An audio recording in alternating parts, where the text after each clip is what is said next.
silently trapping all those fighting souls. But yet, across the world, I see you standing in my way. I remember the time, the place we used to fight, like the sun and moon, and I wonder if ever there was a time that we were friends. The night has fallen, shadows looming, and yes, that time has come for me to seek you out. We are set now for our last reunion. Break the chains, find your way, come find me.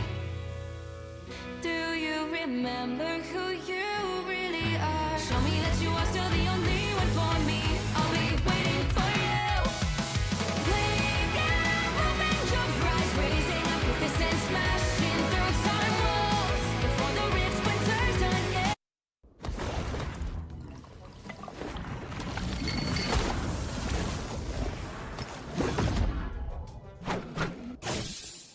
Fantastic! Ha-ha! Ha-ha! Ha-ha!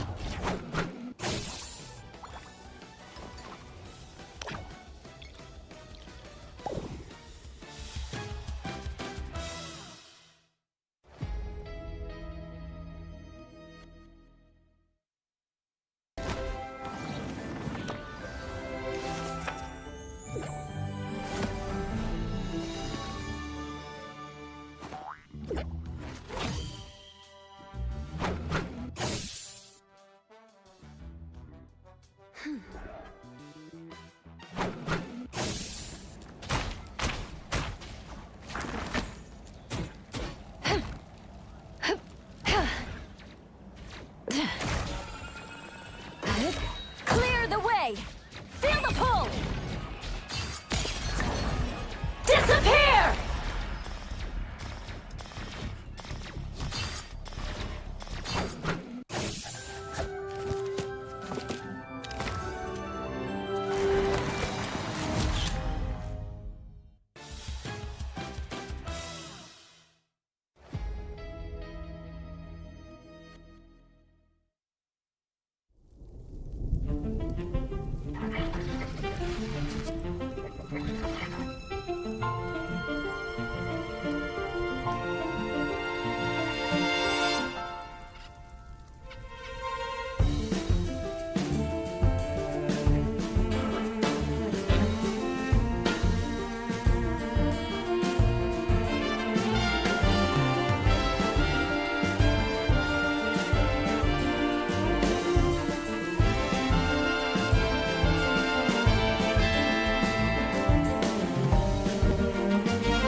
Welcome, heroes, to Marvel Rivals Ignite Preseason, the group stage for EMEA. We just got non-stop action, guys. Thanks for tuning in. I'm Lemon Kiwi. I'm here with my wonderful casters for the day, Leg Day, and Vaudable. I stole your hosting chair. I'm excited. I know.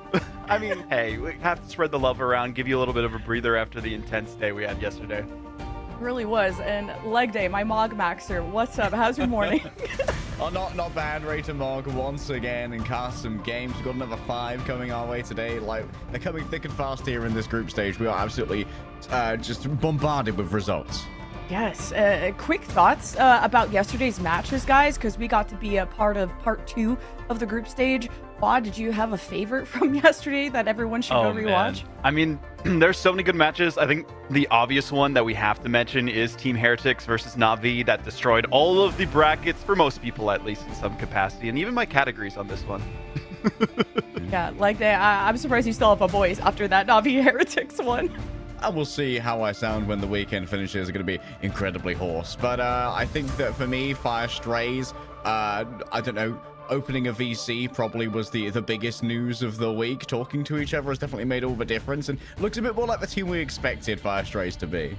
And we got some unexpected visitors from Vaudible's cat. So tune in if you guys want the sneak peek to that. But you guys could also watch from in-game and get your predictions locked in. Because guess what? We're also going to have predictions for playoffs. There's going to be in-game rewards and whatnot. So guys, I'm just so excited that esports stuff gets to be within the game. Vaudible, I think all of my predictions got mostly ruined. How are yours looking? Yeah, mine also got kind of destroyed on that end as well, unfortunately. I had like a couple that were right until Na'Vi lost, and then that whole bracket group is destroyed on that one. So it's rough, but hey, there's always playoffs to try and get those predictions in and see if you can get those, exclusive rewards as well. Yeah. How are yours doing, leg day? Because this... I don't want to talk about it, Lemon. Okay, well, we can talk about this one, okay? Because if it's not rewards in the game, you guys can just go get your own rewards with your own credits. And this one is my favorite, of course. Invisible Woman is gonna get some more skins. The Master Debater. And, of course, the Husband Supreme, Mr. Fantastic, gets... Well, if he's going to be the smartest man ever, he's got to have a professor skin. So I'm really excited to look even smarter in game, even though I'm not going to be playing like it like day. But at least you could look good being on the new map, right? Yeah, you can be absolutely swanked out going to Lower Manhattan because we have a new map coming to the game and likely the competitive pool soon, but not yet. It's not in the game yet, so don't get... it's not in our competitive pool yet, so don't get too excited. But you can play a quick match queue that's only Lower Manhattan at the moment to make sure that you can learn the new map where the city never sleeps. But something underneath it has woken up, courtesy of Wilson Fisk. So welcome to Lower Manhattan, where iconic streets meet hidden depths, and you can fight through all different kinds of terrain and cityscapes trying to... it's a convergence map, so you capture the first point and then escort the convoy all the way towards the end of the mission area and stop Fisk. You'll find out what lies beneath Lower Manhattan if you have the gumption to complete your attacks. Love to hear it. Love to hear it. There's also a ton of watch parties that are happening throughout all of Ignite preseason and beyond. So definitely tune into participating channels to watch your favorite streamers and earn exclusive rewards, including a spray and nameplate, which are the rewards that are happening right now. And then the rewards that are happening later for the playoffs and beyond will be the Gambit emotes and the Will of Galactica costume. I know Levin was saying it kind of gives you like a cyberpunk vibe. I love it. I feel like, he's just aura maxing the whole time while he's just posed there wearing it because he feels so fly. So definitely make sure to tune in for those playoffs for that if you've already gotten your rewards. And if not, hey, stick around for a couple hours, get the nameplate and spray in the meantime. It's an amazing skin, and there's constantly some Twitch drops, so you want to grab that one before you miss it. And if you even get to play him, because Gambit's been pretty much a permaban in all of my games and also in pro play. But we've got a jam-packed schedule coming up of a ton of matches. We had to cover, 5 matches yesterday. That went the distance. And if you care about those Twitch drops, it's about a 6-hour show. So you're about to get everything if you are here from start to finish. But today, guys, we have a lot of good matches. We started to lock some teams for playoffs. But Vaudible, looking at the schedule, there are some teams right on the edge, but no one, I don't think, eliminated except Pulsar, right? Yeah, Pulsar pretty much eliminated. Crownfall, basically, except maybe one scenario in some really crazy tiebreaker, but they've also kind of just confided in themselves hey, maybe we're just going to be looking towards stage 1 instead, especially based off of how competitive these groups have been. And yeah, looking at the predictions, I think every single one, maybe except for Liquid Citadel potentially being the top of Group B, is incorrect. The Swamp Gaming Truthers, the 17.59% in America, is also looking good. Asia is also in a rough spot too. N1 Hex not doing as well as people would like.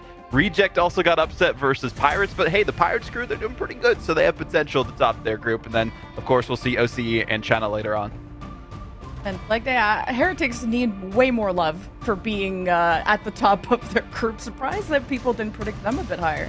I mean, Na'Vi and Virtus Pro, just as our 2 tournament winners, were kind of the de facto 1 and 2, and we didn't know so much. And Team Heretics was made of a bunch of rosters that got destroyed when NA poached half their teams. But it seems like maybe NA left the good ingredients in EMEA. and they absolutely cooked with the roster construction here, and we found that out yesterday with their match against Na'Vi, which was an absolute ultra banger.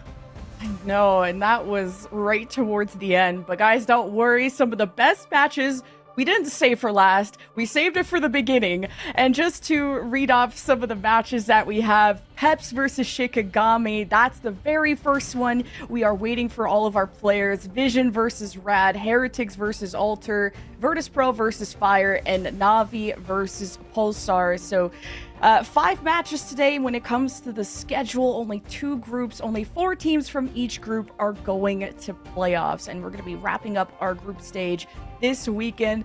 And all the regions are trying to wrap up their groups pretty much at the same time, leg day, and I just can't keep up with all the Marvel Rivals action because it's like 24/7. Yeah, like we've got 3 regions going at the moment. I think next week we're going to be having OCE join the fray as well. You'll be able to watch China in game, I believe, over the next couple of weeks as well. So keep your eyes peeled for that, and maybe your favorite co-streamers will be covering it as well. Shout out to our co-streamers here, by the way, for all of the Ignite action going on. I know that J3 put in like a 13-hour shift yesterday. Yeah. I'm sure that Space is matching those. And also, like some of our partner teams have their own co-streamers, like Boga for VP and Craggy for Team Heretics. Here's a quick look at the prize pool. Oh, this is a big one. Just for the preseason, we got $50,000 with the champion taking away 16K. I got to get a little bit of RuPaul out of me, okay? And then the runner-up, AK, and everyone gets a piece of the pie. Vaudable. This is what everyone is fighting for, and here's the people at the top. Exactly, yeah. We already have Na'Vi and Heretics that have made their way to the playoffs. Shikigami, if they get a win today, they can also join them. But Peps, they're still in the conversation. If they upset Shikigami, there's some craziness that can happen, especially with Alter Esports having a tough series today and then eventually having to go up against Peps. Could be in their own fate to make it out of groups. And unfortunately for Pulsar, they're just kind of trying to play so that they're not last. If they do beat one of the teams in Na'Vi and get a win there and then move on from that, then hey, maybe they'll be able to look a lot better in stage 1. And then on the other side of things for Group B, I mean, Reason, Vision, Fire are kind of all in this kind of danger zone. If Vision lose both their series, potentially might go to tiebreaker. So keep an eye on that. I like it. We only have 2 undefeated teams. Like on this side, Virtus Pro and Rad are still fighting for #1 seed. And they're going to have to fight directly for #1 seed, Lemon. That is going to be an absolute blast of a match. That one's going to be coming up tomorrow because today, VP have to go up against a newly rejuvenated Fire Strays. And while they may be feeling ascendant right now, they might get slapped down by a bear claw real soon. Audible, I feel like this is going to be the day of the underdogs with a lot of what looks to be maybe some one-sided matches, but we've seen that in the best of 3, you got to go out kicking and screaming, and you got to go really start with a bang as well. Yeah, I'm really hoping that, you know, we see a lot out of Team Vision specifically against Rad.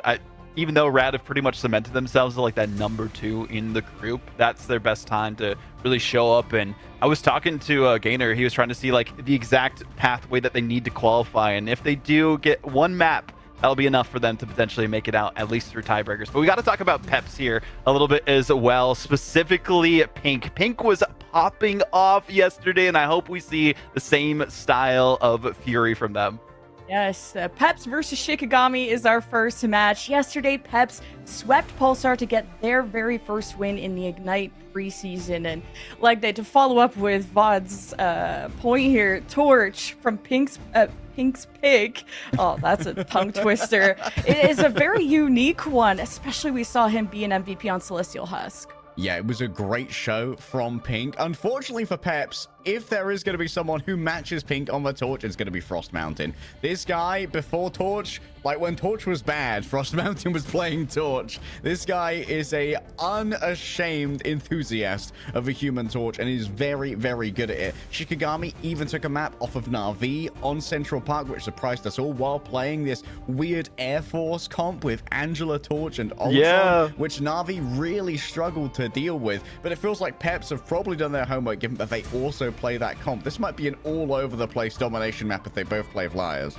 Yeah, and this is a team that played very close to Navi, stealing that map away. This is an important match, guys. Peps need to win out to at least maintain 4th seed or that final spot of Group A, and they need to maintain that map differential advantage over Alter Esports, who are just right on their tail. They are in their shadow, so that no matter what happens in the Peps versus Alter Esports match, Peps will keep their spot, but everyone is gunning for it, and there's only 2 days left because I think left in their schedule, Peps have, Alter Esports to fight for that last seed. But Shikigami, the prep work shows leg day, especially when they come out with their own pocket picks. You guys talked about Frost Mountain, even the Ultron, the Torch. The Flyers are really reigning supreme in the meta. Yeah, like we've seen a lot of great Angela play on Peps as well. Frankie Boxing, we continually bring up Frankie's Angela. Was talking to us in the interview yesterday, but Frankie doesn't really like playing dive characters except for Angela. Angela's the one exception, and I think that Isidore and Kaya are going to have to match that. I think that Isidore's actually had a fantastic preseason thus far. And you know what? Hands up, court. Wasn't a huge fan of Isidore's play heading into the preseason. I didn't really rate Isidore, but I think that Shikigami has been a great environment for him, and it's really allowed his talent to show through. And you know what? I apologize. I didn't recognize your game, son. And it feels like everyone is playing a different game when it comes to either you mold yourself to the dive or you try to go against it, Audible. And when I look at people's approach to the anti-dive, I look at Leolis on the Namor, which was really trying to own on that, had some MVP performance in the last match to try and fend for himself. Yeah, I feel like we've seen kind of a rise and fall of Namor players where some are like really solid and some just do it as like a last-ditch effort to see if that's enough to counter the other team. And you can really see the differences between that. And as you mentioned, the Namor we saw from Leolis was on another level. So I expect big things from them. And going to Krakoa, this is going to be a really fun map to see between these teams as well. Main reason, we haven't seen Peps play it yet, and Shikigami, they lost 0-2 against Navi on it, only got 3 total eliminations. Oh, it was not pretty. We don't have to focus too much on that, but the 200-0, maybe not a great map for Shikigami, but Peps, they can keep their cards and their secrets up their sleeve, and you guys already brought up Frankie's Angela, one of my favorites to watch, especially against Pulsar. But Krakoa not as friendly to those Flyers like the Torch and other ones. Not as much cover. And maybe could we see an IMLK group? I mean, I think there's definitely a world where we could see the IMLK route. You're definitely right that Krakoa, apart from Cradle, is not a very great environment for Flyers, especially on Quiet Council, where you have that high ground behind the waterfall, where you can essentially be standing as a hit scan duelist at the same elevation that a Flyer wants to be, and they have no cover from you on the point. You're only really going to see an Ultron there who doesn't feel the pressure to like take off angles and could just kind of hide behind cover and get the occasional peek out for a Ray while maintaining the healing as we head into Peps versus Shikigami. Our map 1 is ready to go, everybody. Peps versus Shikigami. Let us know in the chat who you're cheering for, because the race for playoffs is on. Let's get into this pick ban. All right, here we are. For first time, Audible, after knowing each other for so many years. It's exciting as we pop into a pick ban, and, well, the meta certainly crystallized around Elsa and Gambit not being allowed anymore. Exactly, and I think for both these teams, too, they realize that maybe they're going to try and prioritize the Gambit a little bit more so than the Elsa specifically. So Team Peps trying to see if that composition will work out for them if they do opt for it on the first protect. But actually, they're focusing on the Vanpool, and I kind of like this style, especially when you're trying to go against a potential Flyer composition. Yeah, it can be a great way to try and shut down something like an Ultron or even a Torch. Having that guaranteed damage once you upgrade the skill issue is a big way to potentially also isolate a target on the ground. If you're going to go for like we'll sweep out the ground forces first and then deal with the stragglers in the air afterwards. Once again, of course, going to be that Gambit banning. You know what? This might be a little bit of a maneuver the other way if Shikigami wants to instead opt in for the Daredevil Protector they're currently hovering. Yeah, I like the Daredevil. It's been working out pretty well for Shikigami. We saw a lot of great performances from them on it, and based on the sub-map that they play on, I mean, I feel like Daredevil is very lethal in these moments, but it's really going to come down to the performance of their entire team if they can rally behind them and also get that extra vision from the Daredevil. But I'm wondering if Team Peps realize that there is that counter. Frost Mountain mentioned if you do have the White Fox and the Luna Snow, they even said themselves in an interview, they don't know how to play against it as a Daredevil, so that could be a strategy here. I mean, it just makes it so difficult to dive against that double charm, right? Like, you're locked in, you're listening to every sound as Matt Murray, you're like, oh my god, I love foxes. Oh, wait, what was I doing? Just get a little bit distracted. But Jeff's off the table, which is kind of a preemptive strike on the Venom here. Still going to be protected for Shikigami because it's such an integral part of that dive composition, and having that frenzied arrival is really important. But it is going to be a little bit neutered in terms of its effectiveness by not offering those symbiotic shenanigans. Unless you want to give them to Hela, which is unlikely. Yeah, I really doubt that'll happen, unfortunately. But getting rid of the Mantis, we saw so much priority of Mantis play from all teams on both sides yesterday. So it makes sense to not have that available. The extra damage is so lethal, but also how much faster you can get your ult charge because you're doing more damage to the other team. So Ultron seems to be the only way that we could see potential buffs in that category, at least right now. But Loki getting through, so we might see some of that play. But there is going to be the Jeff team-up available for Shikigami. I wonder if they're going to ban the Venom, though. I mean, it kind of forces the Venom ban here. Unless Shikigami want to roll the dice on having to deal with that much more hardy backline. Like, we talk about symbiotic shenanigans a lot just because it's essentially like a micro ult, kind of like the regeneration domain of Loki. They might opt for the one-sided Daredevil here, which is going to be like a bit of an information gradient, you know? Like, perfect information versus commed information can be a little bit difficult. I like it. I like it. I think this is a solid strategy for Shikigami. I've always been a fan of their ban and protect phases, especially because they have a pretty good read on the situation for their team. And they work together as a squad to kind of decide exactly what they want to focus on per series and map as well. But going into Krakoa Domination, I think the big thing is going to be, okay, what exact version of composition we see from Team Peps? Because they've rallied around this Jeff and also having this Vanguard pool, so maybe we see the Venom, and that's exactly what we see from IMLK. So they're going for the Thanos gauntlet of team-ups. Yeah, a lot of team-ups on the board here. Protoss is going to be feeling very well supported with the amount of kit that's available to him. Like, could this be real from Leolaz? Like, I want it to be real, but I mean, maybe they were watching some I doubt that it's Pacific. real. They could have been watching some Pacific. Right, we saw some Daredevil or some Pacific 6 hours ago when their match starts now. that just ain't reasonable to say.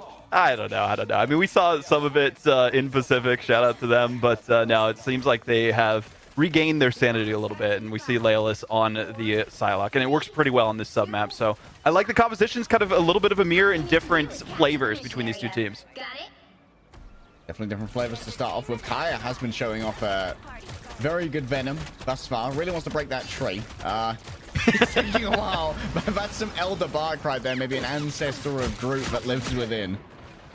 Oh, trying to see if they could at least communicate with the being that is the host of Krakoa, but already the first elimination off the docket. Frostbound looking unreal, and so does Leolaz, just targeting 6, making sure that they are the Psylocke that's going to be the server admin today. Yeah, you just win both of your 1v1s, and like, what can you do if your team Peps? Like, we lost both our duelist duels. It's Jova, bro. Early first fight win, and we've seen with previous domination maps, typically if you get the early percentage, you most times, like I think 8 out of 10 or so around there, you are the one to come out on top. So bodes well for Shikigami fans out there, but Team Peps are not going to make it easy. Kaya with a great dive in though. Yeah, and now 6 is going to be stuck in no man's land. We'll be able to retreat back over to the remainder of their team. And the White Fox here from Name and Babybat is allowing for these disparate fights to happen in very wide locations, because they can always be reached by that Spirit Sanctuary. Great dodge from Pink. Leaves the frenzied arrival behind, and Babybat taken down by Frost Mountain. No one came back to TP her forward, and you've got to make sure that you do pick up your White Fox because she's so vulnerable when coming back by herself. And it's going to be yet another disengage here from Team Peps. Exactly what we want to see from Shikigami. They are locking in, and seems like, again, the ban and protect phase kind of went in their favor. Team Peps not having that extra vision, knowing where the dive is coming from because of no Daredevil on their side, makes it a little bit more difficult. And I guess they kind of fell for the bait of the interview with Frostbound, saying, oh yeah, we don't know how to play against this team up with the Luna Snow and Babybat. But, you know, now we see it here, and it's looking pretty solid. Jeff can't even survive the chaos that is coming out from Shikigami. I mean, the target focus is just so strong from Shikigami right there, and Frost Mountain just comes in to clean it up. Such a tough spot for Peps to find themselves in, too. I mean, they have all the right pieces to potentially counter Shikigami, but losing the 1v1s in the neutral is such a different game changer in this patch compared to previous ones. Like, unfortunately for them, they haven't even been able to build up many ultimates that they can use to try and flip the point. At least they have the It's Jeff, but maybe they'll be able to use that to get people off point and eventually see the Feast of the Abyss. Power to open up. Feast of the Abyss, good to go. Momentarily, CC immune. Baby Bat swallowed up in the Feast and now caught inside of the Jeff. How far can Protoss go? The chase is good and no one's on the point. Team Peps, they had such large hopes, but they were shattered by the irrefutable evidence of time.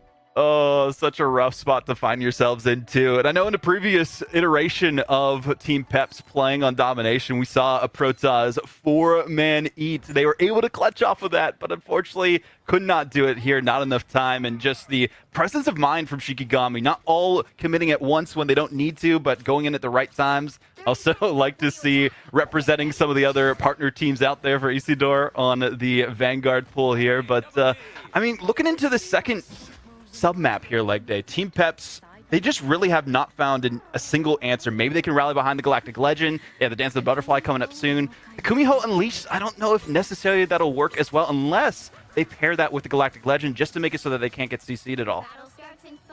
Yeah, like, it would be a great target for that Blessing of the Fox during the Kumiho Unleashed, just meaning that Pink can't really be shut down. Does offer some lifesteal as well on the damage. Indeed, yeah.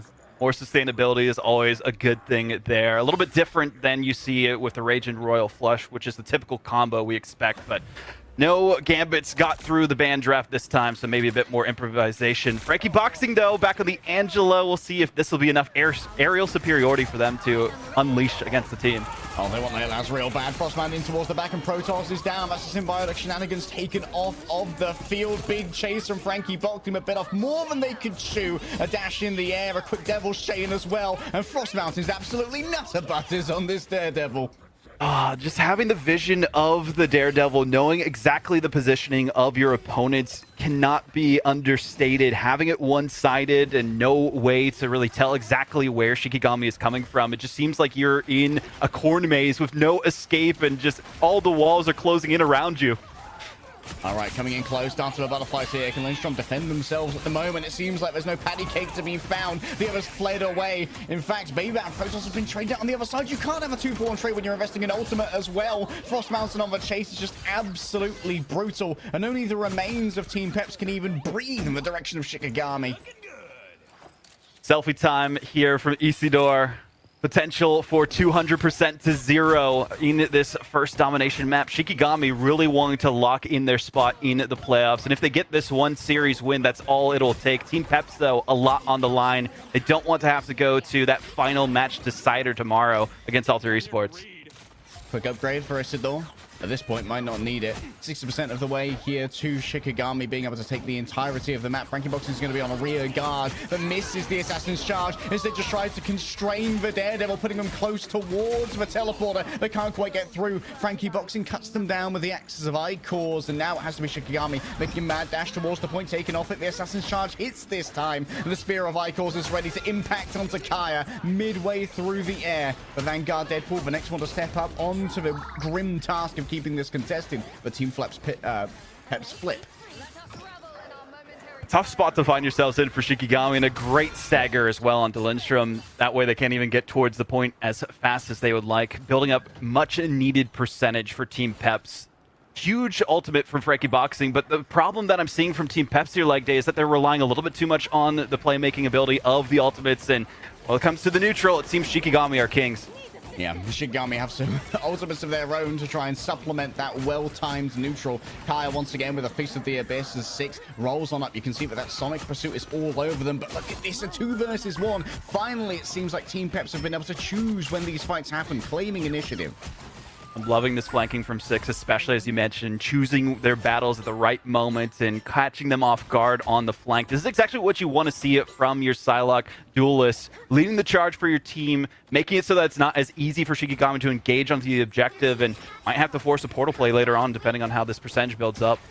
Yeah, Shigami using that portal to try and flip the map. For now, it's just a distraction, though. They want Protoss. Forces out the fate of both worlds, but Leolaz, who was lying in wait, was discovered in advance. And now you can get on top of Lindstrom, who does not have any luxury of teleporting out. There's no cover to be found. Just a freeze of their own, but AMLK's already done all the damage that's needed. Oh, Frost Mountain with a double. That was exactly what they want when it comes to this team fight.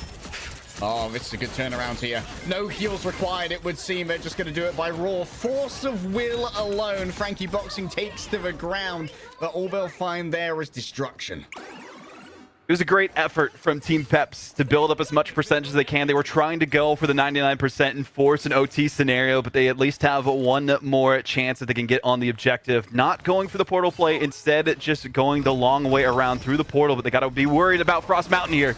It's the drop straight down onto Protoss and Babybat. Their focus on the strategist is just unbelievable. Shikigami have this consistent onslaught inside now of Lindstrom's ultimate, the fate of both worlds. The healing's nearly unlimited. The survivability is going to be matching as well, and Six has no such boons afforded to him by the dark gods of Krakoa. Frankie Boxing going to be the next to fall. IMLK will stand alone, and while Pink has arrived for some kind of heroism, the portal's too late to make anything happen. Team Peps fall on map number 1.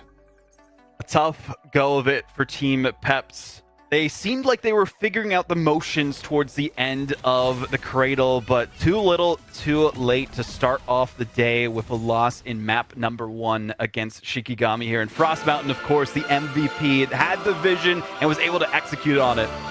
I mean, what a worthwhile protect, eh? Like, when you pivot your entire composition towards protecting that Daredevil, you need to extract the value, and Frost Mountain is doing exactly that. 14 final hits, by the way, wow. 25 eliminations. But one of the things that strikes me here is how low Frost Mountain's damage is compared to the numbers he's putting up. That's very efficient damage that's not being effectively healed because Babybat and Protoss are caught by surprise so often.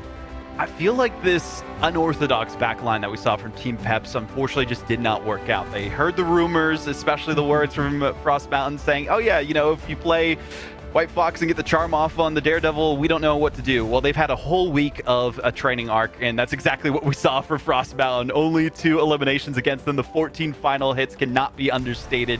They were able to be so lethal, but the entire team rallied around them, especially with the way that Lindstrom and Name were able to keep them up.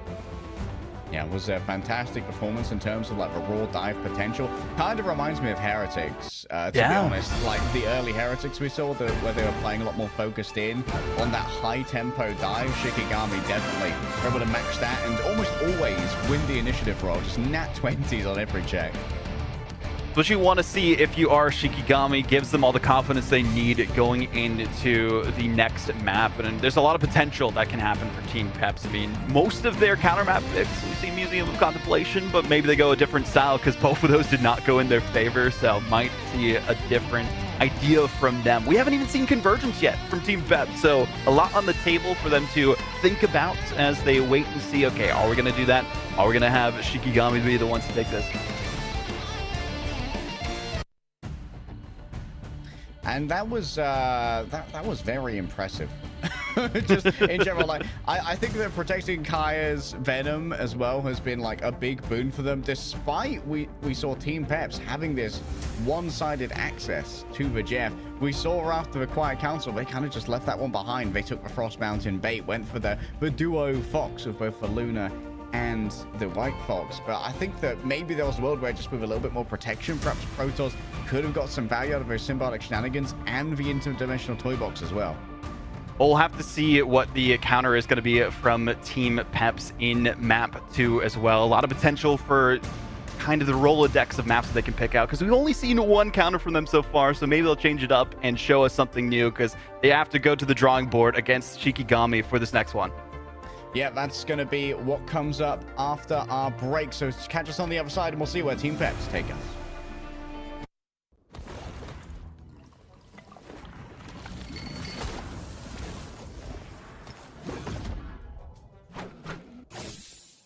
Fantastic!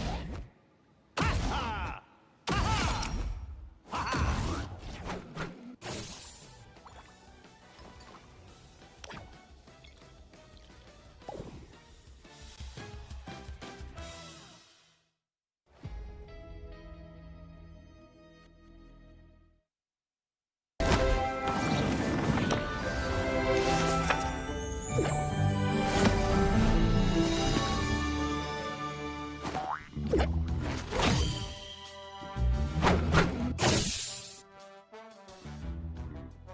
Clear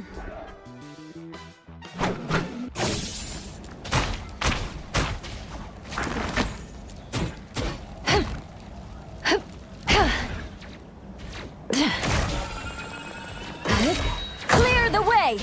Feel the pull! Disappear!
Wow, what a map from Shikigami on Krakoa, taking that in 2-0 fashion. But with this new patch, I mean, we're seeing the rise of the White Fox leg day along with that Luna White Fox team up to accompany the dive. What do we think about that?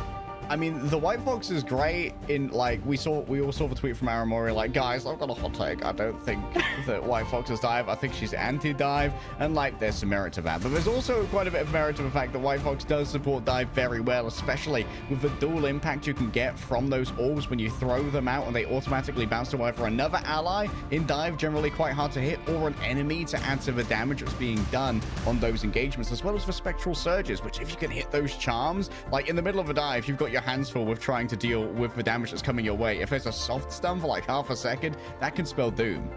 Peps had their hands full, that's for sure, trying to deal with I mean, it's so rough too, because like talking about their strategy going from the ban and protect phase, they saved Jeff and they saved Vanguard Pool. They played it at the first bit and then realized, oh, this doesn't work. Let's completely change our strategy. And unfortunately, because they had such a concrete plan going out from the get-go, they just didn't really have too much to assemble afterwards. I did like the adaptations, Frankie Boxing, going from the Vanguard Pool back to what he's used to, but this is a map that they have not played yet. They mainly go to Museum of Contemplation for the counter map, so changing it up this time. Yeah, what are the strengths of Peps? Like, how do we get back into this? Because that Krakoa was not too convincing. I mean, this is a great map for both Wolverine and Angela, and we know that Frankie Boxing is a fantastic Angela. A lot of pit drops, especially on first. Oh, yeah. Might be a play for some big defensive holds here from Team Pets. There's even a world where we could see triple strategist, triple Vanguard kind of lineup defensively here. And maybe you want to go for that slower style where when you're doing like your dive versus dive with your Psylocke, you're getting so thoroughly out-tempoed at the moment by Shikigami. You might want to play for like, okay, we're just going to stand here and be an absolute fortress. And if you dive and you make a single mistake, we're just going to absolutely crush you between all of the meat that we've got.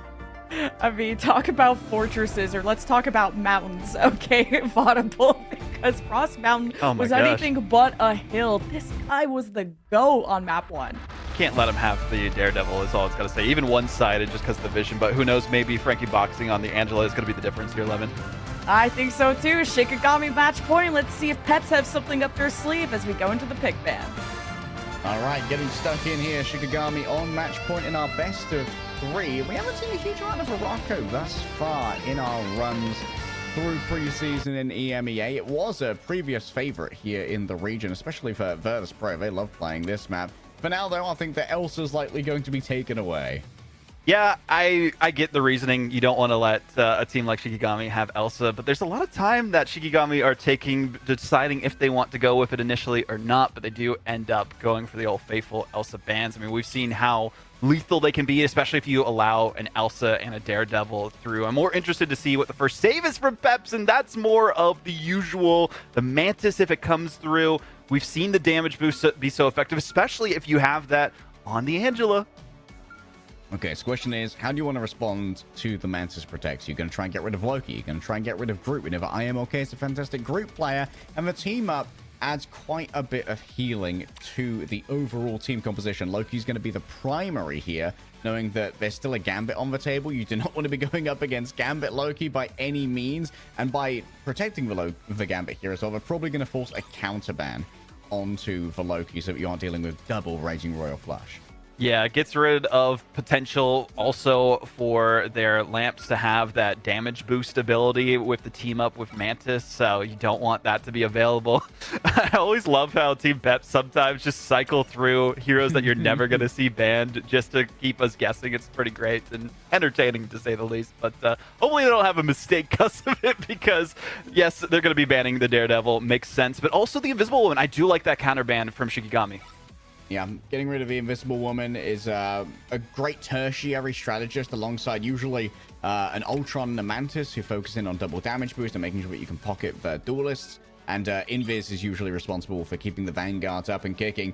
A team-upped Rogue is protected, though, and that's going to make Shikigami a very, very dangerous brawling team.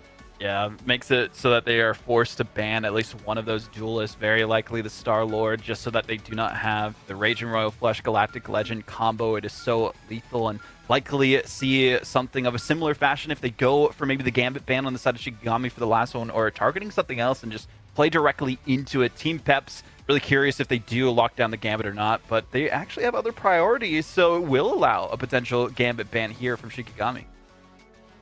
Okay, well, there we go. Yeah, surely it's the Gambit Protect. Like, they were hovering Sarlacc for a little bit, which would make some sense. I wouldn't mind seeing Sarlacc banned here by Shikigami during North America last night. We actually saw exactly what a damage boosted Sarlacc can achieve, courtesy of Nectar, I believe, was playing for Space Station Gaming. And we've seen it happen before in Europe as well. So that might be something that's on the cards here, especially with how good Leolas has been looking on the Sarlacc thus far. I get the Rogue ban here, but we also saw some play of the Star-Lord on the side of Team Pep, so wouldn't be too surprised if they do pull out the Galactic Legend in this next match, but there's a lot of potential on this as well. Baby Bat actually flexing potentially to the Doctor Strange on this one, which is interesting. I don't know if they'll necessarily stick with that, but I'm more curious on how effective Frankie Boxing is going to be on the map that's pretty much built for them. The only time we've seen either of these teams play this map was Shikigami actually against Pulsar, and they did pretty decent. It was a 2-1, so they at least got a decent length throughout the map, but they're playing on defense first, so maybe Peps have some strategy, study the tapes, and know exactly how to do what Pulsar could not. We see this continual flip of Frost Mountain picking up the Wolverine. Shikigami's only tape on a Rocco. I believe they're playing Fastball Special with Wolverine and a Hulk, so maybe that's something that they swap to on second. But for now, they're mostly going to be worried about Frankie Boxing finding those environmental frags for free in the primary death drop. Well, there's the Leolas Namor for the anti-dive, because they know the strategy that Peps are going for, especially after they've read the writing on the wall here. Off angle, well protected by Isidore, going to make Frost Mountain a little bit more difficult to try and grab as Kaya is continuously just thrown around by the Angela. Such is the life of the Doctor Strange. Disengagement is strong, and for now they're just trolling the time bank of Team Peps. I do like Kaya being on the Doctor Strange here as well as the main shield. Vanguard also using the team up for Invisible Woman has a little bit more sustainability, and actually CCs pulls you into them so you can't escape. Exactly how we see the Venom go down there. Yeah, Kai's doing a great job of having that additional survivability after being grabbed in. This is one of the things you miss when you don't have the Invisible Woman. You don't get that second pull to try and mess with Kai's Cloak of Levitation when disengaging. Great look so far for Shikigami on the defensive end. Really have not been able to find a way for Team Peps to break through. Trying to rally behind Frankie Boxing. I think that's a valiant effort. The big thing is seeing if they can get an initial pick against Shikigami, because they were unstoppable in that last map, and so far it continues to be the case. Frankie Boxing just having to expose themselves a little bit too far to try and get behind Kaya. I would love to see Team Peps maybe go for a Wolverine of their own here to have a follow-up on those grabs onto Kaya, because he's consistently ending up in the middle of Team Peps, but the damage just isn't there to really threaten that Doctor Strange, and then suddenly the shield is back up in your face and defending everyone behind it. It really just goes to show like how good of a ban the Invisible Woman was against Team Peps. Makes it so that they don't have the team up available for them to even try and just tank all of this damage against Shikigami and at least break through the hold that is against them right now. But I am okay back on the Vanguard pool. I'm interested to see if they can actually get an off angle. That's a great one from 6. Yeah, big opening there. However, an attempt to try and turn it around for Gambit Ultimate. The Raging Royal Flush, I am okay. Even with the Vanguard ability to stay in one place, they are overwhelmed by the damage boost. And Lyncham just going for a full reset here around the back. Everyone else knows that without their... attempted a spawn camp. This is disgusting. Mean. This is what I was waiting for Frankie Boxing. This is his map to have a free domain in the skies, even with the flanks. Namor can't do much to save them. All right, Lindstrom, good lane to work with here, but when you are playing in this area, you're so vulnerable to the Angela, but the what is bro ulting? Okay, there we go. Managed to take down Lindstrom and cancel the invisible boundary as well. I had my doubts about Pink for just a second, but turns out the value was just coming in latently. Paid interest. Perfect timing to use it as well, and as you mentioned, they were able to make big stock go up, essentially using their ultimate there, and Team Peps, it felt like they were a little lost at the start, but they have found their footing around Frankie Boxing, and now Pink actually getting involved. We didn't see as much as we would have liked to on Domination, but they've woken up, and this is the beast that has been unleashed. Now the Raging Royal Flush comes through. Yeah, 4 players afflicted with that one. Frost Mountain going to try and stop it in its tracks. Would love to grab Baby Bat here, but I think it's just hanging in the air for that invincibility. Strikes the convoy, which isn't the ideal target, but does get some tertiary damage onto Pink, which is easy to follow up for those who are in the backline, dueling against that Psylocke. Team up activated here for Isidore. Really wants Frankie Boxing, but the kick range doesn't quite reach that far. And now there appear to be some hostages in the back. This is not an ideal setup. And Protoss, we'll see you later, buddy. They're taking their time, seeing if they can navigate and go stealth Jeff for a moment to escape the clutches of the other team, but unfortunately didn't work out as well as they would have liked. Now it comes down to the next engagement.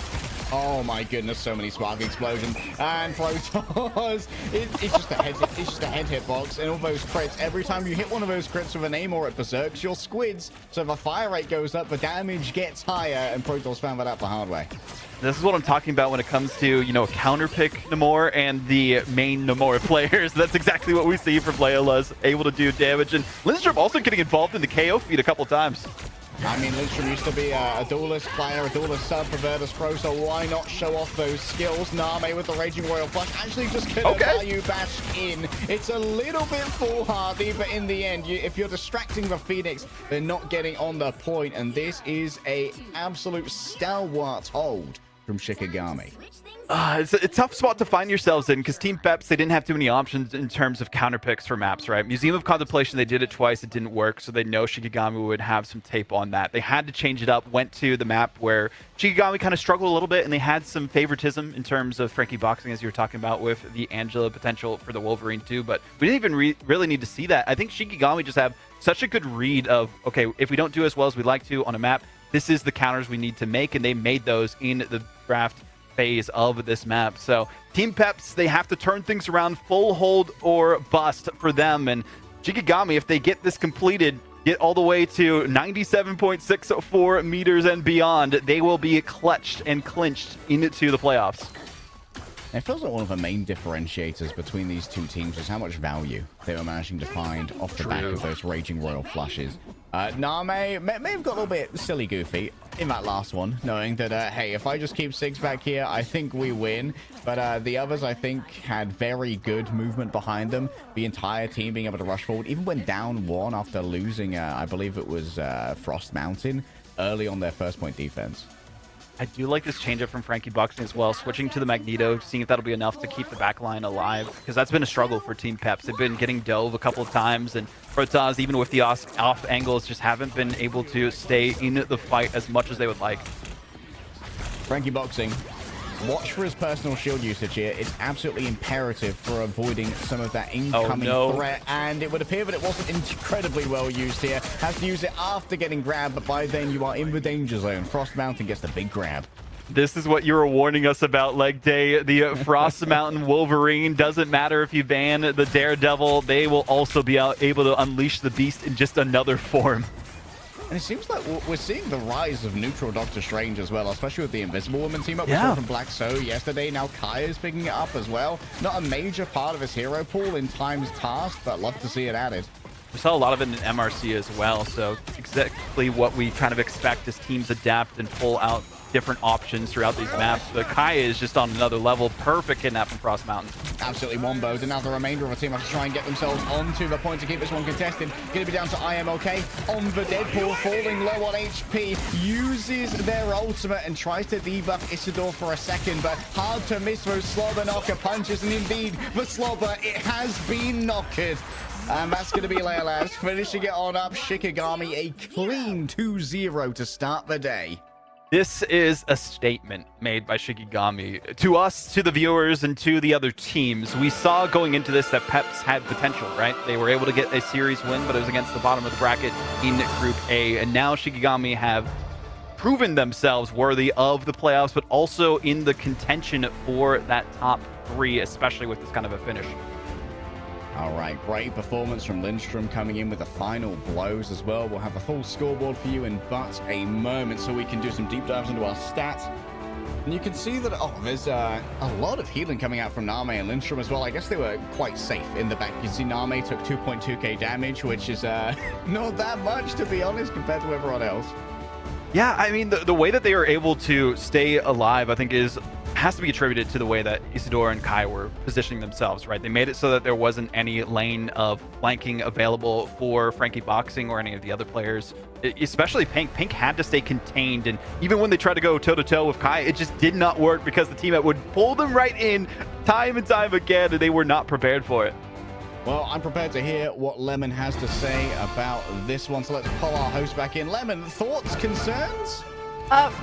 Depends on which side of the coin I need to be concerned about. The Peps one, well, the shine has dulled a little bit. Off that win from yesterday, they're not able to carry through to today, but Shikigami, like you said, Vod, was so strong today, and they got to play the rogue, and I like that they banned out Peps' rogue, so you didn't have that mirror. How much do you think that one-sided rogue Audible affected the map too?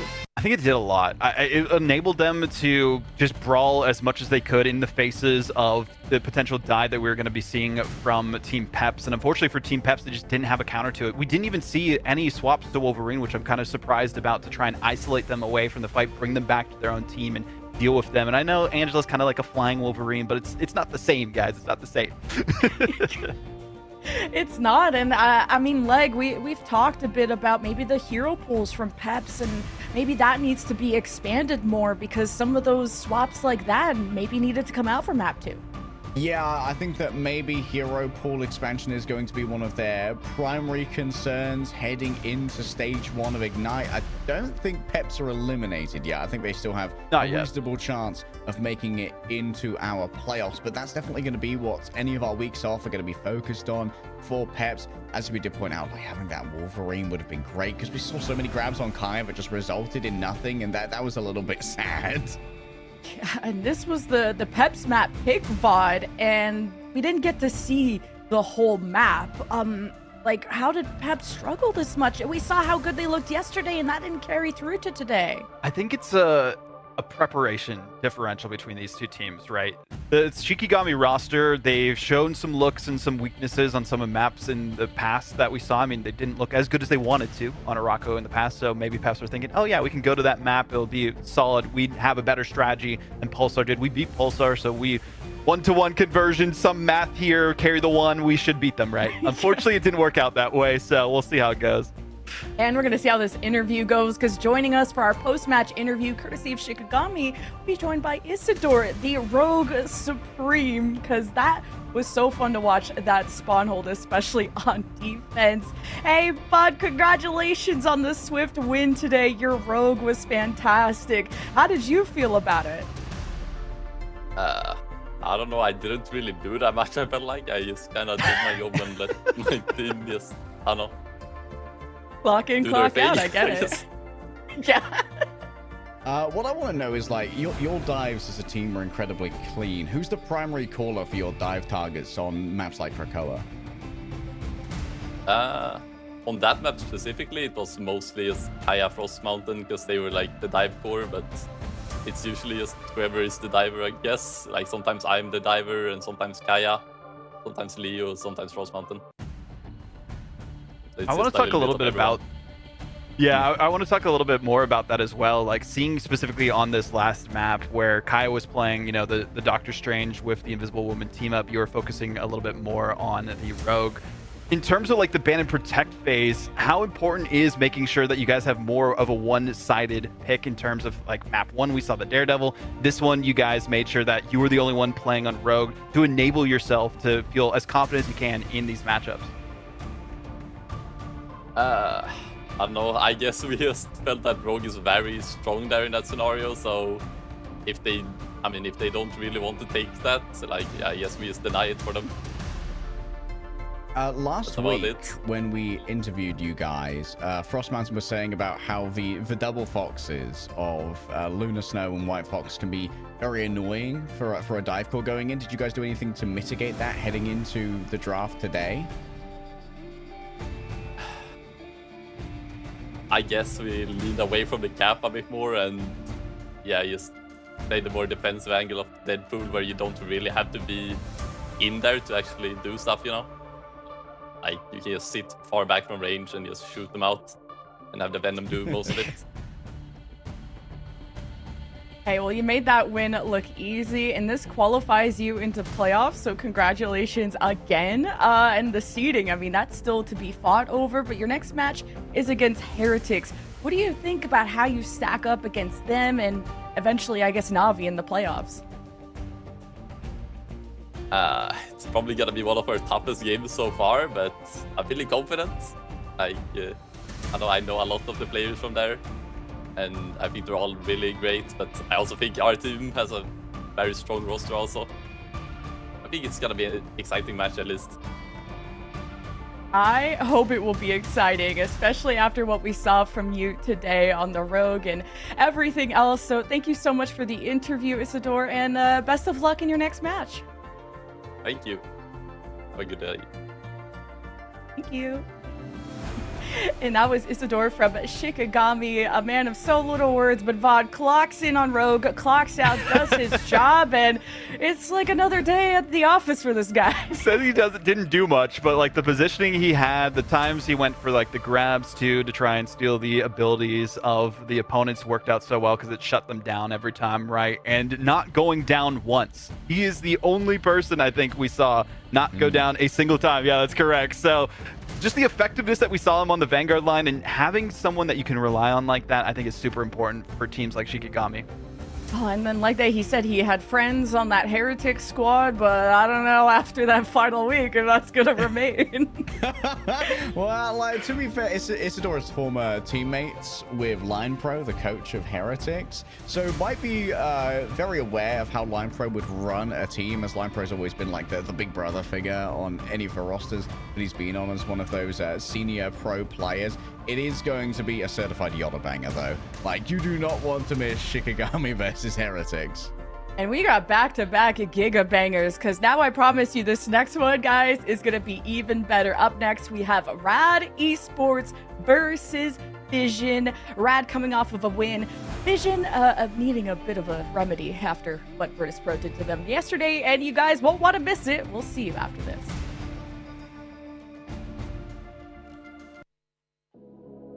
Fight like the winds and fire and wonder no more.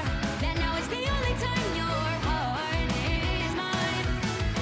Light has fallen, darkness grows, and yes, we fight for our destiny and fate. New days smiling for the past and future. Break those chains, lead the way, fight with me. And when you wake up, avenge your rise, raising up your fists and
gently chopping.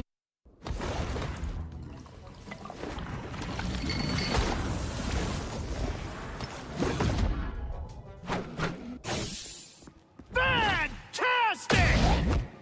Ha ha! Ha ha! Ha ha!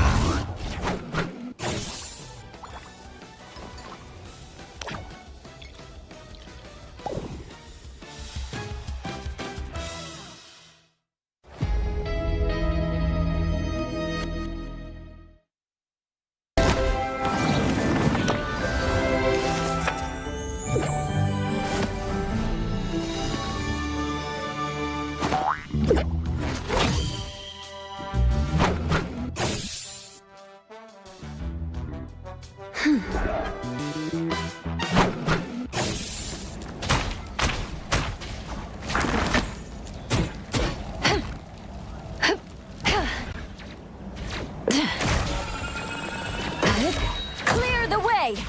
Feel the pull! Disappear!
welcome back to the preseason of Marvel Rivals for the EMEA region.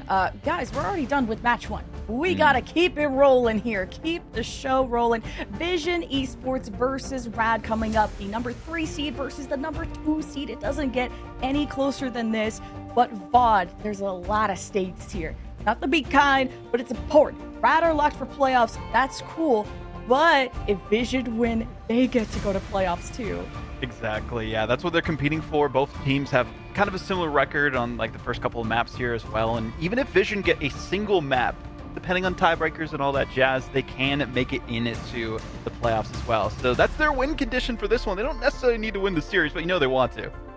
Oh, and Leg, like Rad have a chance to also fight for number 1 seed if they win this match, because they have Virtus Pro at the end of their schedule. That's what we're waiting for, low key. Yeah, like the big one is still coming for Rad. Unfortunately for Vision, this might be part of Rad's training montage. Like, I think that Vision are a serious competitor that Rad cannot afford to underestimate. We'll have a quick look at their roster here. Oh, Vision, yeah, they were part of the montage for Virtus Pro yesterday, and they were made a highlight reel out of, but this is about the bounce back of today. And Leg focusing specifically on Zerx, who was showing us some Winter Soldier yesterday to try and counteract Nevix from Virtus Pro on the Venom. Is this a new approach to anti-dive? I mean, it's not the most common pick, but I think like the grounding effect of a Trooper's Fist really could be one of the better anti-dive tools that's in the kit. And we've seen that a lot of our top teams, like we just saw Shikigami and Heretics before that, have been focusing in on this fast dive core kind of style. So if you can kind of position yourself as this anti-stratting team who have great anti-dive options, like you said, Zerx of the Winter Soldier, that could be a nice pocket pick for Vision to have that needs to be addressed in bans. And VOD, there's definitely some strengths of the Winter Soldier, but still looking for those executions is a whole other ball game. And he's a Winter Soldier, but very submissive and diveable. Yeah, I think it really depends on the map, right, and who you have around you. If you are playing with a dive team, maybe doesn't work as well as you would like as on that side of things. And if you're alone in like a 2v1 and you don't have your ultimate available, you don't really have too many options to escape, unfortunately. So that's why they are a little bit susceptible to that dive. But it really just depends on the team comp you're playing around. And maybe it didn't work as well yesterday, but it might work today depending on what we see from Vision in that ban draft and protect phase. And this guy in the middle, this mustached individual, really loves his Rocket Raccoon. We're talking about Rex Leg Day, and this has been more picked than not when it comes to Vision as their way to scurry away from dive. I like that approach too. Yeah, the mad scramble on the walls from the Rocket Raccoon definitely has it's had its value even at like the highest levels. I remember Saipei at LAN managing to dodge like 12 seconds worth of 3 people's fire on Midtown somehow by scrambling on walls with the Rocket Raccoon. Has an excellent means of self-preservation, as well as very reliable self-healing and access to the BRB critically. The Battle Recall Beacon, if someone gets picked off early from a dive, you can rebound from that due to the revival potential. Well, Rad don't need to rebound after what they did yesterday. They did drop that first map to Reason, but Vaudable, they're looking very good and very convincing, especially someone named Ducky, who's also a tree man individual. Yeah, I mean, they didn't go down once, no casualties against them. So we mentioned that, you know, maybe people should target the Groot a little bit in the ban phase, but the main priorities will probably be what enables him, right, which is the Mantis and the Loki. If we see either of those go through, and then it's going to be a heyday for Rad Esports. They're going to be happy about that one. Yeah, the Groot is so strong on Krakoa and just any points like Central Park. Oh my god, he was an absolute menace yesterday. But he's so well supported by the strat lines from Rad Leg Day, and there's been so many different variations of the triple strategist for these guys in particular. Luna, Ultron, White Fox, and even throwing in some Loki if that's allowed. It's been cool to see all the variety. Yeah, I mean, Mash is a fantastic Loki, and Vertigo, like, there's no mistake as to why this person has picked Invis as their kind of default picture here. Fantastic at this, and Crazy Kitty and Smashness are both such talented aimers that transfers over very well to a Mantis, which really scales off your raw aim, because when you get those crit shots, you get an extra spore, which means more healing or more damage boost. Your output on Mantis scales to your raw aim. And Bod, the mythical birds, the bird duo on the Vanguards, you can't have a good Ducky without a good Lugia. And hey, when you're in a Venom dive, it's great to have someone like Lugia on your team. Yeah, looks really solid on Venom. We've seen so much more Venom play, especially with this meta right now, and I wouldn't be too surprised if we do see some prioritization towards a ban of that in the future, especially facing off against how strong Lugia is on it. But even without the Venom, they have the Hulk available to them, sometimes playing that Emma, as you like to talk about, diamond form or bust. But I don't know. I think having just such a strong Vanguard lineup really makes it easier for the rest of the team. But the team together is just such a great squad that it's hard to ban against them, figure out exactly what the strategy is, because you just have to beat them in the neutral, in the 1v1, and find a way to pick them apart. And you gotta try and beat them on this one. Celestial Husk is our first neutral map. Neither team has played this in the preseason. So let's start brainstorming. Leg day. We think that Celestial Husk is friendlier to those flyers, and we know Crazy Kitty's Ultron's very crazy. Yeah, Crazy Kitty's Ultron is great, and it pairs up incredibly well with Smash Nest, who kind of like Frost Mountain is a hipster Human Torch enjoyer. like Human Torch before it was cool, is very proficient on that aerial dueler. So I wouldn't be surprised to see Rad make an adjustment like that, considering they lost their domination map yesterday against Reason, when they got a little bit mugged. They got mogged by the Mantis and Ultron combo. And Vod, looking at the comps for this, like, do you prefer more of that Daredevil Psylocke, the Russian Smash, or do you think the poke for Elsa and Phoenix is better? I think it really depends on the sub map, right? Some of them are much more open-ended. Some kind of favor bunker comps a little bit more if you have the Loki available to you and the Daredevil just going in and clearing out those bunkers, right? So I think we're going to see a lot of flexibility in terms of composition based on what gets through the ban and protect phase. Well, I'm looking at Saddam to be that big Daredevil Psylocke supremacy guy, and we'll see how it all shakes out as we get into our pick ban. So take it away.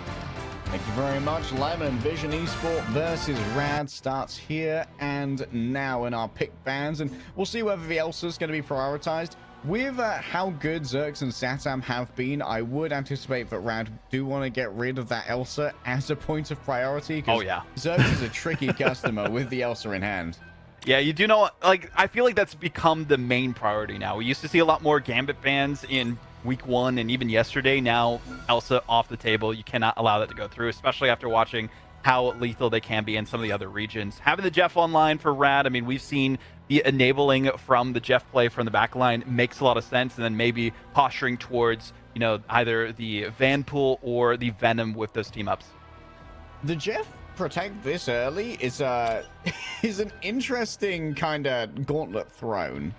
It's like, okay, we've protected Jeff. Now you got to ban the Vanguard pool, of course. But like as we saw yesterday, that can be a little bit of a trick because there are other Deadpools which can offer that team up. As we saw from Alex playing the heal pool. And the Venom requires some attention. Rather choosing their weapon, they're going to go for the one-sided Vanguard pool, which is not to be underestimated on domination because it's a great point anchor. Really curious if we see the Loki ban coming out too against Vision. It makes a lot of sense. We saw how strong that has been in the past for this roster, and also potentially the Invisible Woman. Okay, maybe see some. We might have seen some team-up action between the Doctor Strange and Invis. I mean, we've seen that from a lot of teams so far, but getting rid of the Daredevil as a priority for Vision, I like that on their side as well. So both pretty decent bans from these teams. They've had a great read of the meta so far. Okay, looks like if they want it, Rad are going to be able to get away with a Venom Protect. But for Vision, it's all about that one-sided Daredevil turning up the tempo and having perfect information. This also potentially forces out the Gambit ban if they don't want to play against it. So we'll see if Rad does use their last ban on that, which does allow a lot to go through for Vision Esports. So I think this ban and protect phase is going well for them, but it's very smart to get rid of the Venom. They know how to play against the Gambit, so they can only get rid of so many options for Vision Esports, and that's a good one. Ooh, this might invite a counter Venom ban, though. But I agree, getting rid of a Venom when you know you're going up against a Daredevil will make things a little bit easier to see coming, because the loud stomping of Captain America's big democracy boots is certainly a little bit more audible than the drop-in of a Venom. Could also see the Mantis ban come through here as well. That really enables the Loki, but instead they're going for the White Fox ban. I mean, we talked about that going earlier on, that White Fox has really been able to enable some of these heroes a lot more so than we've seen, especially being on the newer patch, right? With having all your tails available when you get out of your Kumiho Unleashed form, and also the team up that they have with the Luna Snow. So I kind of like this change up, but it does leave Rad with the best hand that they have been dealt in some time. Wake up like day, just like Isidore. Time to clock into your 9 to 5 Glazing Hulk players. Lugia goes picking up the Bruce banner. But on the other side, I am somewhat excited to see Gainer have access to their full power hero pool. I think that Gainer is a fantastic both Vanguard, Deadpool, and particularly a Rogue. And we've already seen today how effective a Rogue with Team Up can be. And Rad seems to be leaving that one on the table to prioritize what Ducky and Lugia are personally best at. They're just going balls to the wall. It's basically what it feels like in terms of this ban and protect phase, allowing them to be enabled on the dive, focusing on that a little bit. We also see Etsu subbed in this time as well. They are the official sub for Rad Esports, if I'm not mistaken, so nice to see them on the field.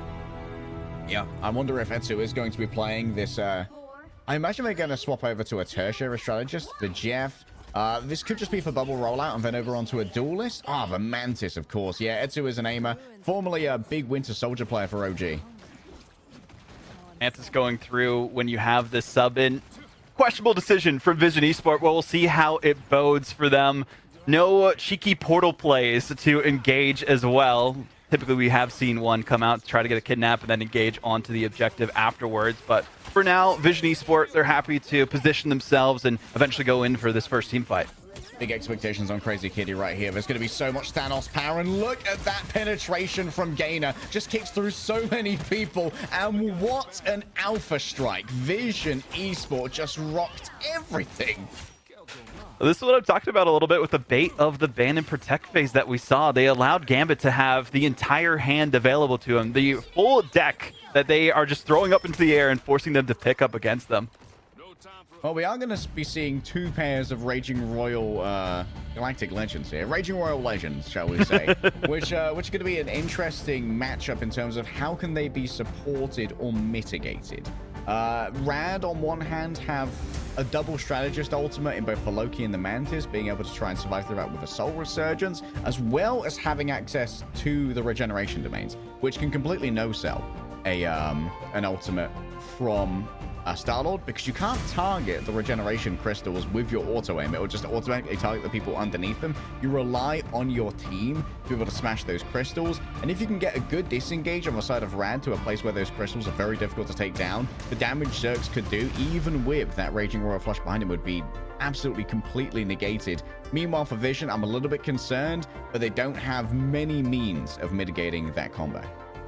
Yeah, I mean, Vision Esports, they felt really confident getting that first fight win, and kind of the walls of Ducky worked against them. It sectioned them off from the rest of their team and made it so it was a little bit easier for Gainer to get in to engage. But I think the big thing as well is with this team up, having it available to for Etsu, Mash, and Ducky, having the extra damage that can also come out from that regeneration domain. Maybe they're going to be trying to posture a little bit around that for kind of sustaining themselves in these fights, but also dealing enough damage to actually escape from these team fights against Vision Esports. I think the big question mark for me right now is, what are we going to see from Lugia go on this Hulk? Is this Monster Hulk form going to be enough to get them onto the point, get them positioned well enough so they can get the individual picks in this next team fight, or if they're going to save that a little bit for later, see if they can actually get an initial pick in the neutral here as well. But unfortunately, you know, they're taking their time, getting ready, powdering their noses for this one. It seems it might have been a little bit of a disconnect on their end, so we'll get them back in the lobby as much as we can. But I feel like Vision, it makes sense if there were connectivity issues, why the fight went the way it kind of did.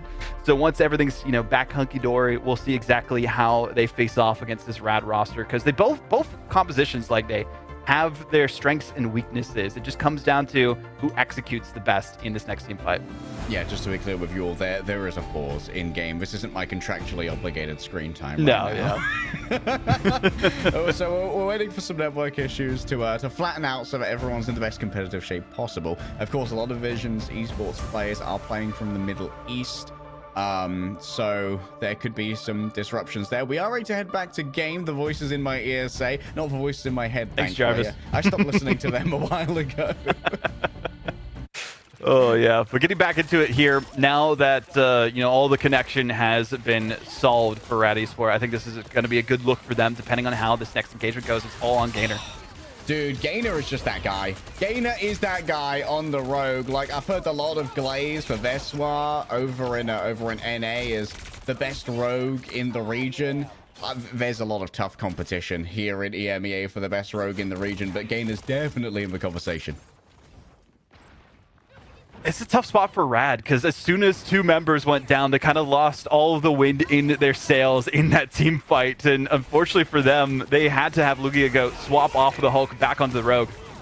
All right, once again getting involved. Lugia Goat seeing exactly how much power can be seen here, and Ducky is up rather close and personal to the White Fox, and even in the Fox form, you cannot stand up to Ducky in their diamonds. You can see if there's still a green available. I think that might have been stolen away by Gainer from Mash. Could be useful later, but I think that it has expired for the moment. Lugia Goat might find themselves outnumbered on the point, but has all the power they need to try and claim it on back. A last-second contest from Betas, all that Vision Esport have. They'll walk away with 6-7%. And this is what we were talking about at the start of this matchup, is that having a strong Vanguard line is what keeps you sustained in these team fights. And I love the swaps from Ducky and Lugia Goat. Ducky going into the EMEA, making sure that they can target them and stay alive a little bit more when they're getting dove by the Rogue, and also just put the pressure on the other team.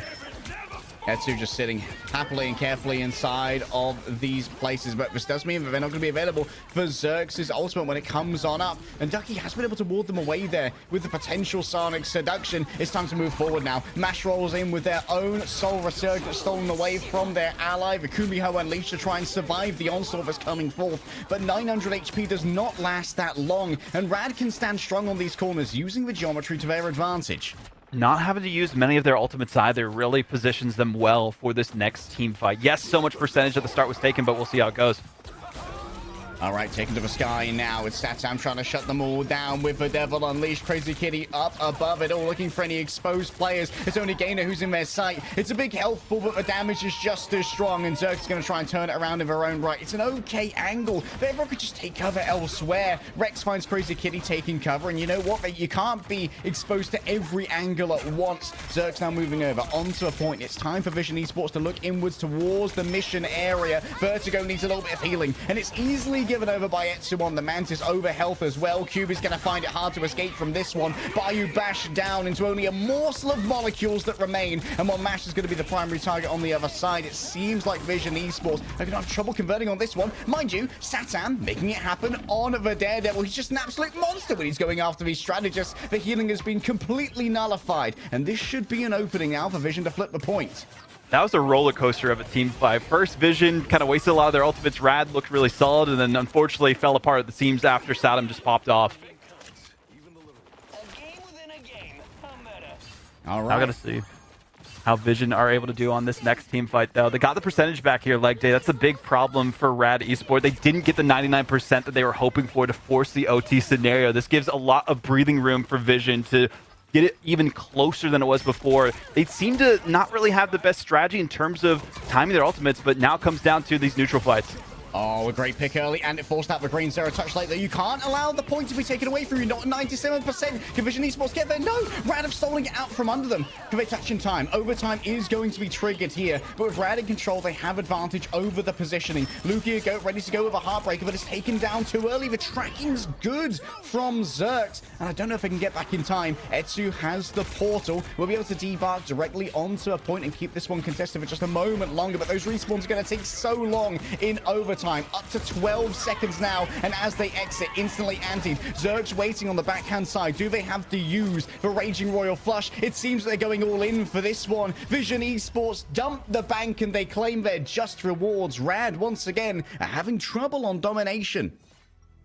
It's such a tough spot to find themselves in. Both these teams are currently 2-1 in terms of domination maps, and well, we kind of know which team Vision struggled against the most before this matchup, but they have come out with the playbook, and shout out to Lemon on the back end giving us the stat. This is the first time in any region, including Asia and America, that Gambit has not been either banned or protected.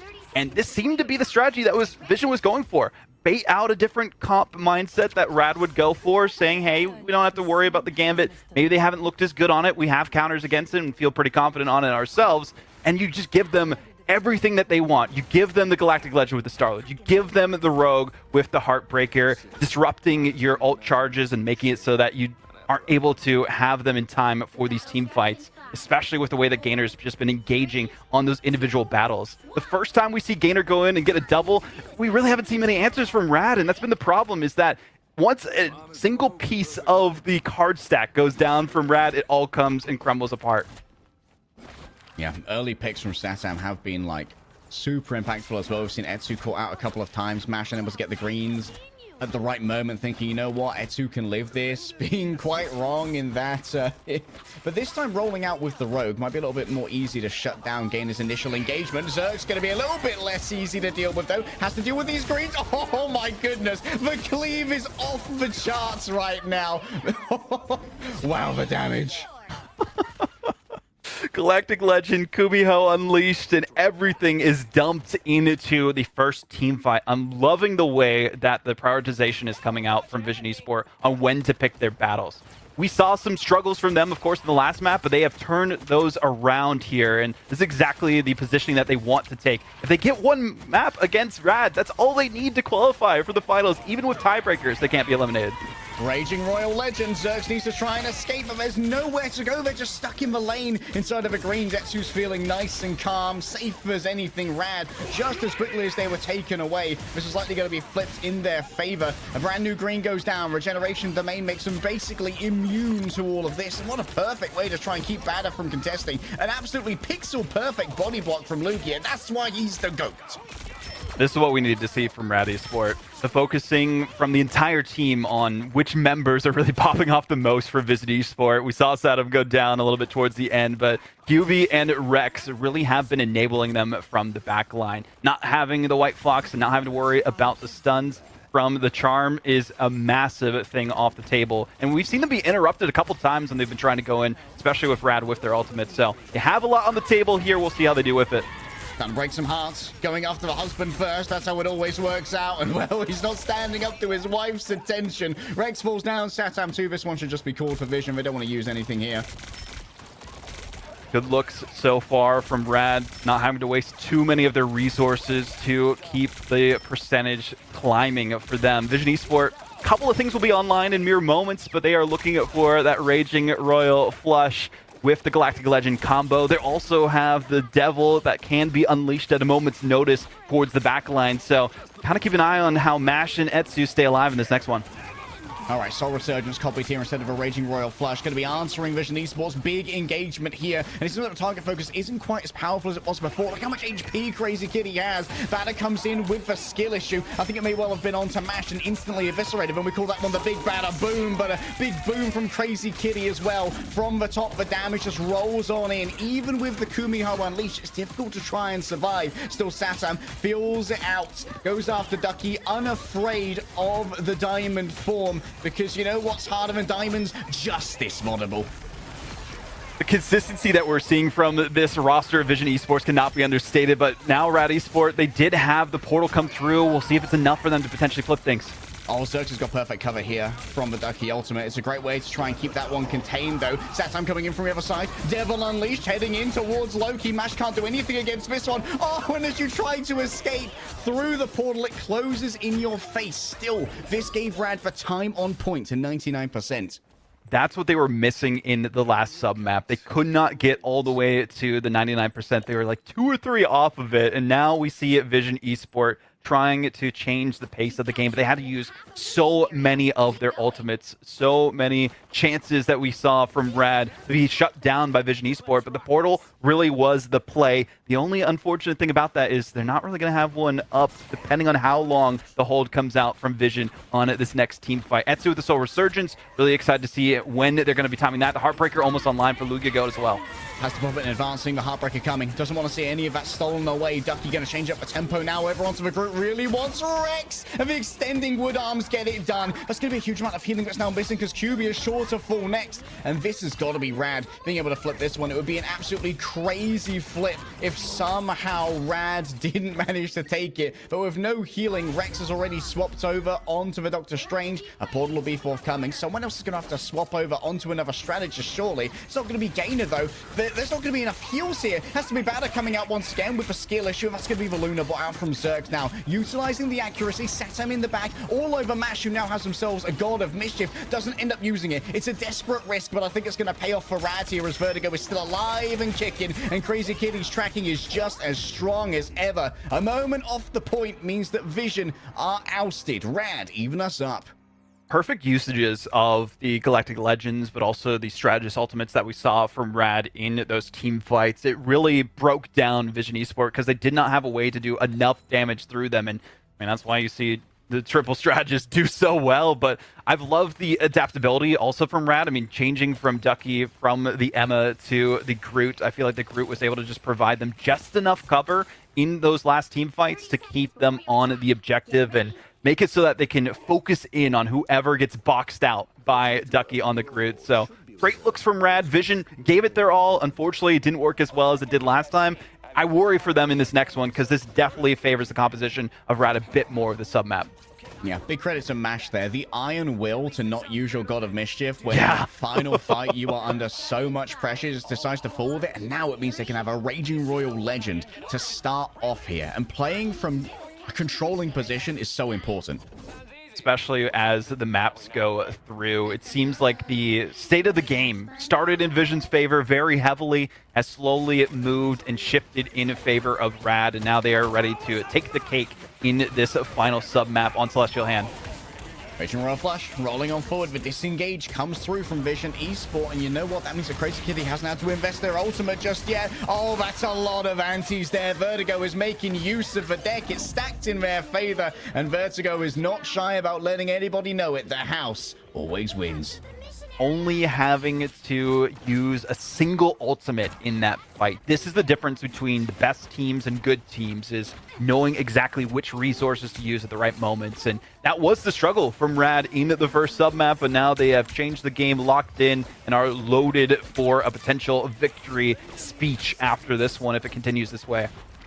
Get another Raging Royal Flush. Rex still working up towards this one, asking the team to catch some poke just to get that additional charge.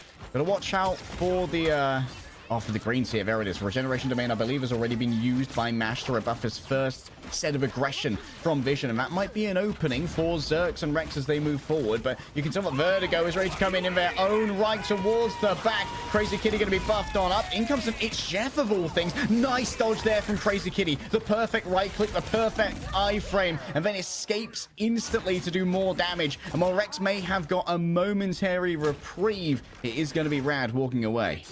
Having the one-sided Loki with the Gambit cannot be understated. I get the reasoning for the ban on the White Fox, but it felt like maybe there's some other priorities that they could have done against Rad going into this map, and now all of the work that had been put in seems to be crumbling around them.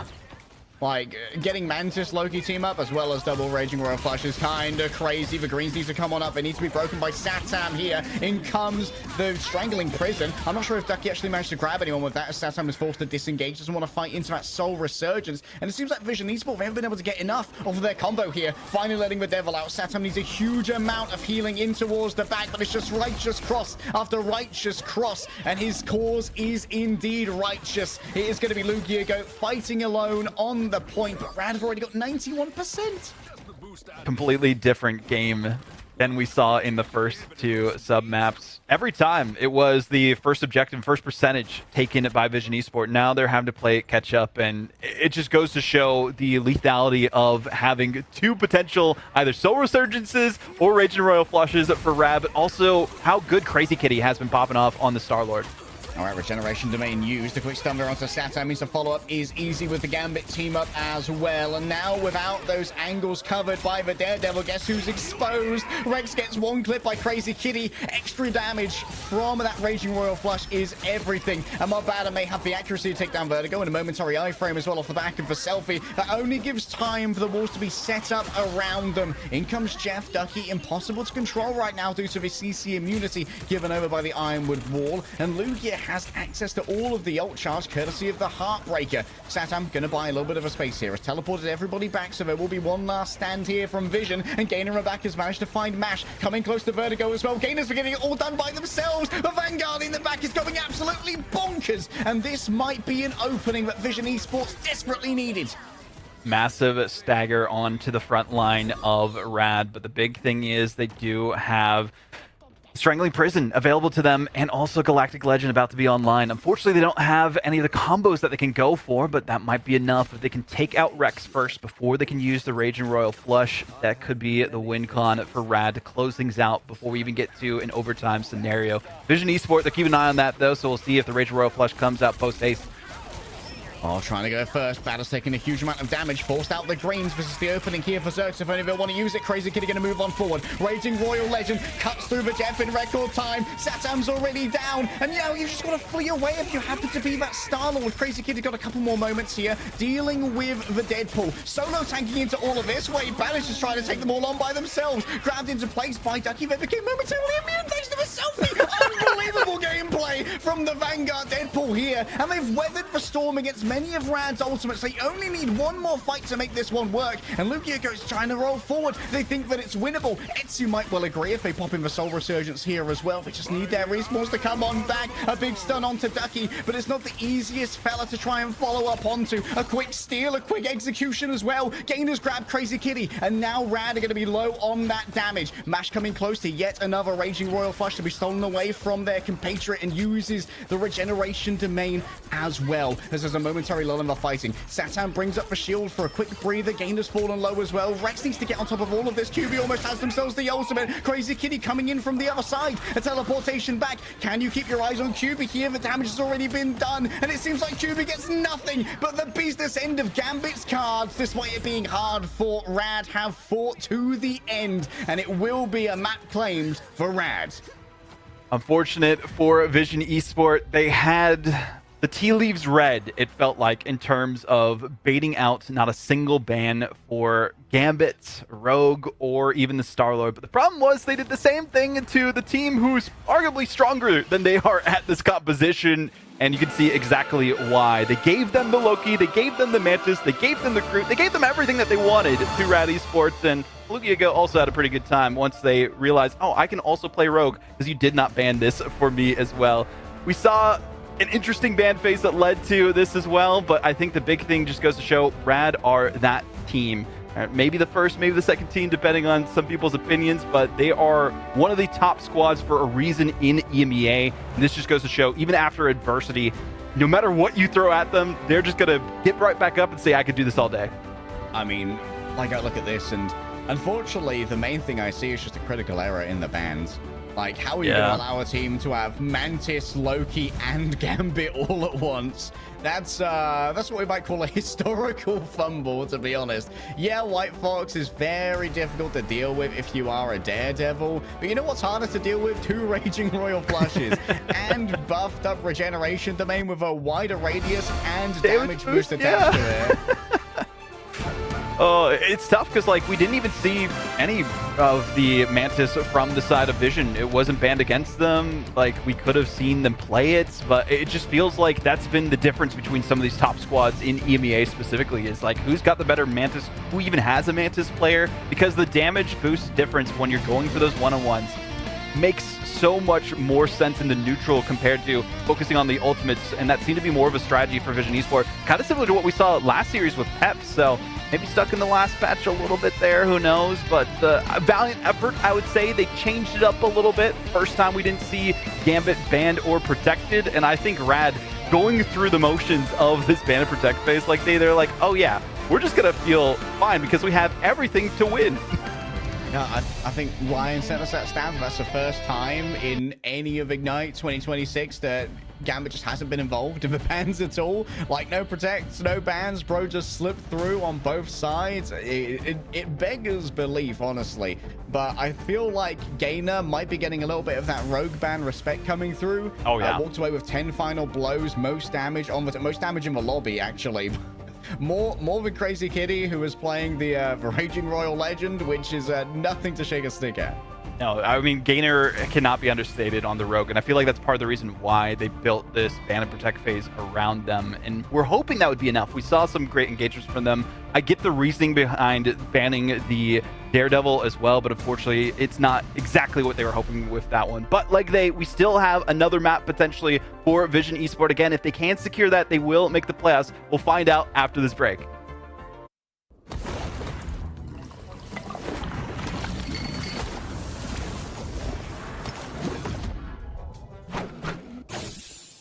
Fantastic! Ha-ha! Ha-ha! Ha-ha!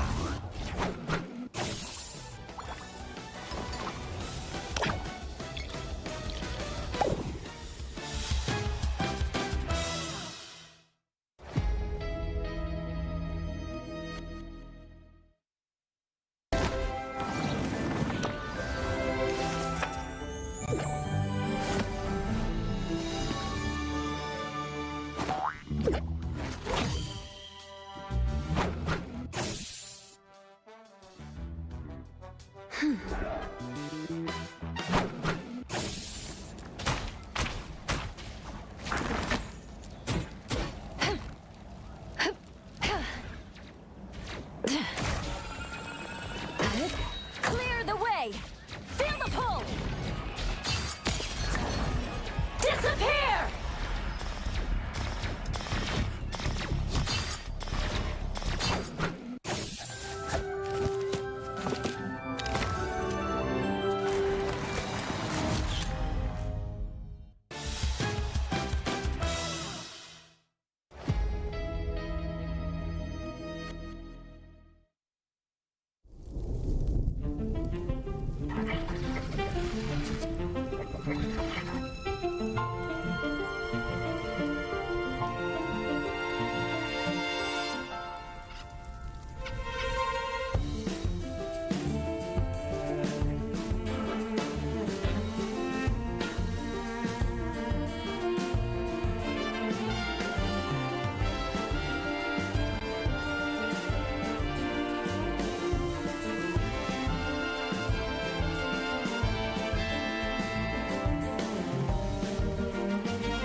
Wow, that was such a close Celestial Husk ending in Rad's favor, but I want to get deeper into the discussion that you guys began with the picks and the bans, because Rad were looking like the Avengers out there with the assembly of team-ups, like, yeah, Loki, Mantis, Groot, Gambit, and Rogue. It felt like Rad won the map just off the pick and bans. That tends to happen more often than not, it feels like, especially in this preseason. Teams are testing compositions, right? Stage 1 still ahead of them, and they're already going to have a completely new meta depending on how those two new heroes will look at that time. So maybe this is them just like figuring out, okay, can we play this composition against Rad? No? Okay, we go next into the next map.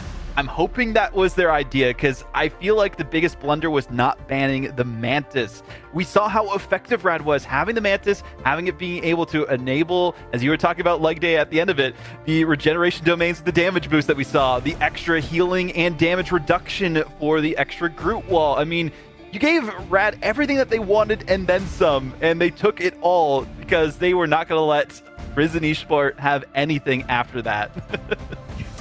Yeah, like, it feels like not Loki, Mantis is like the glue, the condiments to the meal. She kind of just ties everything together, and the pick and bans went one way, but speaking of the Loki that I blundered, I mean, there's a big difference between Zerx and Crazy Kitty on the Star-Lords when one has to face a Loki and the other one doesn't. Yeah, like, Loki not only absorbs a bunch of fire during, like, the Galactic Legend because all of the clones are targetable, but also Regeneration Domain makes it impossible to do damage to anyone who's within them. We saw Saturn doing a great job of trying to break those crystals, but it's still uptime that you're missing, and this is going to be the map pick for Vision.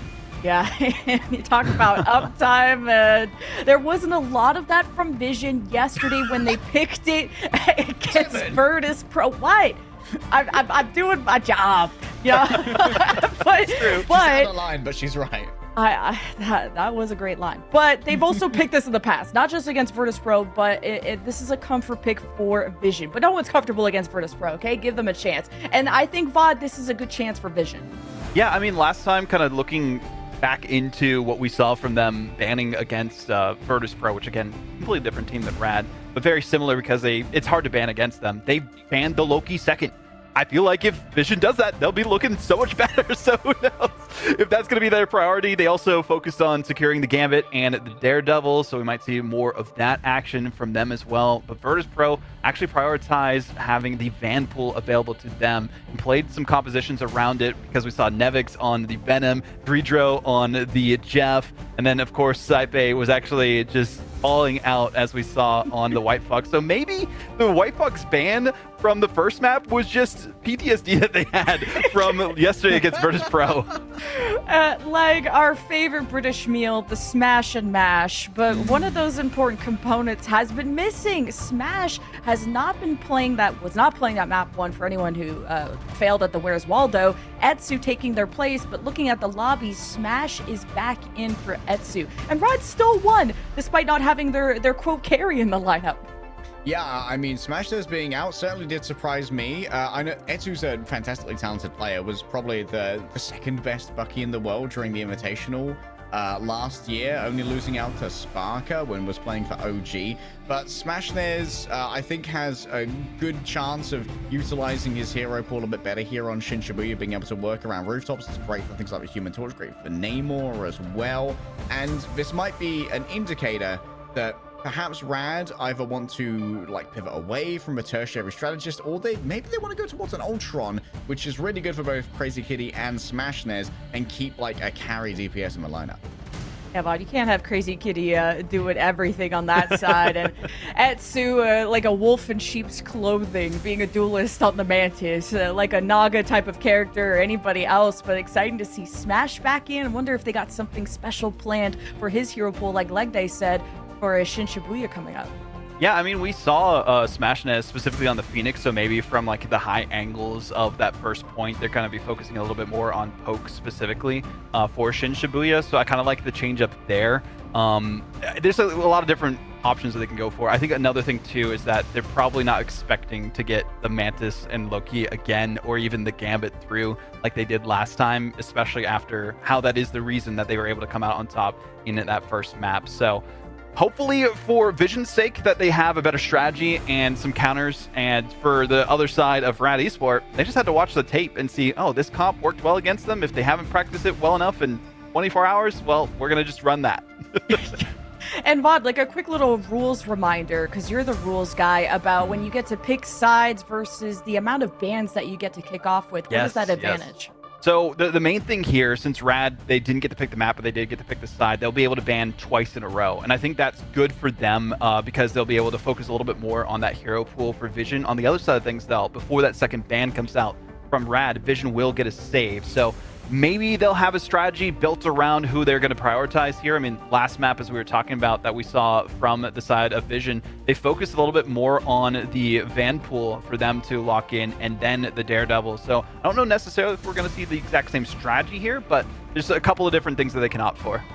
I know, and Leg Day, to try and target someone like Zerx, who I think really has to save the day, you know, we don't even have to think too much more because the pick and ban is ready. So boys, take it away.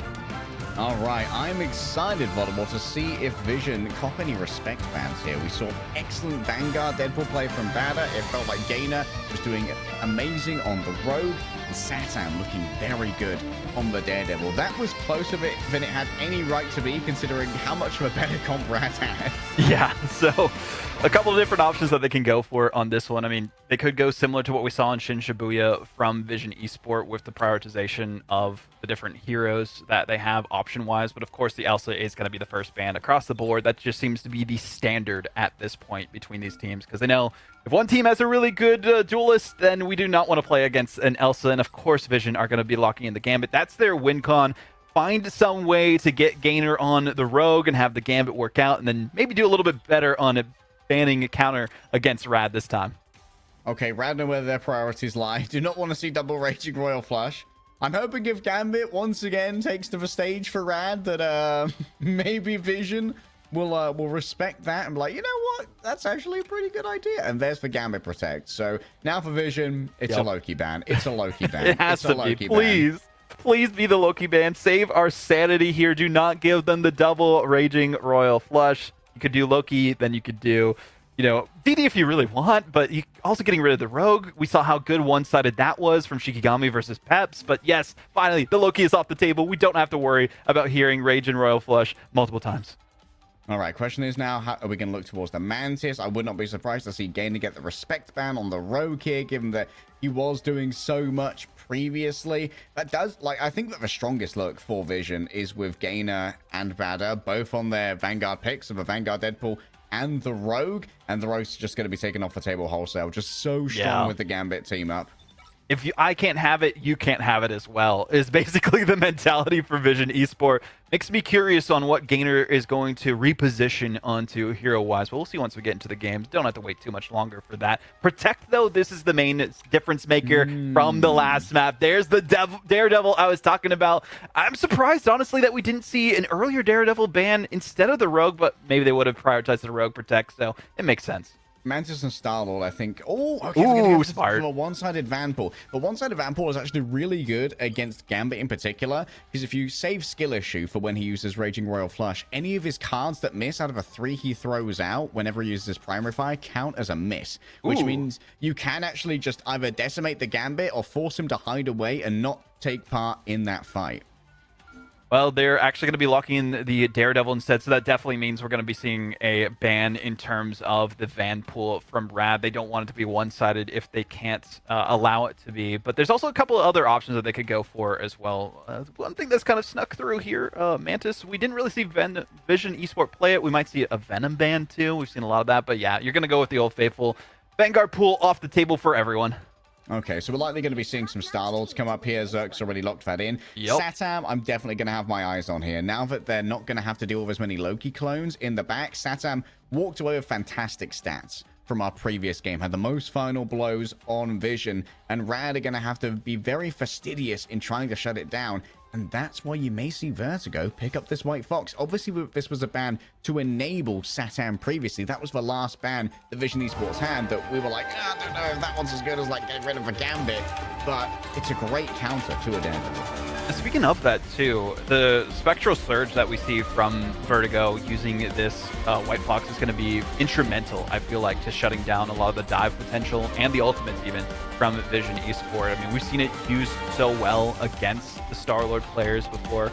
I'm really curious if Vader's going to be sticking with the Spider-Man. That'd be interesting. Opening a silly portal, if I heard correctly. Oh, yeah. That is what it sounds like at this point. So maybe trying to have them fall off the map, or at least delay them in some way. Trying to see which side that they're going to be going through on this one. Getting some extra vision, too, from Crazy Kitty, so they might be able to see exactly which route they go for. Okay. We have the information. Let me see it. Oh, counter portal. Yep, here we go. Getting it into the exact right position. How's your reaction speed, Lugia? He's going for it. He's running. Yes! Oh, double! May God have mercy on your souls. And there's the Venom in the 2-2 that we were waiting for. I'm honestly not too surprised we didn't see a Venom prioritization in the bans because of how, as you mentioned, effective we have seen that Vanpool before. Oh, huge. Wait, did they commit to this dive? I mean, I guess with Satam and Gainer, being able to just go through afterwards, they still commit to that one. But, oh, man, what an alpha strike from Lugia.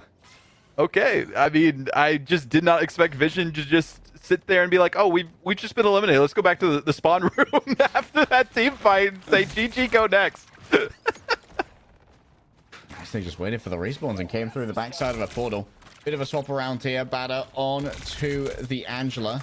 Very divey indeed. As you can see already, Lugia has come in and used their symbiotic crunch. However, it's Kitty who's getting crunched on the other side. Big Devil's Chain grabs in Lugia Go. The chase is good, but I think there's going to be plenty of healing here to try and keep them up. This is a big isolation mode. Ducky's finding himself alone. Needs the rest of the team to come on in. And look at that. They use all of their speed to help out their Magneto and get the crunch from the back.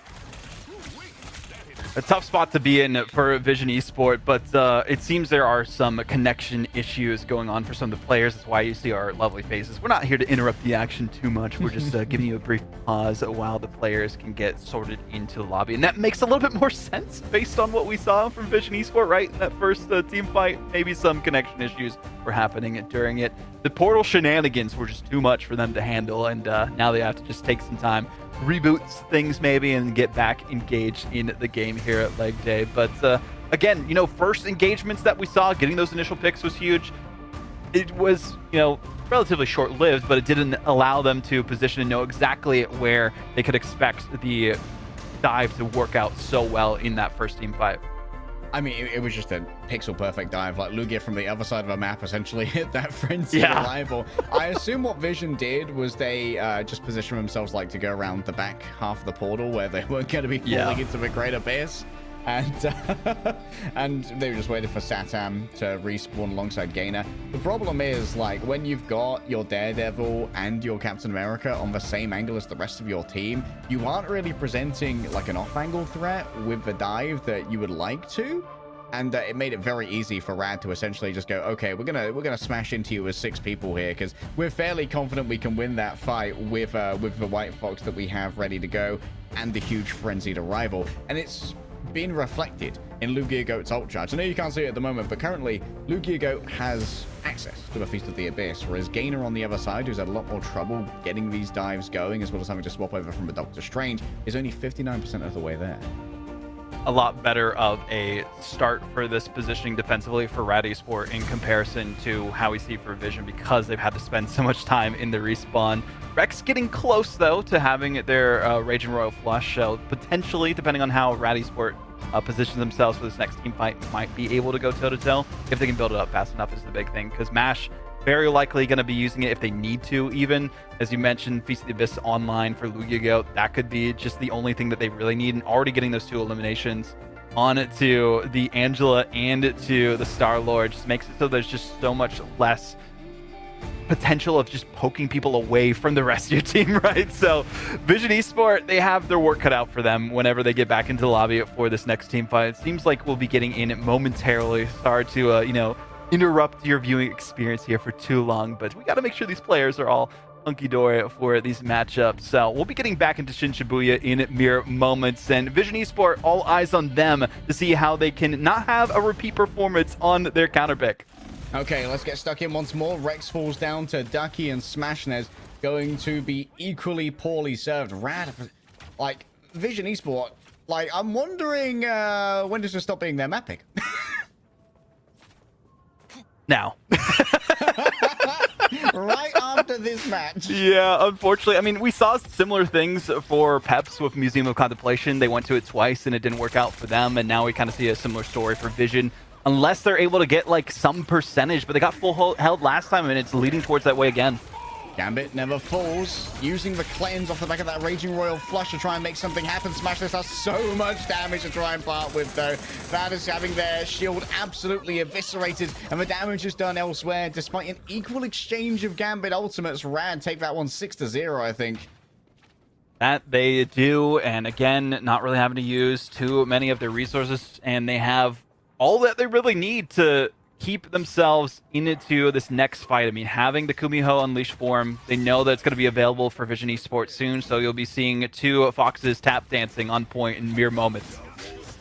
All right, already unleashing the devil is going to be a big engagement here from Crazy Kitty, but might be overextending in touch considering where the remainder of the team are. Forced to move away, but Banner just falls down to the aura damage that Crazy Kitty was showing thus far. And now down one, Tank Vision Esport are going to find it a little bit more difficult to claim the space. They've got to use the Kumaho to do it. Oh, that's a huge Feast of the Abyss coming through, though, from Gainer. And now Vertigo has to try and escape the arcade. Everyone's going up high, but Zerx is too short. Can't get onto the jump pad in time, and so gets stomped down by the Tantrum, the very mad pounding of a nine-tailed fox. Smashnez is playing a much more reserved position. Doesn't want to get themselves into a huge amount of danger. Big engage coming through from Banner, but Mash has already been TP'd back. It's good healing to come through from a Gambit in the back half of this fight. He can take it to the high ground as well. Needs to try and avoid Satam, who has been an absolute monster in the series thus far. And it seems that Vision Esports have finally seen the vision and should be able to make something work here. But Ducky's coming back. Meteor M takes to the sky, takes out Gainer. That's an opening now, though, for Zerx. Knowing that all of this cannot be eaten up, you've got to worry about the shields. There's so much to keep this mitigated, even without the Meteor and the Spirit Sanctuary as well. And Smashness is almost back with the Raging Royal Flush. You're going to be able to generate even more here. And Vision Esports, with 4 seconds remaining, is feeling like their map pick is not really in their favor.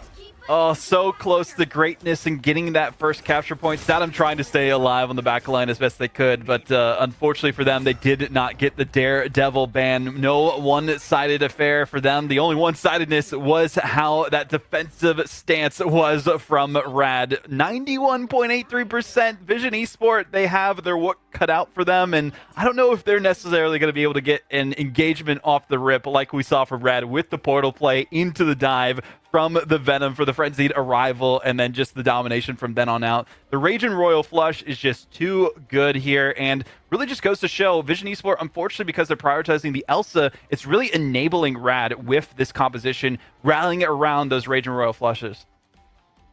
Yeah, they're getting a huge amount of value off these. Rex was forced to use one reactively to cleanse the anti-healing debuff inflicted by the initial engagement that we saw Lugia bring in with that Feast of the Abyss. So having to play that reactively is never ideal. Wait a minute. Are we seeing this? 30 seconds before I mean, it's not too out of character, to be honest, to have Smashnez over here on what I'd say is probably his favorite character, or at least historically his most played. I feel like this is just an ego boost for them. They feel very confident. They're like, okay, maybe we'll go for it. But no, they're just going back to the old faithful, the Galactic Legend coming out from Smashnez. If they can build it fast enough and win this first team fight, it might just be enough to snowball into a full point capture. And we've seen teams struggle to do that, but I feel like Vision Esport, they had potential like we saw on Domination, but they're just going for the straight portal play. I'm curious where they're going to position this one. And actually, that's smart, putting it aside from them so they can't get counter portals. Yeah, just saying, if one appears in front of me, it's a fake. They're just going to play for the high ground here, flip the map around. It's already used. Portal will probably come in from the other side on the Venom here. Now it really comes down to how Vision Esport are going to try and counter this portal play. Immediate dive in, but not able to get any of the picks that they would want. Vertigo a little bit off position, and that might be enough for them to get something, but I'm loving this grouping up that we're seeing from Rad. Okay, 30 seconds gone. Remember, this is still winnable for Vision. They got 91% off the back of that one successful fight that they had. But Banner going down is not the amazing start they'd hoped for. The charged greatsword has been drawn from its scabbard, and its slices shall carve chunks of flesh from Vision, as well as carve chunks of space out for Rad to try and occupy this point. Battle's already going to be coming back here with the portal from the back. It is going to create an off angle that needs to be dealt with as Smashness is chased on down by Zerx here, but it's still the value in the back from Crazy Kitty. Finds Rex. QB as well. Lugia on the other side knows, hey, if you've got no healing, I'm more than happy to try and confiscate the HP from you. And it's just an absolute tour de force from Lugia Goat so far. A quick return through the portal does mean that Vision Esports have a moment of stability with 2 minutes 30 remaining. Solid plays so far from Vision Esports to at least try and hold things down at the last hour against Rad Esport. Again, if they do drop this point here, they lose the series and will have to go the distance against Fire Strays to try and make it into the playoffs. But Crazy Kitty going crazy. Dude, Crazy Kitty is nasty. I think he went out of that fight with full HP as well after getting that pick. Rex falls at 99%! Oh, it's an absolute disaster. I can't believe my eyes, VOD. Everything's gone wrong. Unfortunately, Rex's ult was going to come later than Space starting a co-stream. Oh, so unfortunate for Vision Esport, and I think at this point we can categorically say that this should not be their counter pick anymore, unfortunately for them. It just seems like, you know, Rad have been around the block as players in Marvel Rivals for such a long time. They remember when this used to be played in the map pool way back a year ago before it returned. And you can see exactly why. They know the strategies, they know the positionings, they know the rollouts like we saw in Lugia Go. Of course, the MVP in all intents and purposes. I mean, the triple we saw from them, and yes, they did give up some positioning on the point and didn't capture it off of one team fight. Didn't matter. They had so much time in the bank, so much to work with, and just the focusing of the backline for Vision Esport, they could not stay alive to save themselves. 6 KOs against Rex, and then 7 for Kyubi. You cannot allow that to happen if you want any chance to use these ultimates in your favor and enable the rest of your team. Yeah, fantastic performance from Lugia. That's why Bro got the movie in 2000. Let's bring in Lemon to see what she thought of Shin Shibuya. I think it's time to stop picking this map if you're Vision. I think any team should maybe not pick this map, if I'm honest. It may be a Vision diff. It may just be a defense diff because it's so strong. It's an absolute fortress. But I want to talk about the Vanguards. We have talked about the birds enough. Let's talk about the accompanying bird of Ducky against Batter as these Vanguard secondaries. What do we think about the Magneto versus the Angela when it comes to accompanying the Venom bot? Yeah, I'll take this one for sure. I just felt like Bader just didn't get much value out of the Angela personally. I respect the hustle to try and make it work, go for those off-angle flanks, but just the positioning that we saw from Rad, why they were grouped up so well, and there wasn't really a chance for Vision to pick them apart. And that was kind of the struggle, right, for Brad earlier on, especially in Domination, is that individual fights, they were kind of losing those at the start, and then there wasn't really too much from Vision to do afterwards when it came to the comeback, because they started grouping up, they used their Loki Green so well, they were able to keep them up and have double Raging Royal Flushes. This time on Shin Shibuya, it was more of a story of, well, Lugia Goat and Ducky have all the positioning that they need, all of the presence of mind to know when to go in for the dive for Lugia Goat, Ducky to protect the back line with the bubbles, and then Bader just was there, it felt like, unfortunately. Like I love all of Audible's thoughts. My only thought is Meteor M vacuum cleaner for the Galactic Legend, the Legend True. No More. It just seems like the ultimate rock, paper, scissors combo. Well, as the Angela, I'm sure has its uses on the macro disruption, but it feels like you have to play Magneto against Star-Lord these days. Yeah, like Magneto is a great way to get, like you said, blanket mitigation for the Galactic Legend when you don't have something like a regeneration domain from a Loki, which gets taken away in the ban phase, thankfully, this time. And I think that Ducky having that ability to peel not only for the big ult, but also for some of these Alpha Strike dives as well with the projected bubble is super important. And it does mean that Ducky can also bring up that shield between people like Rex and their divers. And I think that was actually super important in stopping Rex from being able to build this Gambit ultimate as fast as they would like. We saw them go down at 99%. Maybe if a couple of those hadn't hit a Magneto shield, you get that last percentage point. You can try and turn a fight. Yeah, and I like that we got to see some substitutions. You know, we got classroom full of rosters here, and we get to see this kind of in and out vaudeville of Smash coming in, smashing the competition. Do we think that they finally decided that Etsu maybe is going to be their Mantis specialist? Maybe Smash 100%. is giving them more 2-2-2, but is that viable when you don't know what's going to happen in the pick ban? I think it is, because it really depends on the mode and map, right? If the triple strategist works out well, I mean, it really did on Domination for them, and depending on who you're facing off against, it makes them second guess the compositions that they can ban and protect into. And it also, we kind of saw in that first map where they were prioritizing different things compared to what they did in the second one. And I'm really interested, once we do get this interview going, it sounds like we're going to be getting with Ash, the coach for Rad, what their strategy was, and especially their thoughts after they were given everything from that first map. Oh my god, it was just nice to see the Smash and Mash, and then we got Ash. we got Exactly. all the rhyming things. names. And Rad, with this win, may be able to contend for that #1 seed against Virtus Pro, and we'll kind of get the gossip on the interview soon. But how possible do you think that is, like that? I mean, it's looking strong. Crazy Kitty looks kind of lights out on the Daredevil today. We can definitely get some insight, though, from Ash. Yeah, Ash is ready to go, and so are we. Joining us for that post-match interview is the brains behind the operation here at Rad Esports. Hey, bud, congratulations! Hello. That was probably a fun one to watch. And a quick one on Shin Shibuya. How much are you guys really working on that map? It seemed like another day at the office for y'all. Well, to be honest, that map is obviously a new one. For me, for those who don't know, I've been a player since obviously the alpha, so this map was kind of like one of the first maps that I played on. So we got a few strategies from back then, but we haven't really been scrimming it too much. It's just a little bit of fun. But I think we obviously showed that we're good enough. Yeah. I want to talk your wider roster. Etsu is a very high caliber player to have as a substitute. How does Etsu fit into this team? Well, Etsu's obviously a really valuable member of the team, both for like his hero flexibility as well as just his environment. He's French, so that's obviously a plus.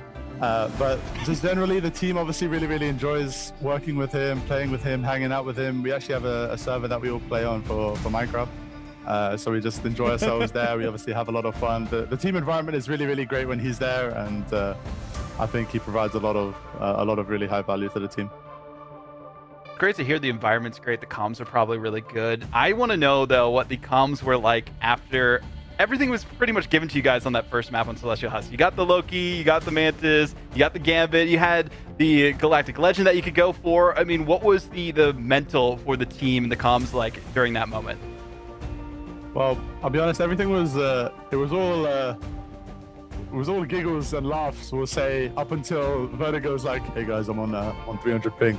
So we were like, oh, okay, wait a minute. And then we paused for a little bit, and then, yeah, we had to reframe. We had to like reframe the whole game a little bit, change our priorities, and obviously you saw us change up the comp a little bit here and there, everywhere. We obviously adapted pretty well, but fair play to them. Honestly, we didn't really expect to get given everything and it be that close on the domination, especially with domination that map being pretty good for us. So it was really nice to see.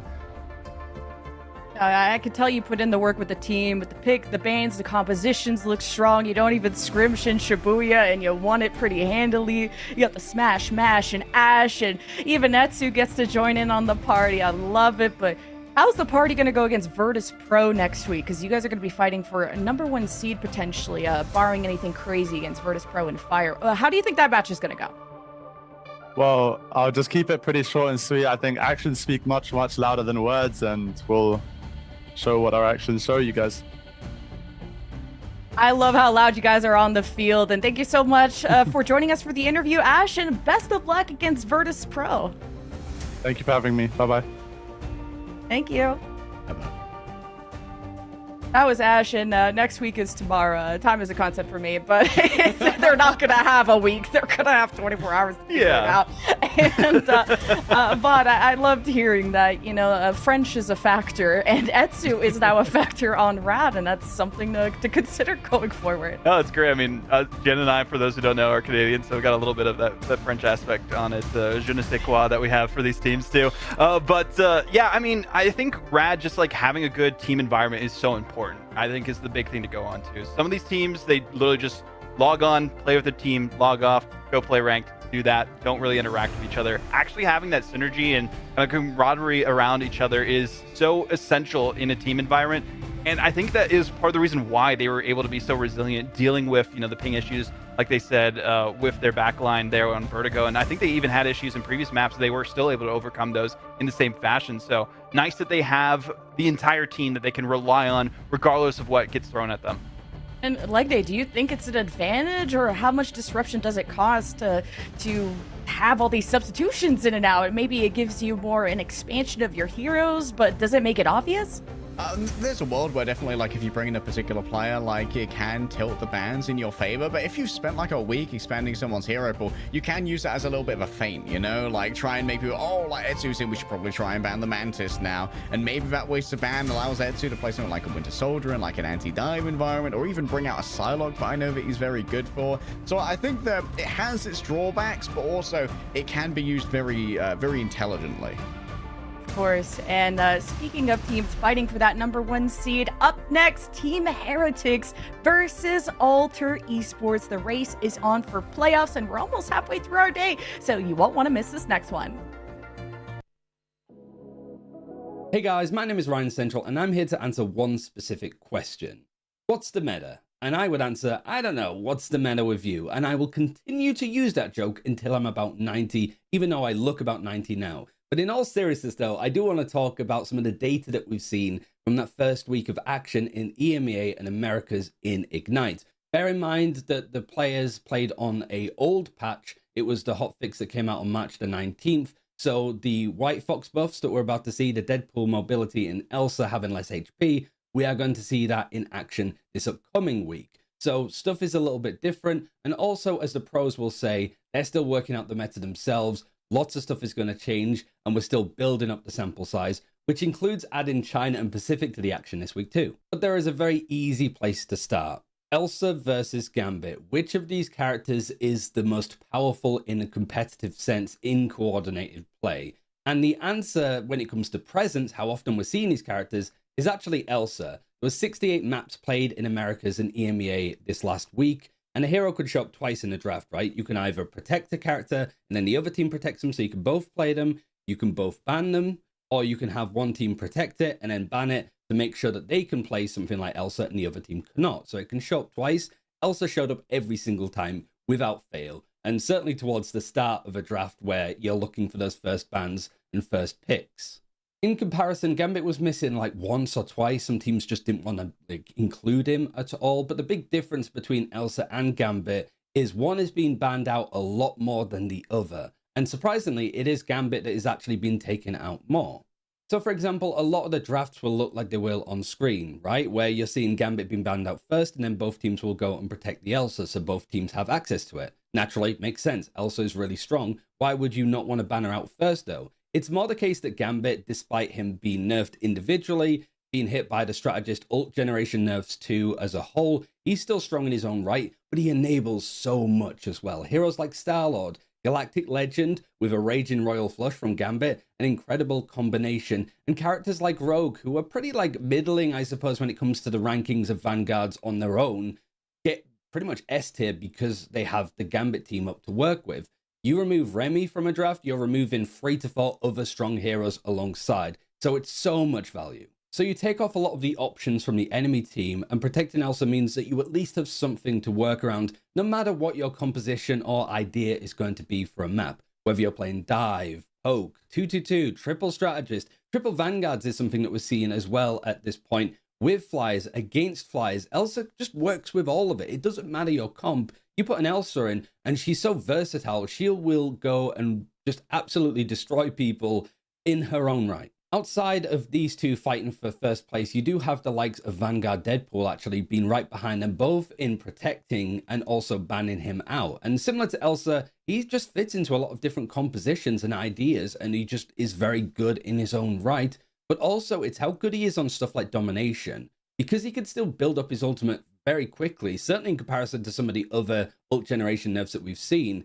That first fight is really good for Deadpool because he can get a ban hammer early, put it on the enemy strategist, lead to an elimination, and so your backline strategists are up on ultimate charge before the enemy. It gets so much value, and it makes sense why Deadpool Vanguard is so good, not only on Domination, but just in a lot of first early fights. If you enjoy these kind of breakdowns, let us know and we'll continue to do more. But until next time, ignite the battle, and I'll see you in a few.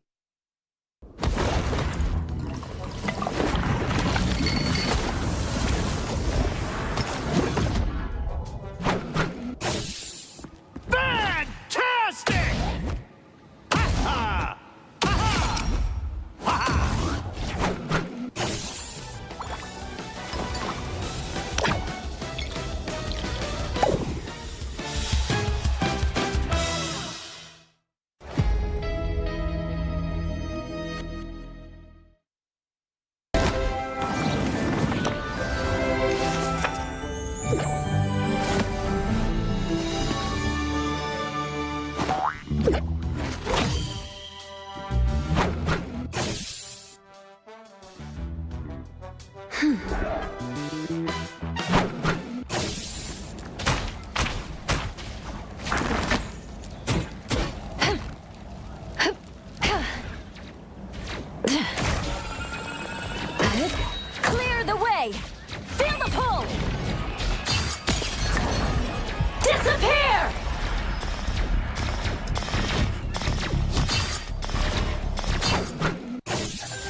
Welcome back, everyone, to the Marvel Rivals Ignite preseason for EMEA. We have our third match ready to go. Hot ready? We have Heretics versus Alter Esports. Heretics fighting to keep and really lock in that #1 seed, while Alter find themselves on the outside looking in for playoffs. But leg day, there's a lot of excitement behind this Heretics team. Yeah, Heretics stocks have never been higher. 2-0ing Na'Vi yesterday. Spoiler alert. If you haven't watched it, you got to go back. Absolutely banger series. Like, not only did they 2-0 Na'Vi, but they did it with some wild strats, which, like, some Americans might be claiming, but personally, maybe we're a little bit better with them, you know? A little bit. Yeah, who's really better? And let's just dive right into the meat and potatoes of the discussion. What is the elephant in the room? Well, his name is Deadpool, and actually it's the strat pool of Audible. We have never seen strat pool in EMEA, and it was Alex that brought it out from Team Heretics, and it was amazing with the Captain America run it down. Yeah, I mean, we were talking about that in one of the earlier maps today, too, is saying, you know, even if they ban the Vanguard pool to try and get the Jeff team up, you could still just play another version of Deadpool. So it really doesn't matter what you ban against this Team Heretics team. They're going to pull something out of a hat, and you won't expect it. And I think that's the big thing for this roster, is that they are unpredictable. A lot of teams, it's hard to ban against them because they have so much flexibility, but I feel like with this team, there's so many different options that they can pull from. Like, the one thing that was consistent yesterday was at least Tanuki on the Daredevil. He went insane, and it pairs beautifully with the Captain America. And even outside of Domination, we got to see the Daredevil. Yeah, it's been a big day for Daredevils here already, and Tanuki is among the best of them. Like you said, paired up with the Captain America. If I was going to choose one Captain America player in the EMEA now that Polly's gone, it's got to be Beetle. Like, Beetle is just that guy when it comes to making dives happen with a Vanguard. Is really good at that. And a rarity for this team is they actually have two players who can play those dive tanks. Those dive Vanguards, you have Enzo on the Venom and Beetle on the Captain America, which is something that few teams can really tout at the top level. Add respect to the Beetle, of course. Just on Domination, Heretics look untouchable. And Vod, I look at someone like Oasis. Low-key, the Jeff was carrying them on Hall of the Joliet, like healing through the fire and the flames, literally. Honestly, yeah. I mean, the positioning we saw from them, making sure that they could stay alive whenever the other players that we saw on Na'Vi were diving them, and honestly played better than we saw from Fate throughout that Domination matchup on Hell's Heaven. So I'm expecting big things from them. I would be surprised if we see some sort of a Jeff ban in some capacity, or just a ban on the team ups that we could see from them. But again, like as we mentioned before, you can't ban the Daredevil, or the Deadpool, excuse me, against this team. Maybe Daredevil could be a decent counter though, if you are feeling confident. We've seen a lot of people chase down Jeff players using that a little bit more as well. Yeah, whatever you ban against them, they'll find a different way, and all the different cosplays of Deadpool and what roles. And Enzo and Alex will have to fight over which version of Deadpool they're going to want, the Vanpool or the Shrap pool. But let's look at this pool of players from the Alter side. And one thing that's really unique and exciting about this, and I know Leg Day you're stoked about, is Team Captain on this Thor. As a fellow Thor player, why is he good, and why is no one playing him except him? Dude, I love Team Captain. Very good at the Wolverine, but very good at the Thor as well. One of the few Thor enthusiasts we have here in EMEA. And Thor is really good against like static Vanguards like a Magneto or a Doctor Strange. You can really bully them out of position, especially now with the twist in the Storm Surge, like Hammer Dash. But another way that Thor's really good, which could come into play in this particular matchup, is it's really good against Hulk, because you can interrupt all of his leaps and get that mutual like dizzy knockdown if you hit his jump with your Storm Surge, which can really mess with a Hulk's tempo going in and out. And that's something that Enzo is going to have to pay attention to, especially on Domination. And Vod, all I hear is big hammer go burn. I love me some Thor. And I love watching Leg Day run it down on Thor, and mixed results and results may vary, but sometimes there's just better choices of Vanguard. You know, for people in the chat wondering, why do we not see X hero? There's just better ones sometimes. I'm really curious too if we see a bit of a change up from Team Captain outside of the Thor, and maybe we even see a ban of it. Who knows? But I don't think that's as much of their priority. I think one thing that they do have to prioritize here, Jen, is whoops on that Elsa. You cannot let the Elsa get through. Every time somehow it has gotten through, the whoops has been playing it. So maybe this will make it so Ultra Esports are less comfortable if you don't allow them to have that available for Whoops, because we haven't seen them on anything else. And I feel like the big thing to note as well, they haven't been like a hyper carry, getting all the MVPs for this team on this Elsa. It's been more like they've just had so much sustained pressure and damage, and I really like the positioning that we've seen from Whoops too on the Elsa in comparison to some of the more aggressive playstyles we've seen from other Elsa players. Yeah, the strategist line is what's farming all the MVPs on the Ultra Esports side, but Whoops, I feel like no one's respecting this guy enough. How are you letting Whoops get Elsa every single game? Like VOD said, never been banned against them, but like what else does Whoops have in store? Because Elsa has been perma-banned every other series. Yeah, like Whoops has a reasonably long competitive history prior to also coming out as well. A lot of Psylocke and Star-Lord. A great hit scan player and knows how to play those flanks, so it wouldn't surprise me if we do see a pivot towards the Psylocke, given that at the moment it feels like we're getting a little bit of a Psylocke renaissance. If there's a world where like Elsa's gone, but maybe Mantis is in the game, the damage boosted Psylocke plays very mechanically similar to Elsa as well, with like the double spread shots, kind of like a pseudo shotgun. Their primary fire though is just not quite the Thanos tier dash survivability that we see from Elsa. Oh man, and pick a carry on the Heretic side. I guess we could set up Tanuki versus Whoops, or maybe Naga if he's not going to be on Mantis. If that gets banned out, we'll see some Naga action. But our first map has already been picked out, and spoiler alert, it's going to be Domination. And spoiler alert again, it's Burnin' T'Challa, which Vaudable, we have seen this before. And what do you expect compositionally coming out? Yeah, both these teams have played it. Last time we saw Heretics versus Peps, it was a 2-1. They looked pretty solid. Peps did a decent job on one of the points, and then we don't talk about the rest of them. Ultra Esports, very similar story for them as well. It's like they looked really solid on point 2 and then really couldn't do too much after that. So I think it's really going to come down to how these submaps work out for the comp of Ultra Esports. I feel like some work better, especially with that Thor, as we mentioned. So if they get like a good roll of the dice between the 3 maps and they have one that favors their composition a little bit more, Ultra Esports can rally from that and feel a little bit more confident. The problem really comes down to it for a lot of these teams is having the ultimates to really engage in the team fight after you lose one of these points from the submap. We saw, Leg Day in the last time when we were able to witness the comeback in our previous series. They had all the ultimates available for them and were able to turn things around and actually get the submap win after Vision took the first one. And I think that's going to be a big thing for positioning-wise for Ultra Esports if they can do that and at least have some resources available to them from submap to submap.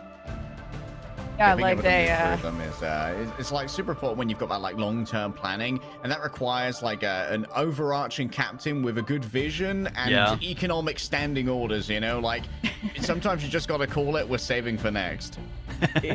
I do not want to be a strategist going up against team captain on the Thor and Z-Cube on something like a Captain America or a Mag, something that's just gonna make my life hell. And then I really hope we get to see more of this strat pool from Alex, because they were so mechanical with it yesterday. And Vaudable, you can build up the ult if you're good enough every fight. That made a huge difference, especially with the jackpot. It works so well for the triple strategist line. Especially if you're playing more of that like brawl or dive composition. We've seen it fall by the wayside since Deadpool came out originally, and people were saying strat pool is the best one, and then everyone realized, oh, Vanguard pool is actually the best one for a good reason, especially with the ability to shut people down with the Banhammer. But I think, having that like AoE heal around you and you can double it up using the Deadpool in your area is so effective. Also, you can heal with like the katanas in melee, and then a lot of people with upgrade paths try to focus on the Desert Eagles as well. So a lot of versatility for it. All right, this may be Ultra Esports' best shot to play upset against the best team in their group, but Team Heretics are flawless for a reason. Let's get into the pick fan. Take it away. Ultra Esports definitely wanting to put their best foot forward here, VOD. They are certainly not safe when it comes to playoffs. They are in a 2-horse race, I would say, with Peps for the last spot in our playoffs bracket. And it is going to be Elsa taken off the table here. So we're going to be looking to see how Whoops is going to be moving over onto an alternative pick. And with the Jeff protected here, we got to wonder, I hope so. Is it going to be the heal pool coming through again? We could definitely see that. And that's also, I feel like, a reason why we didn't see the Vanguard pool ban come out initially from Alter Esports. They're prioritizing the strategist lineup of Team Heretics. Yes, they do have potential for the Gambit if it does get through, not on this next ban from Alter Esports. And Heretics side of things, they might be thinking, okay, we haven't seen this team on Gambit. Maybe we just get rid of it entirely so they can't use it, but also getting rid of the Loki, it makes a lot of sense on that front as well. Just an interesting little minutia. The Gambit's Raging Royal Flash, like some would say that one of the most meta things about Gambit is the ult acceleration that he gives during that ultimate. Doesn't really work that well for Deadpool, because Deadpool has like these long 60-second windows where you just can't get any ult charge at all. So you're not as bothered about missing out on the Gambit in that particular composition in many cases. We get our mutual ban coming through. For now, no Harv. It's going to be the one-sided Jeff that's given over. Okay. I respect it. I mean, having the one-sided Jeff is good, especially on this map. Some of the sub-maps are really good for taking people, especially off the falls as well. So we're going to see some shenanigans if we do get that sub-map specifically. We are going to get the Vanguard pool lock-in from Alter Esports. So probably maybe see some sort of a ban on the front line of Alter Esports from Team Heretics, depending, or if they're going to continue to focus on the back line with the bans, because every single one so far has been targeting the strat line. Okay. Are we going to have a mutual ban on the Daredevil? No, we're taking away the Gambit. This is going to allow the Daredevil to come through for Ultra if they want to use it, but we do know that Tanuki has a rather wide pool of melee heroes that they do enjoy, including the Black Panther, but I don't think we're going to be seeing that one come out as a priority. No, not at all. So they are making sure that there's no one-sided Gambit for this last ban. So we're not going to be seeing the Gambit play like we did in the last couple of maps, but this go-around, it will be a different duelist line, at least in terms of heroes from Alter Esports. Looking at Whoop specifically, what they can be playing. I don't think they're going with a flower comp, but who knows? Might work out. We know that Monarch is probably one of our more flexible players in EMEA. I think in the first week played all 3 different roles. I think, did they even play Vanguard pool for a while? I know that they played a Vanguard. It might have been Vanguard pool, which ZCube is currently hovering at the moment. I'd love to see Team Captain on the Hulk. I always love a good bit of Hulk play in my games. Yeah, changing it up from the Thor. I think they realized, especially with this specific submap, Thor's not as effective as you would really like him to be, especially because it's such a more open area. There's not as much places you can hide behind, especially because of that central point. I think it's going to work really well, though, for the Invisible Woman for Alter Esports, because you can cover all of your options whenever you see Team Heretics trying to dive towards you. The force physics are really going to be crucial for them, in my mind, to keep them up. I fear for Hatray. Yeah, same. Damage boosted Tanuki coming for you when your evasion options are limited on Ultron is very, very scary. Yeah, the Mantis being one of the things that snuck through the ban and protect phase again, and we've seen how lethal Heretics have been with it before, so I'm not going to be too surprised. Maybe a little bit more from Alter Esports using the Ultron as well. Okay, already Enzo taking a little bit of poke here. Those damage boosted Encephalo rays and nothing to be underestimated. And you can see Hatro is going to be the priority target for Tanuki. The damage boost just does so much. Beetle gets grabbed on in, and then look at that great answer from Exo, trying to answer that dive. It's 1-for-1 at the moment, but Team Heretics already have a lot of presence on the point. It's going to be a forward leap from Team Captain, but too late to try and contest. There's those force physics I was talking about. While it's such a good counter to the dive, whenever they're coming after you or trying to escape, you pull them back in so they can't get away from your grasp. And that's exactly what we saw from Alter Esports, able to take Beetle out of the equation. Skill issue already done. Tanuki on the chase, but it's going to be Nagi finds the final blow over there onto Whoop. Single DPS is gone. A big sleep as Team Captain extricates himself from that situation, and Team Captain's desperately trying to hold on to the Hulk form right now. Gets the healing that's necessary. Goes back towards the point, but realizes that Alter Esports don't actually have control of it, so it's a little bit of a waste of time for now. And Ultra are sent scurrying back towards spawn. Interesting that Hatro's still sticking on the Ultron, especially after getting targeted so much by that damage boosted Tanuki. But as I mentioned that, yep, swapping on over to the White Fox, a little bit more flexibility and also able to enable their team a bit more as well. All right, can Tanuki get value off the down to the butterflies is the question. Going to be difficult against a triple strategist ultimate ready to go. Nice flick of a spit there from Team Captain, but gets taken down to puny banner form. And now it's going to be an easy selfie for that extra XP for Enzo. Buy yourself an upgrade, son. You've earned it. In comes the invisible boundary, slowing down the players who are sped up by the Soul Resurgence. Nice tech here from Oasis. Have they gathered any enemies? No, only friendlies in this case. So actually not the hugest value off of the chef that you could ask for. Whoops now has an opening to try and work with. There's not going to be a strategist ultimate to answer this one, and Beetle can't evade with fancy footwork. Finally, Nag will bring out their own Soul Resurgence, and Exo make sure to slow everyone down once again. It's the equivalent exchange we've seen go both ways. Tanuki knows this one's not winnable. He's going to get out of dodge. We're able to come back later with a dance of the butterflies, but Monarch shuts it down in advance. Great spore play from the other side. Enzo can't get onto the point in time, and indeed will be staggered afterwards as well.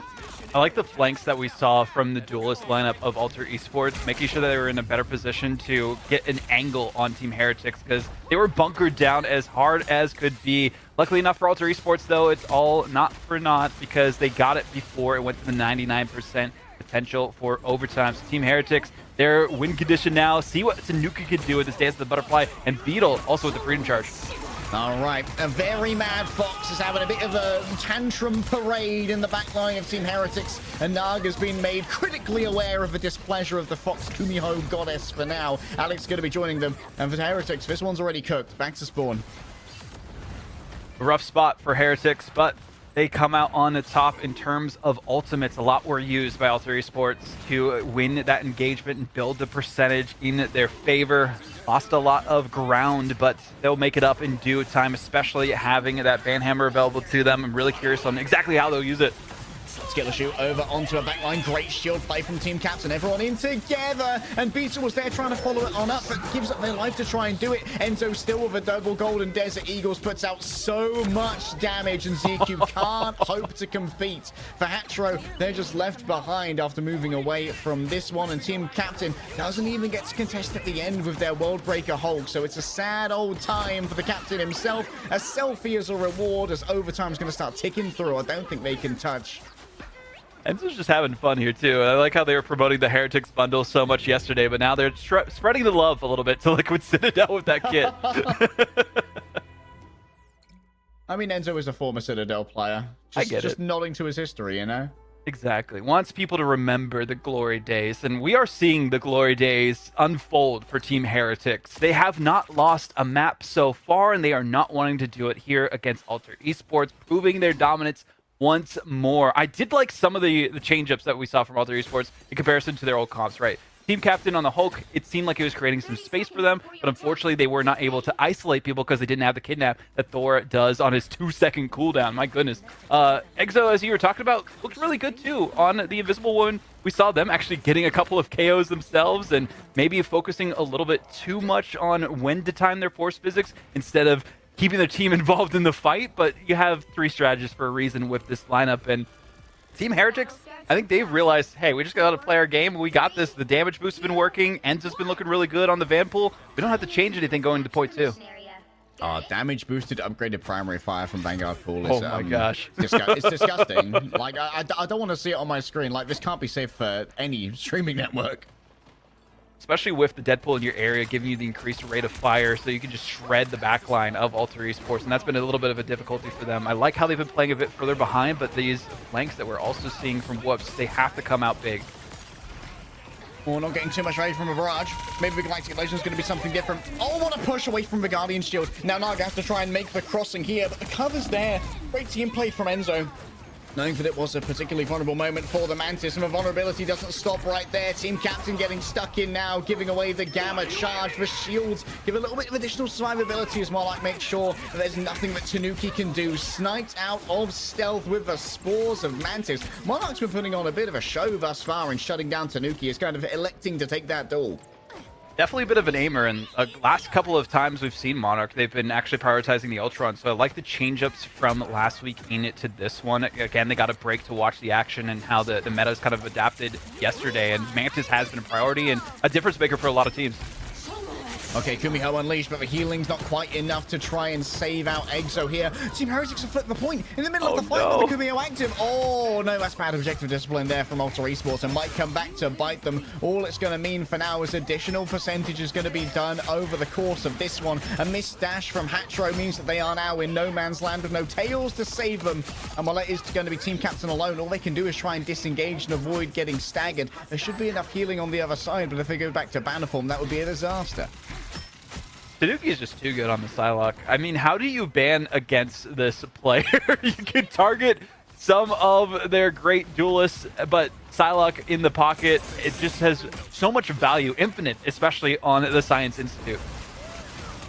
All right, Beetle following in the engagement here of Team Captain over to a World Breaker. Hulk in comes for debuff with the skill issue. I believe that one's on top of Monarch. Just try and stop them firing for now. Mitigate that spore generation.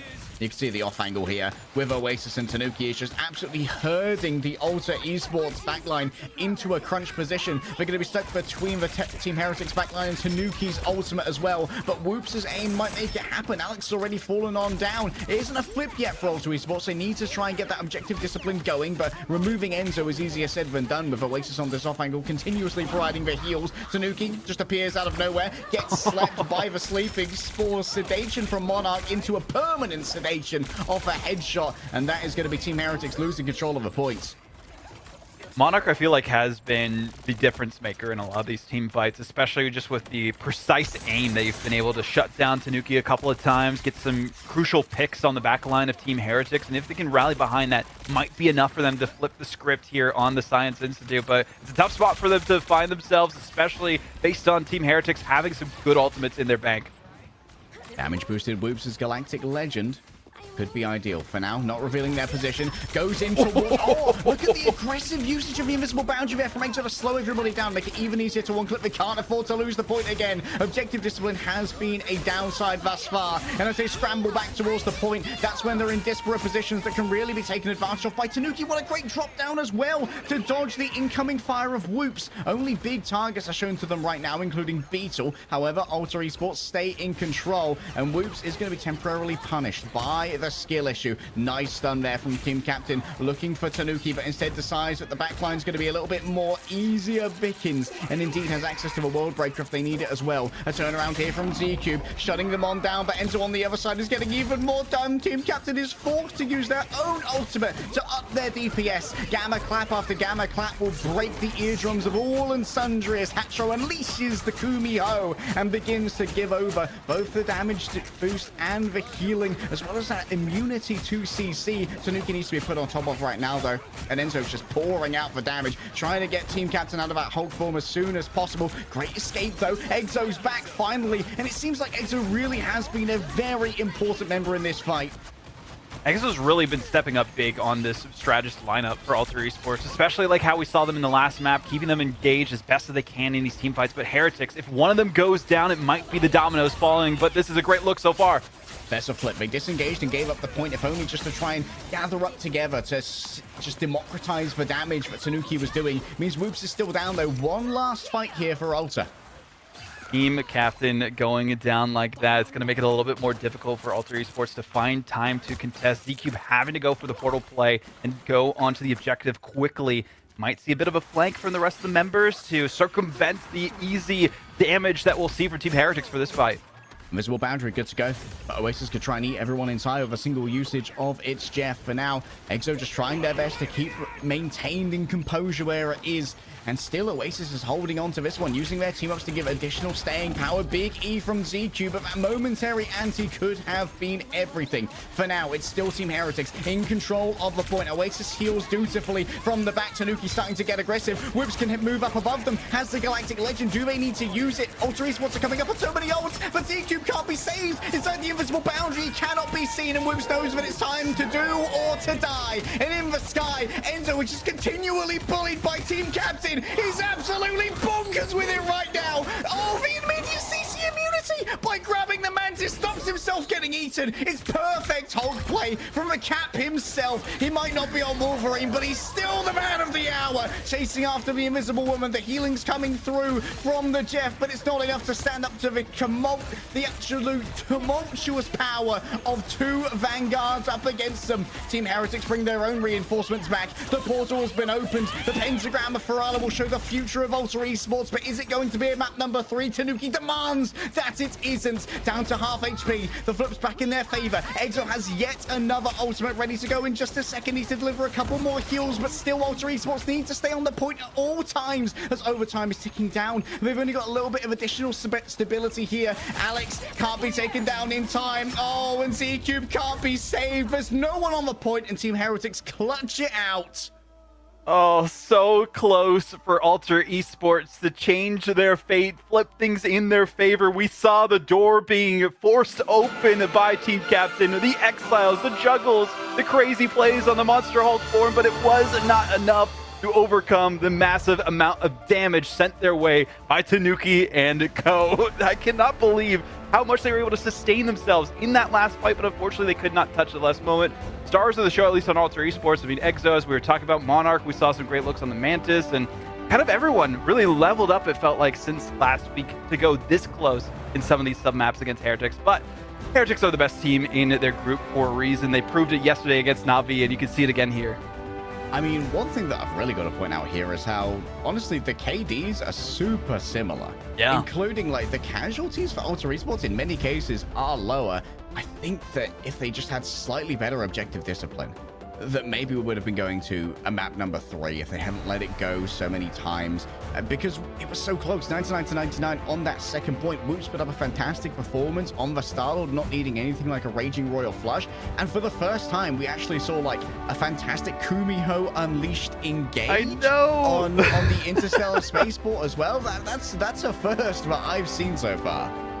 I really love the performance we saw from both teams. I mean, yes, it was a bit of a struggle for Ultra Esports at the start. Then they started to turn things around. We saw some great performances across the board from them. But then Team Heretics, I mean, Enzo just so consistent on that Vanguard lineup. There's not too much you can really do against someone like him on the Vanpool, especially with the extra damage as you were talking about from the Mantis, keeping them engaged. Oasis, I feel like, was just such a nuisance to Ultra Esports, and part of the reason why they didn't have a point discipline like we were talking about leg day was because they had to keep focusing on them off the objective, or else they would not be able to actually keep the point for themselves, because he'd just go underground, burrow into it, and then eventually circumvent everything that Ultra Esports was trying to set up and just get them distracted like a bug buzzing in their faces. Yeah, like the Tanuki Oasis duo on the flank it does just demand attention, and it demands resources as well, and it's very difficult to be able to accurately and adequately deal with that while having to play on the point. I think that Ultra Esports just needs to have like a designated contester who would be the one to move back to point and like hold it out in the 1 versus 1. But often one of the problems is like Enzo would be the one to go over and like start aggressing on that point, and it's really difficult to to like 1v1 a damage boosted Deadpool who's upgraded their primary fire. However, Ultra Esports have some time to not only pick their map to see where we're going, but also strategize against what Team Heretics are showing. We'll see where they decide to take us after this.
Wow, that first map was as close as it gets. Alter trying to punch up, but it's Team Heretics that knocked them out on Burn-In T'Challa. But we were talking all this stuff about Thor, but I'm liking that swap to Hulk instead, Vaudable. Much more of a selfless Vanguard, I think. Yeah, I'm actually kind of more surprised that we didn't see Z-Cube flexing into the Hulk. We saw them pretty much well known for it in previous seasons, but I think them being on the Vanguard pool kind of worked out better for them. We haven't really known Team Captain to play that kind of a hero, so Hulk is similar enough to Thor in that way, and I feel like it worked a lot better because the other team in Team Heretics would have had all this footage, all this study that they could have done on different counters and compositions against Thor specifically. So I feel like he would have been bursted down maybe a little bit too much. I don't know, Legday, if you kind of agree with me on that one. Like, he doesn't fare well into the damage boosted Psylocke. Does get a little bit farmed in that up close and personal matchup. Like, you can do okay against the triple strategist by like just comboing someone with the Awakening Rune, but I think that Team Captain was actually just doing so much damage on the Hulk as well, and the bubbles were a great counter to Tanuki's ultimate. We didn't see Tanuki get as much value from the ult. Yeah, and to talk about the strategists that have to keep all of this nonsense, all of this chaos together, someone like Exo, who usually plays a lot of Luna and has to deal with dives all the time, who's on the Invis, and I know, Legday, you were a big fan of also the White Fox that came out. Yeah, the White Fox, we saw like Hatro like make a Kubiho Unleashed engage work really well. I think was teleporting to one of their divers, just went straight in to the Fox Swarm, just started stomping on them, having a little parade in the back, and it worked out very well, taking down, I believe, both Alex and Naga in that engagement, which was kind of crazy. God, we already know what's on the menu for our next map. Alter have picked Museum of Contemplation. This is something familiar to them. They had some decent results, or decent showings, I should say. Results they played, otherwise. Yeah, they played versus Na'Vi, and they got 0-1 in this one, so I'm really curious on this matchup. And Heretics has only been taken to Museum of Contemplation for Convoy, so they have a lot of experience. It was a A for effort, but we need A for results if Alter want to stay alive in this series. So, boys, take it away. All right, let's get stuck into some bans here, and I wonder if we're going to continue to see any personal respect in the bans. And yeah, you know what? I'm not too mad if I'm Whoops. I think that Whoops was putting up a respectable performance on the Star-Lord, and I wonder if we're going to see Mantis go untouched through the bans again. I would be not too surprised, honestly, as teams have been prioritizing other heroes to focus on instead of the Mantis, and honestly, the Mantis is just like such a sneaky good hero this season, but I feel like that's been like so many seasons, even since mid-season, that we've seen Mantis kind of be in the meta in some way, especially as we talked about with the Alt Charge nerf.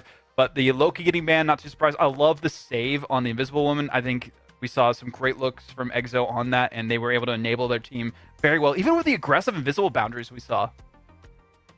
Yeah, like the aggressive invisible boundaries certainly were a point of innovation, I think, for helping to get those quick one clips, meaning that Whoops didn't always have to invest on that with that Galactic Legend. Because if you just slow someone by 30% instantly, you get a lot of headshots in a short amount of time. Like when the timing is solid, someone just disappears instantly, and not in the Invisible Woman way. Well, makes sense that we see the Jeff save come out again. I mean, Oasis, that's going to be their go-to, and they feel the most confident on it. We also, again, aren't seeing prioritization on banning the Van Pool because they know the flexibility of Team Heretics, and I feel like that really enables Heretics to focus on other things in their ban and protect line. But getting rid of the Daredevil, always a good idea, especially in this map. There's a couple different corridors you can sneak around in and just destroy the backline if they're not prepared for it. So one-sided Jeff again, but locking in the Invisible Woman this go-around might change things up a little bit here. We saw a similar story last time as well. Okay, one-sided Gambit could be on the table here if Alter go for the quick ban and protect. I think that'd be a pretty good pickup for Alter, considering that Whoops would have a great combo for that in the Raging Galactic Legend. Might force Team Heretics to ban out Ooh. Okay, if this is protect on the Mantis, this is interesting. There are so many things that Heretics might have to ban here. Like, Gambit's on the table. Like, banning Gambit, I think, is the most effective to deal with a bunch of team-ups. Yeah, okay, Gambit gone. And that's going to mean that neither team has access to it. And Mantis is still going to be on the table for both squads. I think, like, Alter Esports kind of knew that there was going to be a prioritization towards banning the Van Pool regardless, because... you know, they also know that they could play it in a different capacity, in a different role, in dual pool or strat pool, whichever poison you want to pick. But I like to see Team Captain back on the Hulk. I think Hulk works really well on this map. You can have those long sight lines to just dive in and dive out whenever you need to, and they're going to be able to do some work. I mean, if there's one way to get guaranteed like Big Glaze is to play the Hulk, or at least play the Hulk well, and thus far, Team Captain is sticking to that quite nicely. I would be interested to see if Z-Cube actually sticks on this Doctor Strange. I think they will. Like, we've seen a lot more neutral Strange alongside the Invis team up. It works just so well. Again, using your dark magic, you can just pull people into you, also heal yourself. Yes, the shield got like 100 HP nerf to it. Honestly, I think it was needed, especially because of how good we saw this kind of team up be. Hey, we saw so much. We saw so much of this in MRC though, so they probably were watching that. But there we go. The playing for the vibes. Get the Heretics bundle in the shop and all of the esports bundles. Shout out to NetEase for doing this only in year 2 of this esport. It's pretty great. I don't know, Doctor Strange in that band patch, like, what you saying flock me for, bro? I ain't done nothing. Vito's just going to be battling out against Team Captain. The damage that Captain America does is not to be underestimated, but a damage boosted Hulk is it can be a cause for some concern, especially with the amount of health that can come through from those healing spores on the Vanguards as well. There we go. We finally got Enzo in the Heretics bundle. All is right with the world. First, let him take a selfie. Enzo gets a little bit of additional damage coming through here. Hatro's going to move next to for another final blow, by the way. These are going to allow Enzo to absolutely dominate the lobby in the early game with damage-boosted primary fires. Talked about this yesterday, too. On the roll is one of the few controller players that we do have in professional play. So if you want to emulate some of the best, definitely keep an eye on them. All right, claiming the high ground here, certainly interesting. Moving over onto that back line, using the skill issue. Whoops manages to escape all of his attention for now, but the overall cleave that Oasis brings to the table with that joyful splash needs to be dealt with. Big bubbles from Team Captain in towards the back. World Breaker Hulk ready to go, can be instantly slept by Naga. Oh, but someone woke it up. Who's responsible for this? Naga's mad, and so too is the Hulk. The mid-air juggles looking crazy out here. The biggest, the greenest, the fightiest, and it is going to get some results. However, focusing inward now. Triple patty kick to try and avoid the incoming dive from Team Heretics. And there is going to be a little bit of additional pressure on the cart here. Getting rid of Alex means that Team Captain can now focus in on the chase. This is a big change up than we saw with the hero lineup for Alter Esports last time they played Museum of Contemplation, right? Every previous iteration of this roster, they focused so much on the Thor, and I really love the Hulk being able to create the space, but also the cancel on the portal from Z-Cube. Oh, so close to being able to use it just to have some extra hijinks. Bro, why is Z-Cube there? When he's casting that portal, there was no cover. He just wanted to be so quick with it. One stun onto Enzo, easily burned down by Whoops. The headshots come so easily. Can try and answer this with the Galactic Legend if need be, but it seems like it's supposed to in the back line. Oasis just playing to be a little bit safer alongside their other strategists. Out comes the heroic charge torpedo, gets grabbed out of the air by Team Captain, but Team Captain gets rewarded for their heroics with a huge amount of damage and is forced to disengage. Loving this positioning from Team Captain, not allowing Team Heretics to really have anything to do with this cart. But the problem with it is that they've had to disengage so often that they haven't made too much leeway towards that first checkpoint. All right, Monarch moving forward here with the damage boost. Plenty of spores to work with, but Team Captain's falling low. Desperately needs a huge amount of heals. Bubbles up the back line. The strats are going to be in a good position. Could it be a combination here of Kumiho Unleashed and the Galactic Legend instead? Exo once again going for more aggressive usage of the Invisible Boundary. And for someone, Alex seems to have been enough. Vito now going to be next to be hunted down, but Naga thinks that it's winnable. Rolls everyone forward. Soul Resurgence giving overhealth and speed. Tanuki in towards the back. Has the dance, but Butterfly's falling too low. It's risky to lose it, but now back to full HP. The Kumiho won't last long against this. 900 HP is quickly reduced to close to 0. Inside of a bubble, it's difficult to try and hit those stomps, and so Hatro will find themselves with no elf and no friends. That was perfect from Enzo. Saw the Galactic Legend, put the bubble up because they knew the damage would come through, and just had the one-sided firing range against the Star-Lord. They could not stay alive to save themselves, and unfortunately, the Kumiho Unleashed form was already bursted down. So great team effort from Team Heretics, as per usual, and unfortunately for Alter Esports, I feel like that aggressive Invisible Boundary worked against them. Okay, the 3-3 split here from Team Heretics, already pressuring the backline of Alter Esports. Once again, they're going to have to get in on that 3-player paddock kick. Does Team Captain want to try and use the Worldbreaker Hulk here to just keep Oasis in this very vulnerable position? It's going to be catching a lot of damage. Z-Cube can try and block off some of that healing from the main backline. Oh, my goodness. Out of stealth. Team Captain, have they been swallowed up by Oasis? That's the question. Naga... Off the map, a little snipe from Exo. We have a little bit of fun here at Marvel Rivals Ignite. A bit of a reset, but they'll take the credit in the KO feed either way. Oasis, a couple of times now, has been using that It's Jeff just to reposition and have some extra heals for the divers on their side. I kind of like it being used that way instead of just going for the big eats against this team. They know, hey, as long as we hold out and we don't have to reset as much, we're going to be looking that much better. But whoops, now on the Winter Soldier. On car, please? Can we get some focus on car, please, guys? The car, okay. It's going to be Team Captain who's over there. The backline's just being held so far back. And remember that Z-Cube doesn't have the portal back. They used it so early out in the open, got it slept. Whoopsie's down as well. What's and happening? It seems like Deja Vu is once again coming for Alter Esports. Oh no. Yeah, exactly. This is the same scenario that we saw for Alter Esports last time they played on this map, which is why I was so flabbergasted that they even went to it. 0-1 was what the record was, and we're headed towards that yet again. They were so close, of course, to getting it, but you talked about this in domination.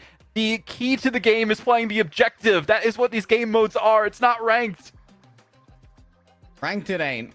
Although Alter Esports where we think, well, at least we're not losing any SR for this, you know? That's true. That's true. Well, it is winnable. Like, this is one of the maps True. where we see the most full holds, I think. Like, a lot of first point holds. These are very harsh 90-degree angles. I like Team Captain swapping to the Venom on this one as well. I was really curious when we would see the Venom play. I know we saw Z-Cubed a little bit on Domination and Burn and T'Challa play some of it towards the end, but him still sticking with this Doctor Strange works well, and there's just been a little too many hijinks from Alter Esports that led to them not getting that first capture. I still am remembering just the botched portal play. Like, why was bro out in the open just standing in main? He's just walking up slowly, casting Just the portal. T-posing. Naga just yeets a sedation down range. Like, oh, yep, it's just that easy. He won't let me do this. Oh, he let me do this. Doing the shooting contest with Captain America, but it's just Mantis instead. Oh my gosh. But we'll see how this first team fight goes. It's going to be all eyes on Heretics. If they can get an early engagement, just shut things down quickly. Not dropping a single map is their mantra before they go into their final series against Shikigami tomorrow. Okay, Exo just going to be playing the all reliable here, the Invisible Woman.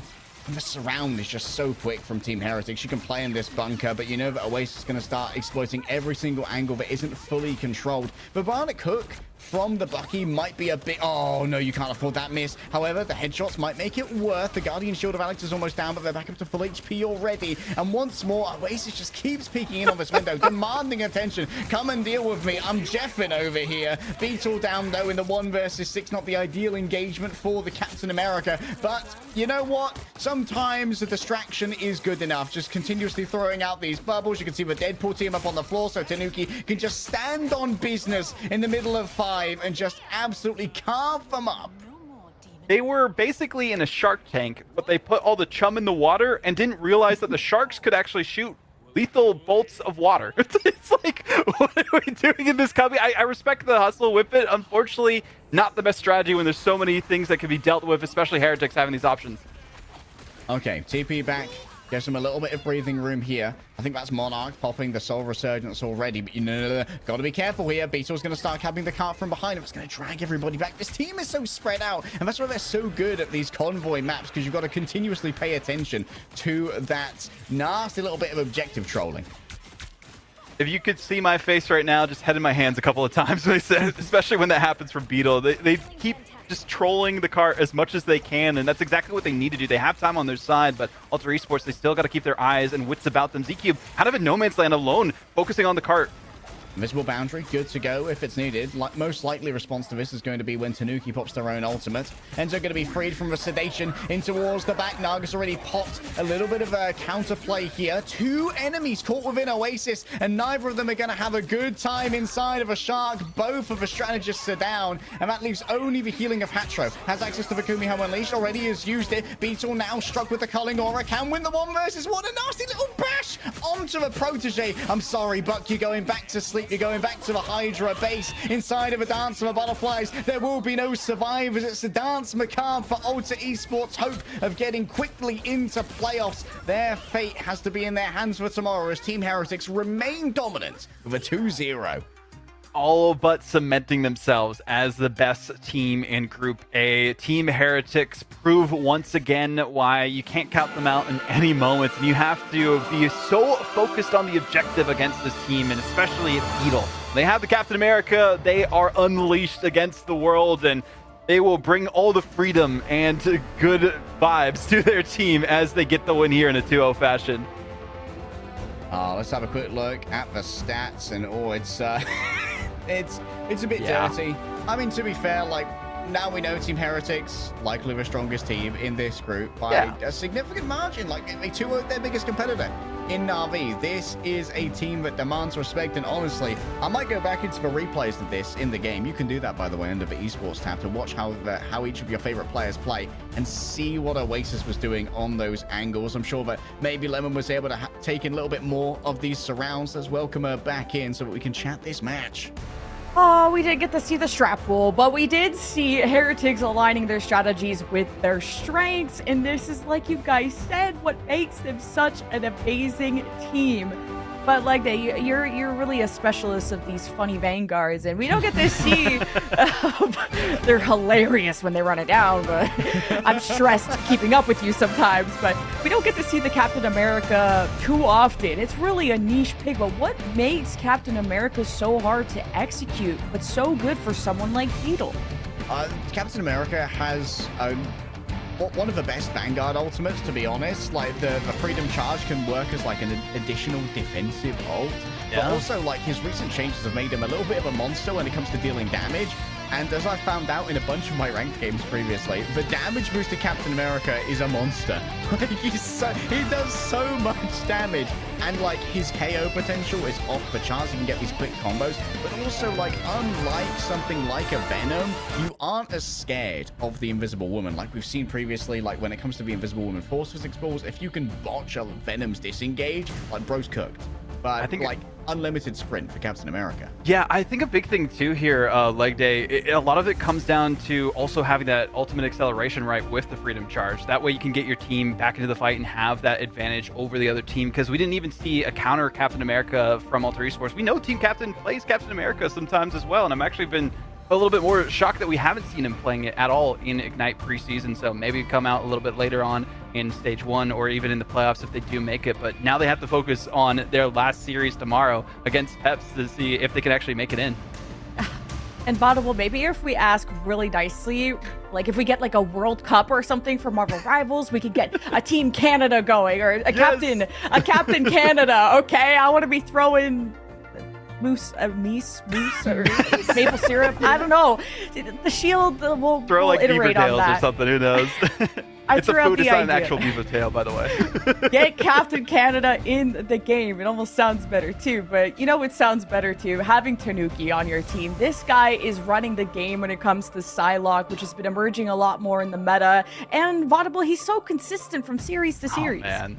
I mean, like, even not having the Daredevil available, because, like, we've seen those bans come out every time from Alter Esports, because they were worried about it for good reason, right? Tanuki is unleashed on the Daredevil, but they just are so consistent, and I think it was a little bit of a lackluster ban phase because they kept letting the Mantis get through. I feel like the damage boost has been the difference between so many of these teams, especially the best ones, because they're just able to get that one little bit more of damage to win those 1v1s against the other squads. And unfortunately for Alter Esports and other teams who might not have as strong of Mantis players, or, you know, they played a little bit of it for Monarch, but it just seemed to be Naga was just so much better to the nth degree, knowing exactly when to keep them charged up with the damage each time. And we didn't get to see the strat pool leg day, but we got to see Enzo on what he knows best, the Deadpool of the Vanguard variety. And it's cool to see like the secondary Vanguards, you know, when everybody's off diving and rushing whatnot. Someone's got to keep this team stable, objective. You guys talked about this is an objective-based game most of the time. And that Deadpool has to be the one that carries through on the payload. And what do you think about the choice of a Deadpool Vanguard versus what? There's Magnetos, there's, geez, so many other choices too. I think right now, like, the Deadpool Vanguard is incredibly strong because it has a unique kit amongst all Vanguards of just having a gun. And it means you can be on the objective and still be taking part in the fight at distance. Well, someone who doesn't have a gun, but a strong sword and a baton at times is our next interviewee coming from Team Heretics. Everyone say hello to the GOAT. It is the one and only Tanuki joining us for our post-match interview. I don't know how you keep getting away with what you do, Tanuki. How's it going? You did great today. Yeah, I mean, I did all right. They tried to ban my Daredevil, obviously, but I've been playing the Cyclops lately because I don't have Voki anymore, so... and, I mean, it went all right, 2-0. We're still going to look at the maps and fix some things because we kind of want a 200-0 them on the domination map and maybe even hold them closer on payload. All right, my humble king wants A+. I mean, since you're a humble king, I'd love to ask you, Tanuki, like, you're the star of the show in many of these as the single duelist, but is there an MVP in terms of, like, support behind you that you'd like to shout out that maybe we don't give enough attention to, like they have an intangible impact on the game? Ooh, I mean, I think Naga has been crushing it, to be honest, on the triple support. I've always liked Naga. The only problem was always that he played the exact same heroes as me, kind of. But now that I play with him on a team, the triple support just works like wonders, and he really just, I don't know, he's just so good on Mantis, surprisingly, and he does it really well. He survives really well. I would not be able to do that. I would run into enemy team with Mantis, so I would shout out Naga for sure. My question for you here, Tanuki, after seeing you playing on the Psylocke and more of like Beetle, you know, going in with you on the Captain America Oasis on the backline, what are the comms like? Like, who's coordinating the dives for your team? Oh, it depends really who like sees the opportunity for like a good dive. I mean, everyone has their positions, right? And it just depends. Some maps, Jeff has a better position to say like, oh, I have an insane lineup right now, and some maps, Beetle sees like a really good dive. Sometimes Enzo even finds something. Or me, obviously, if I see someone isolated. So it's just, we call it, you say the target, 3, 2, 1, and then whoever follows up. And then normally someone dies, or we at least force out a lot of resources, and then we're up for the rest of the fight. It seemed like you guys often had control of the objective even when fights weren't like going squarely your way, like obviously your way. Do you guys like make a call for someone to break off towards the objective, or is that part of your set positions that someone's going to be constantly trolling that? I mean, with the comp that we were playing, we would always want someone behind, otherwise we're just losing the full front to back matchup, obviously. And then if they overextend into our spawn, right, like as soon as someone goes to point, they have to turn. And then what happens a lot in like not the top tier teams is that it's a bit indecisive of who goes, and then some people will stay, some people will look back, and that's where you create chaos, and then you can just strike back even though they got a kill or two, and then you can still just win. And you talked about the support behind you, and Naga's great. Sometimes he has to be that wolf in sheep's clothing, you know, the duelist that has to play strats. But how much is a difference maker to have a Jeff kind of aid you along as the Psylocke? Is the speed a big difference to you? Because Oasis plays a lot of Jeff. It's not the speed, but the thing that's so strong about Jeff always is that he's so unkillable. I mean, if you don't have Daredevil, you're not killing this character. He can be in your face as a support and he's not dying. So he can be wherever he wants on the map. It's kind of like a health pack wherever you want on the map, right? And if you're playing two very mobile dive characters, and tanks especially that need a lot of healing, for them to have a health pack in their enemy backline is just so strong. So he will like normally not really play behind. He will play in front. He will play behind to just be a health pack for whoever on their team is also behind. He's an elusive one, that's for sure, and so are you. And even though you don't need the speed, you're going to need the violence against your next matchup, which is Shikigami as your last one to see if you can lock in that #1 seed. So what do you think about Shikigami? I've always liked the team. I think they kind of struggle with flexibility. They kind of just want to play whatever they feel like playing. And I respect that, but when it comes to, you know, tournament, I mean, you see it in, yeah, we lost, you know, like, I like the comp a lot, I like how they play, but as soon as it's banned out, they just kind of stand there. So, same thing will probably happen in Shikigami. I'm expecting a 2-0, then we end this group stage 10-0 with all teams, so that would be nice. And yeah, not much more to it. I think Frost Mountain is amazing, but just the hero pools are just too limited. Well, I like the compliment sandwich you gave us, and of course the spice in this interview. Thank you so much, Tanuki, for your time, and congratulations on the win today. Thank you. Have a good one. That was Tanuki, Psylocke Supremacy, Daredevil Go. I couldn't think of something that rhymed with D. I was trying to go over the alliteration. Yeah, Daredevil Demon, that's good. Well, speaking of Demon, we're going to have him actually coming up very soon, so Heretics take the sweep. But up next, Virtus Pro versus Fire Strays. Another fight for #1 seed. Fire just trying to stay alive and do their best. You don't want to miss this one. See you after this.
Clear the way! Feel the pull!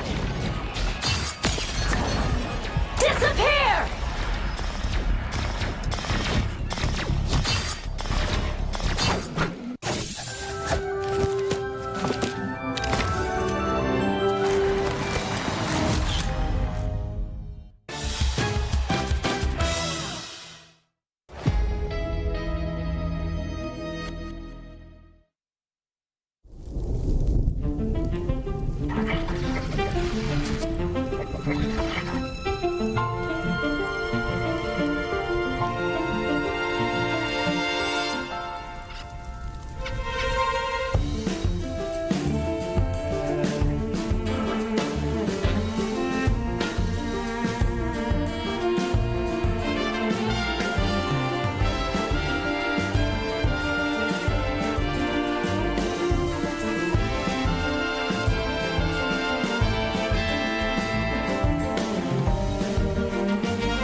Welcome back, everyone, to the Marvel Rivals preseason for EMEA, and we are almost done with the day. 2 more matches, and this one, we'll see how it goes. We have Virtus Pro versus Fire Strays, and Fire Strays will lose 4th seed if they get swept. So they are fighting for their playoff position, while Virtus Pro are the only team in this group who haven't dropped a map like Day, and no one's been able to scratch the surface of this team. It's been a while since they dropped a map. I think the last one was at Grand Finals, where they dropped 1 to the power of the Crisis Christ. Coming in for 1 being into Charla. He only had the energy for 1 miracle map, but it was one they took off Virtus Pro. Prior to that, Virtus Pro's run has been just sublime. This is a role where best in slot for every roster member. There's a reason that they haven't lost, but they haven't had to change any of their subs at all. It's just 6 guys who are really good at Marvel Rivals. And looking like an army out there, Vaudable. Like just 6 guys, but they pack a punch. They swept Vision yesterday, not breaking a sweat. But it's cool that they showed us the importance of the team up between Venom, Jeff, and Deadpool. That looked unstoppable yesterday. How important is it to consider this in the pick ban against VP? I mean, that's where I feel like, going back to our last series, that it makes it so difficult when you have a team that you realize, oh, we can't even ban the Vanguard pool, because if we do that, they can still play any other version of Deadpool. And I feel like every other team has now realized that. It's like, oh yeah, we have that on the table if we really want to run the Jeff in some capacity and have the interdimensional toy box still available, which is the team-up name for those who don't know, for the Jeff and the Deadpool there. And then they also just have their own like Soul Resurgence, or not Soul Resurgence, excuse me, Soulbond, that you basically can use with the Venom team up for the Jeff too. So you have multiple ways that you can keep your team alive. You can also distract the other team. You can tank through some of the damage that's being dealt out. Like, Jeff is just an all-around hero at this point, and somebody needs to nerf him, I'm saying. These guys are heroes, but looking like gods out there, and it has us racking our brains like that. I think along with everyone in EMEA, of how do you beat this dive team? What are the anti-dive procedures that we've seen from other players, from strategists to duelists to vanguards? How are people dealing with Nevix or Venoms in general?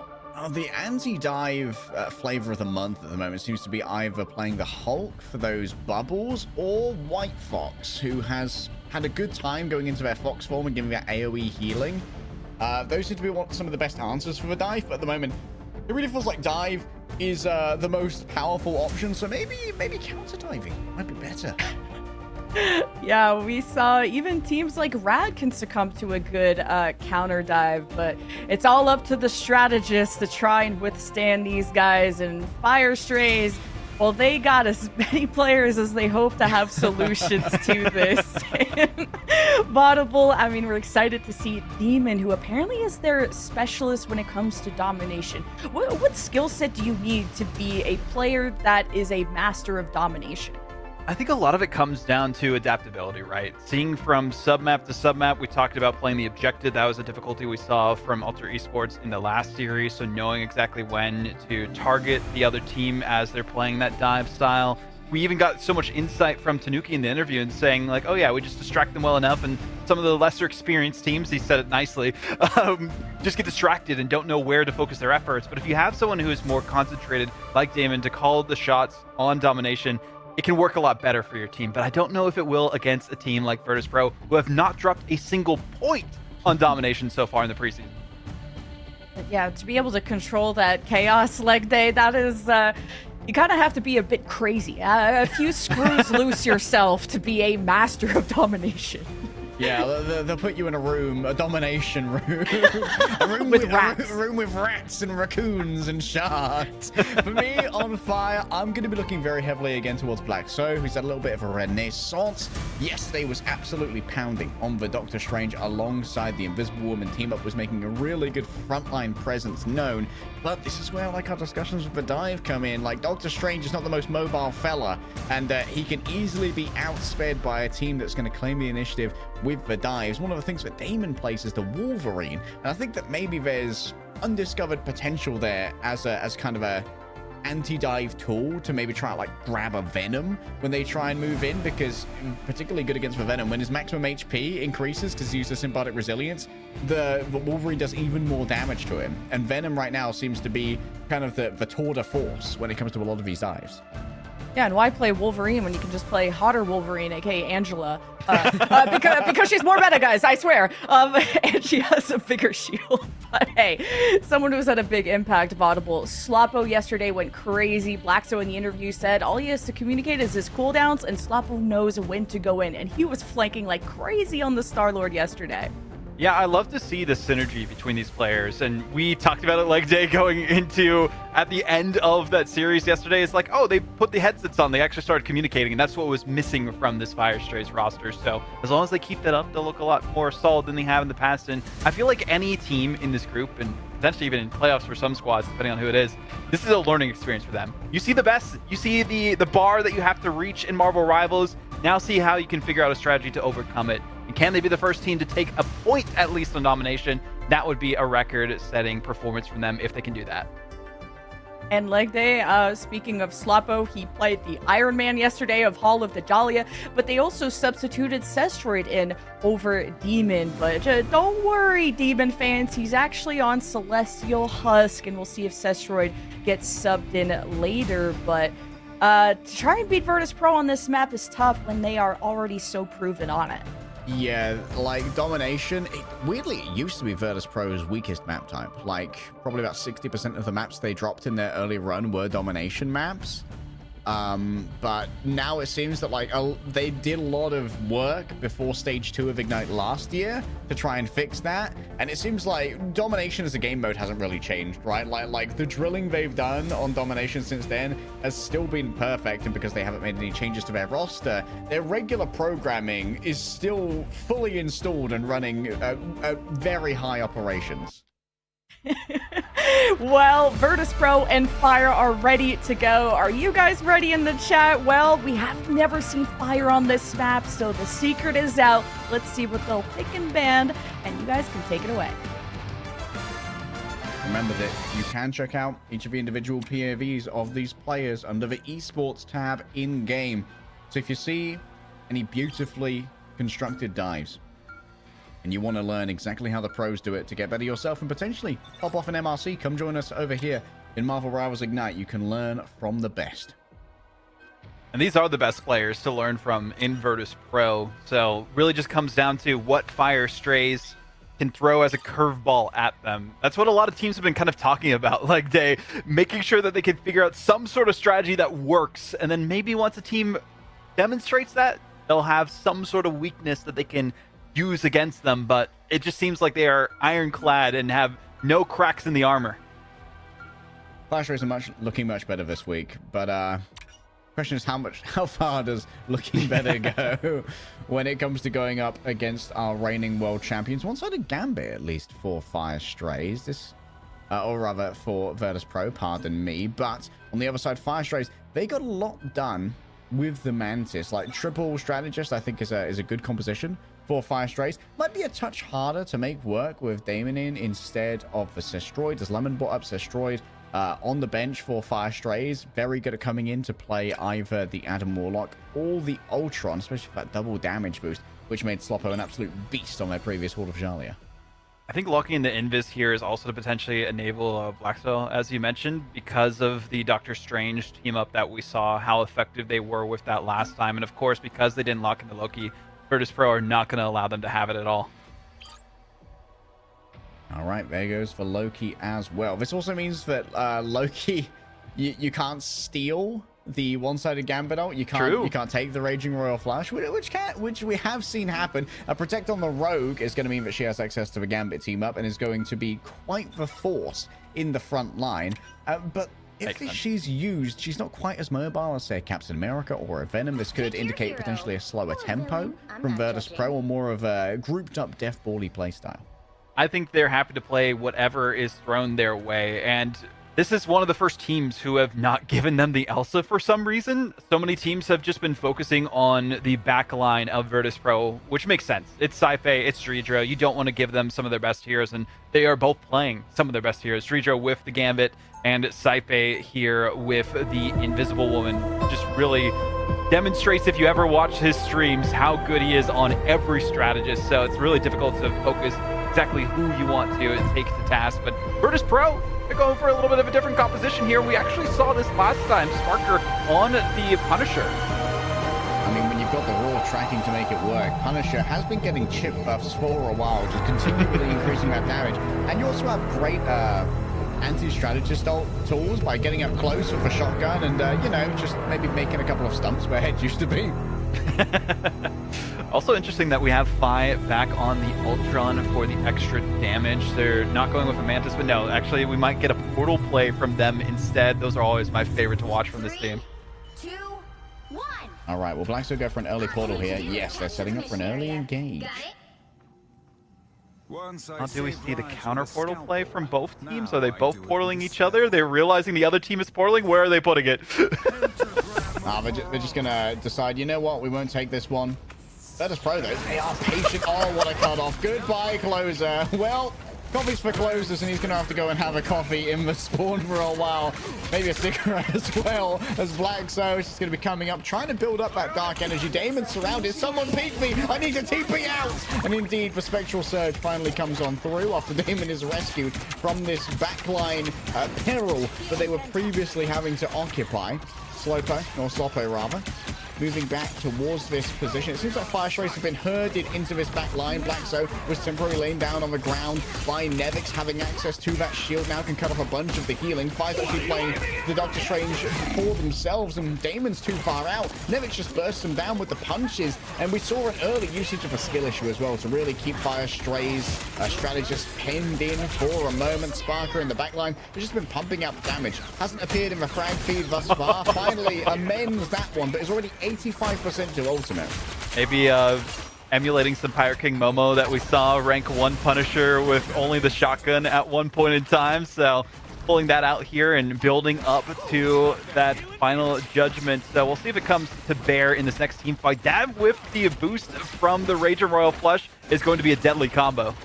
Yeah, Drujo walking back here to make sure he's got the widest POV possible to get everyone caught in that Raging Royal Flush. But now Virtus Pro were just forcing Fire Strays to use resources to buy this space away from the triple Vanguards, knowing that it's not the easiest task in the world when faced with this much meat that's in the way. Nevix breaks the first of those, slap around the back onto Drujo. Instead, it's going to be Sparker has to absorb all of that aggro. A touch late on the invisible boundary, but no one else is going to be revealing themselves to Slopo just now. A little bit of a maneuver out there from Fincy, makes them a temporary target. In comes the big stun, but guess what? It's instantly cleansed. Drujo was ready on the sticks, and while Damon's getting stuck in here with the Fox Swarm to take down 5, the remainder of Virtus Pro is still dangerous. The limited capacity, the limited duration of the ultimate could be everything. Sparks is going to be the last one to come in here. Up comes the invisible boundary. It's going to be neutering the overall aim that Sparker has access to, not knowing where their enemies are. And this is actually a great fight play here from Fire Strays. They've done this with a couple of resources.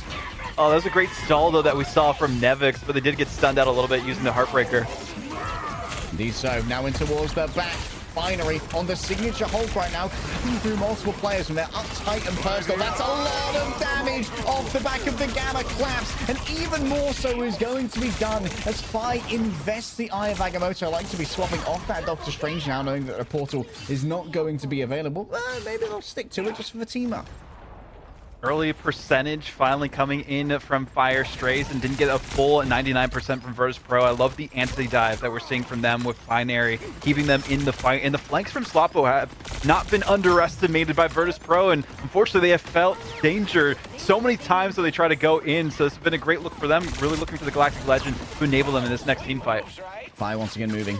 Triple challenges this time. Going to be matching the White Fox. And Slopo, the off angle, has run out of damage boost. Needs to grab that once again from the Mantis to get optimal usage. Oh, Saipe isolated. Gives the push, but there's plenty of pocket for them there. You could hear the skill issue happening in the backside. Seems like it's onto Znos, and every single missed shot will be punished directly. Fincy chased on down by Slopo. Picks their target, knowing that, hey, if everyone else is inside the invisible boundary, my best option is just to follow around this Deadpool who doesn't have any cover to work with. Out comes the Raging Royal Flush. Drijo has made sure that everyone's buffed up by getting up close and personal, and the tails, they are doing the damage. Znos has found that out the hard way. Slopo even more so. I think that Fi may have just got a random bounce off the back of one of those marbles to pick up that one. And more Sparkle was overextended, and Black So's there to punish. Virtus Pro are partitioning a apart the battleground. Blackso can't get anything off the back of the Eye of Agamotto. No stuns, no help, no kills to be found. The frags aren't there, and Damon falls down to Saipe as well. That's going to be a flip in favor of Virtus Pro.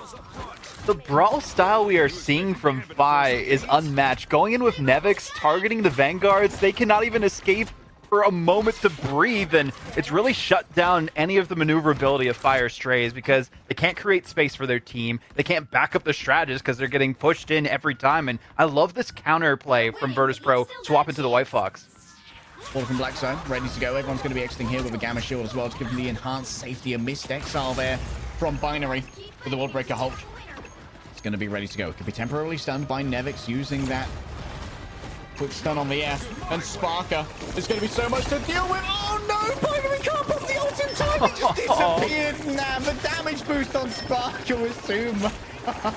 And Spark is just pumping out so much here. Binary is going to be kicking himself for that one. The disengage, I think, was somewhat fumbled due to the White Fox getting a quick knockup to mess with the jumps of the Hulk. An attempt to try and hunt down the Invisible Woman. There's nothing to be done here. The ults are being drained away, and Nevix is going to eat them all up with the Heartbreaker as Virtus Pro strike back and win the first round. So close, but not close enough on Celestial Hand for Fire Strays. Maybe a bit more open of a map for Celestial Vault will benefit Fire Strays a bit more here. It's a tough spot to find themselves in. I feel like if Binary was able to get that Monster Hulk form off, it could have been enough for them to stall the back line, drag them away from the point, and position well enough for that last team fight. But fortunately for Fire Strays, it did not go off in time, so they will have to save their resources for this next one, and Virtus Pro are happy with the way that one went. You know, credit where it's due. That's one of the closest domination rounds we've seen from Virtus Pro. Fire Strays played that one remarkably well. I think that their triple strategist with the White Fox definitely did inspire Virtus Pro temporarily. We see Fire having moved over to copy that one, and now has access to the Kumiho Unleashed as well. I'm really interested to see how Fly is going to use this Kumiho Unleash as well. If they're going to be using it more just to have focus against them while the rest of their team decimates the backline of Fire Strays, or if they're using it just to keep hold of the objective against Fire Strays as well. There's a couple different options for it, and we've seen it kind of evolving throughout the introduction of this hero into pro play. Vinci, rocking the Virtus Pro jersey. Go get your own with the esports team bundle, now in the store for only 1,400 coins. Freedro stands ready with the Raging Royal Plunge comes to all 6 members of Virtus Pro. And so it's going to be go time. There's not going to be too much to try and out for this one. Maybe Blackso can try and shut them down with an Eye of Agamotto. It's going to be Snos instantly going in with the extra healing from the Soul Resurgence. But Fire's going to be able to easily answer it. How below Fire's HP is going. If there's one way to try and control the Kumiho Unleashed, it's definitely Binary with the World Breaker Hulk. The CC that thing can pump out is unbelievable. A Spirit Sanctuary gives an extra shield, and well, Sparker just becomes immune to CC anyway. Out come the miniguns. The final judgment will be rendered, and Spark has found you wanting. Binary down to little banner form, and Drigo's easily able to pick that one up. Sparker just in a shooting gallery as well. Doesn't have to worry about too much getting into a good position. It took some time, probably the most we have seen Virtus Pro struggle to win a first team fight, but they are in a solid position. The only problem is they don't have any ultimates in their favor, so depending on how Damon eventually gets theirs online, but Slapo does use this Galactic Legend, we could see the tides turn. All right, Blackso already pulled on down. This is going to mess with the tempo of Fire Strays. They're going to have to try and catch up to Blackso. The Virtus Pro aren't overly keen to try and collapse on this one. Instead, looking to see how Fire Strays are going to path, knowing that Binary is going to quickly be able to catch up with the remainder of the Vanguard core. Those are getting closer and closer.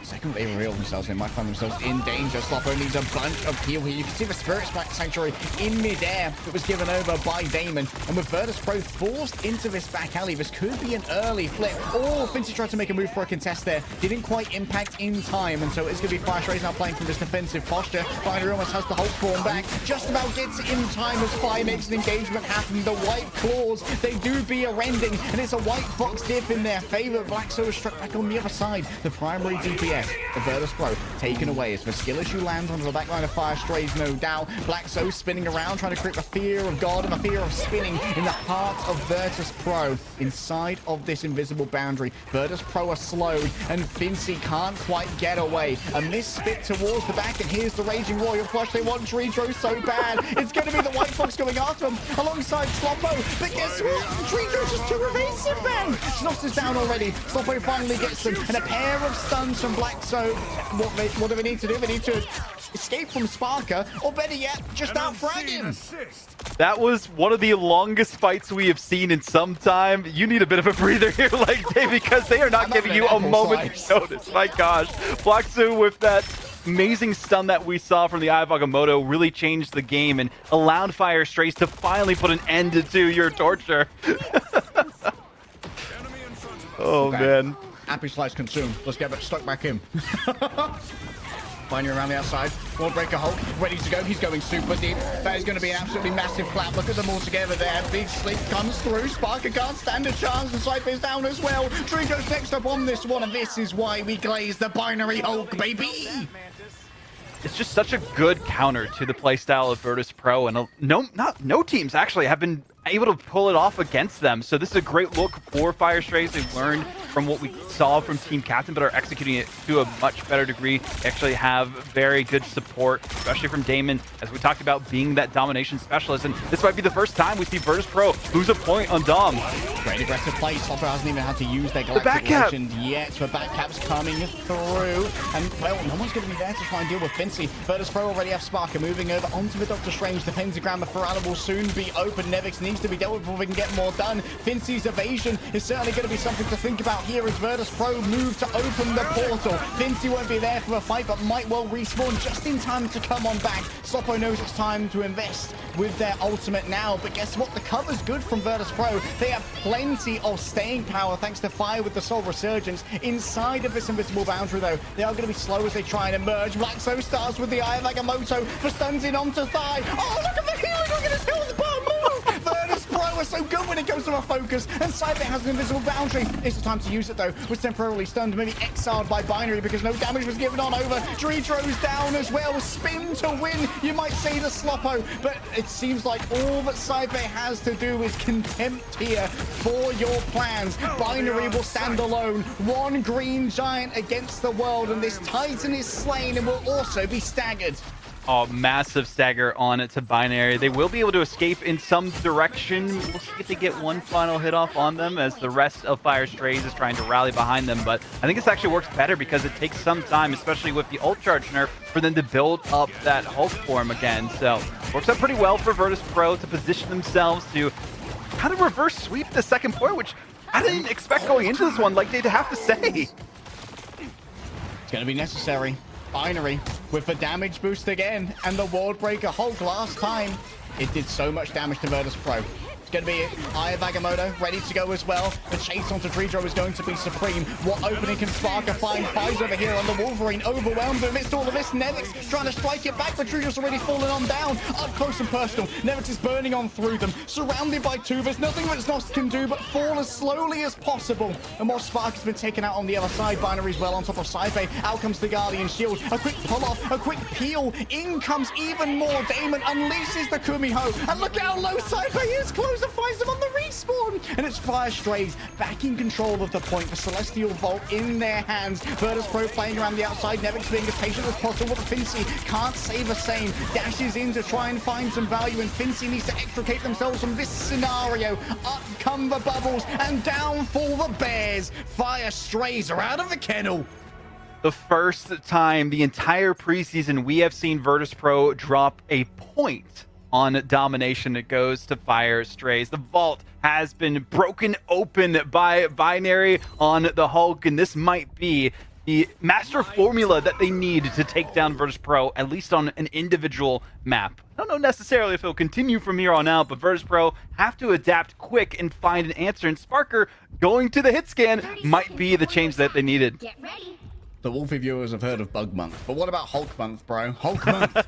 I'm so ready to see some more of this. And Binary's got yet another World Breaker Hulk. ready to go. Virtus Pro will not have any ults to answer it unless Saipe is absolutely out of his mind with charging on the poke phase. This bodes well for a lot of teams who are looking at this matchup and seeing Virtus Pro and wondering how we can counter them on at least one individual game mode. And having Binary do so well on this Hulk has just been another level, but also the damage boost that we were talking about, how good that is with Hulk. Now using the portal play, seeing if they can get maybe a kidnap, one pick off of it. This will be massive for Fire Strays if they can get it off. Early mugging. They want Sparker, but Sparker's been able to dodge away for a moment. However, look at this. Everything at once. The kitchen sink thrown at Virtus Pro. I think that might actually be a few too many ultimates, but hey, in the end, when you just pop 3 ults off the rip against a team that can't really defend themselves, you're going to win the fight. There we go. Already in the favor of Fire Strays. Virtus Pro having to play from behind once again, and this positioning that we saw from them before, Sparker has just been pulling out a couple of different options and hasn't quite found one that has worked for them up to this point, and they've got to start sweating at least a little bit, especially because Fire Strays seem to have figured them out. Floppo disengaging, giving away space alongside the Vanguards in tandem. Fincy's temporarily exiled, and Floppo starting to develop on this angle. In comes for Skill Issue, moving towards that backline. Byron wants to get in there and just bubble everybody up, but instead it's just going to be punishing onto Nevix. Good objective discipline here, making sure to play on that corner where we do see the intersection with the invisible boundary. But Virtus Pro didn't really invest that much other than Fincy's ultimate. Now they're making their play. Saipe with the invisible boundary. Fincy has to go inside. You can see that Binary couldn't receive any healing. None of his strategists knew where he was, and the Mantis would have no chance to do that anyway. Blackso has to do their best to hold up the shield on the corner, sustain this angle as they move forward with Snos. The Soul Resurgence is everything, but so too is the Raging Royal Flush. The damage coming through from Sparker right now is absolutely insurmountable. A cataclysmic amount of damage is forced onto Fire Strays, and their last remnants will be disintegrated under the gaze of the Bears. A lot of resources had to be used, though, during that team fight to get some percentage from Virtus Pro, and that's got to be in the back of the minds of Fire Strays, especially as Binary slowly building up that Monster Hulk form again, and Damon already having the Kumiho Unleashed available to them, but they have to wait some time for Sloppo to be able to combo it for that Galactic Legend. So Virtus Pro looked really solid with the usage of the Final Judgment and the Raging Royal Flush, and I'm really curious how they're going to position Vi specifically with the Soul Resurgence just to keep them with holding on to this point. Binary isolated, antied, but able to try and save themselves there. Oh, Sloppo's got a good angle for this one. Galactic Legend good to go, just needs a little bit of a damage boost. Fi needs to answer this one, and there it is, the Soul Resurgence and the Guardian Shield as well. Anyone who overextends out of range of the Mantis is going to be in danger. Drujo's going to be the primary target here, but Sloppo still has access to this angle. The Triple Strategist, they might need a little bit of healing here. Fi starts to play for themselves. My goodness, he's an aimer, and you've got to deal now with Binary. He's gone monster mode. The world is ready to be broken, and it's broken at the hands of the big green giant, the Hulk himself. Virtus Pro are forced off the point. Fire Strays are back in control. There may be some stragglers, some survivors here to play, but Saipe is just forcing them to take him out so that he cannot be staggered. This is going to make it so much more interesting to do in terms of potential tiebreakers going forward if Fire Strays are able to pull off an individual map win, especially with their last series that they're looking forward to on Sunday. If they could do it, there's a chance that other teams could potentially take it, even Rad against Virtus Pro, so they're definitely looking at this one closely.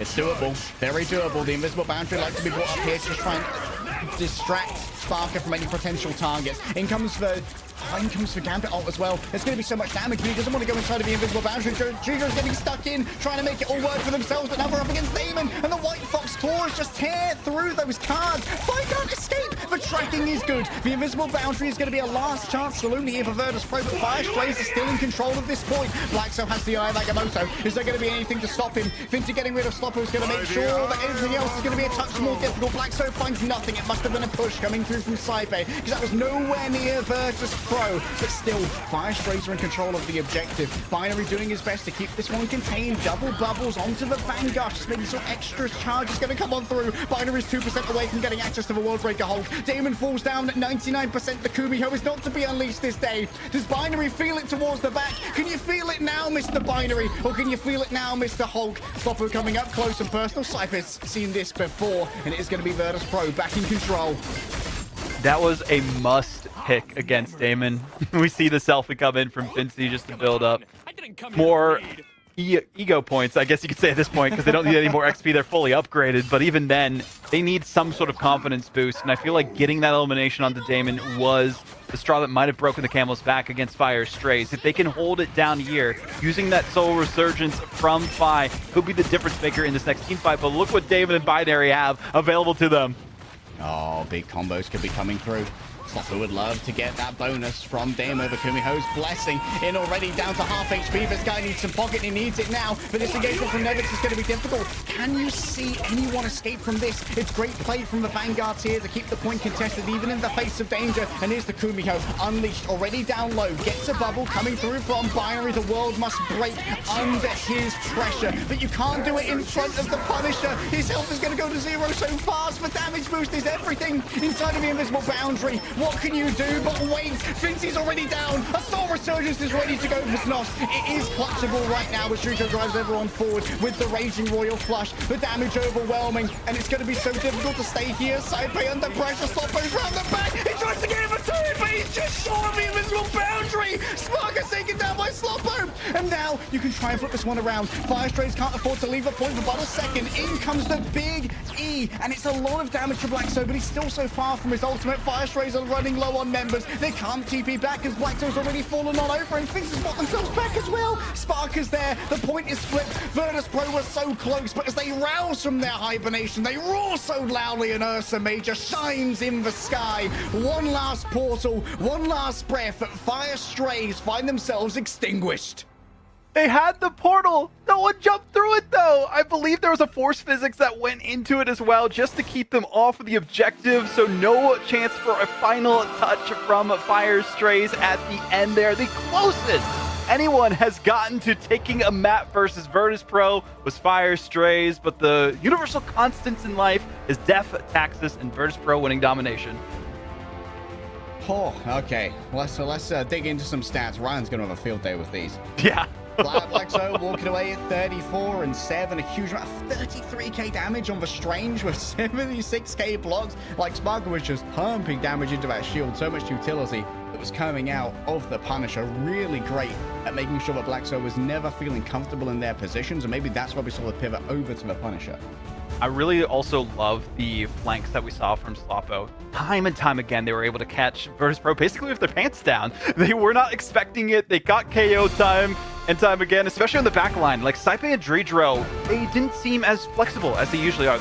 More KOs against them than we're used to seeing, but a big thing to note too, Sparker going down more often than ever. This is the most KOs we've seen against them the entire preseason. They were 10-1 into their KD. Shout out Ryan for that stat before this moment, and a little bit of a struggle bus for them, but they were eventually able to turn it around. But Nevix MVP, not too surprised, especially with the flexibility we saw from them depending on which hero they wanted to get into. Rogue, I think, was a massive change of pace for them. Having the Heartbreaker, staggering the ultimates from Fire Strays, and unfortunately for Fire Strays, they had to play against the world champions, because any other team, they would have won this map.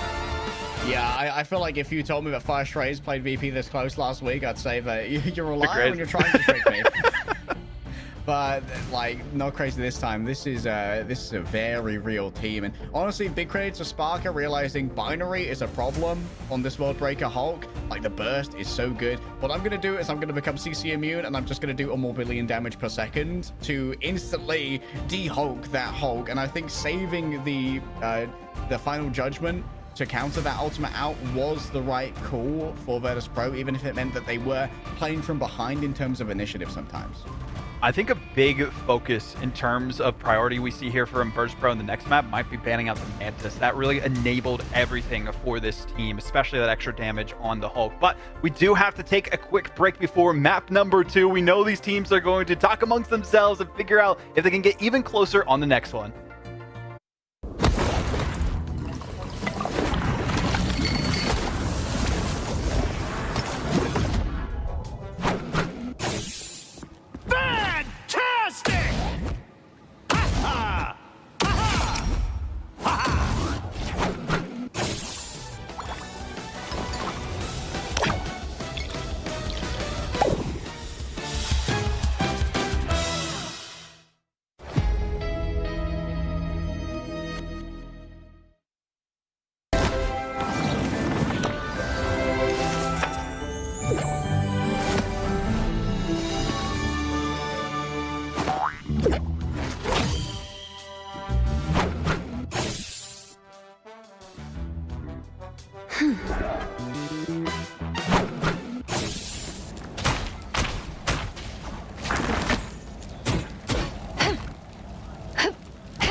Yeah, I'm with you, Leg Day. If you would have told me Virtus Pro Fire Strays was the match of the day, I would have said you're a rage baiter.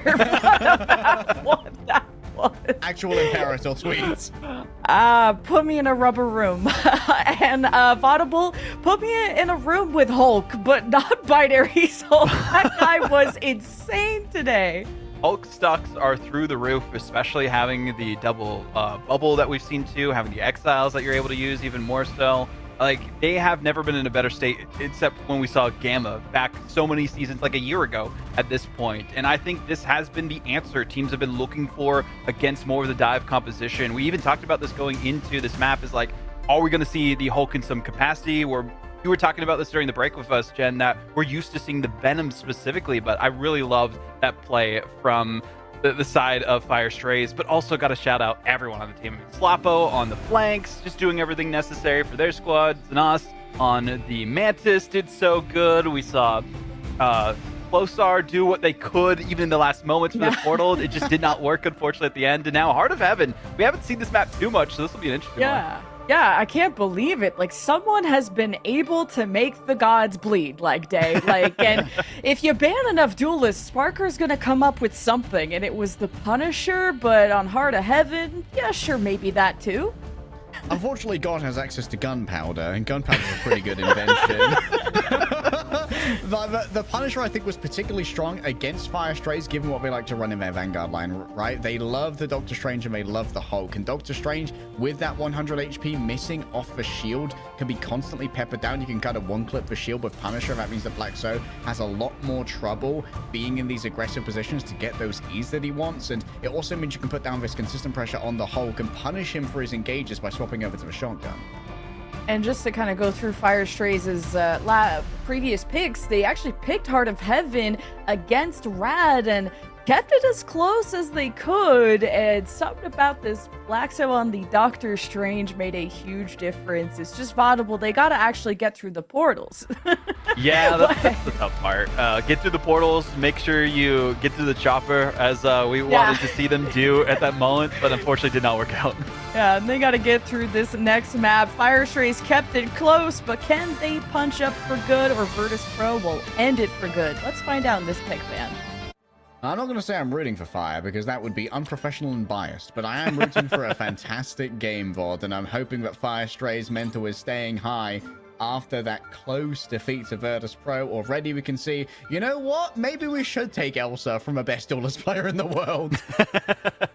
Yeah, I mean, you're never going to let Sparker have Elsa anymore on this map, or any potential maps in the future. Yeah, I was thinking about that. I was just saying, it's like, yeah, they're just not going to have a good time with that. I did like the prioritization that we saw, making it so that they didn't have the Daredevil available to them, nor the Star-Lord, so it forced Sparker on into the Punisher, which wasn't as comfortable. Now we're going to be also seeing, again, the one-sided Gambit.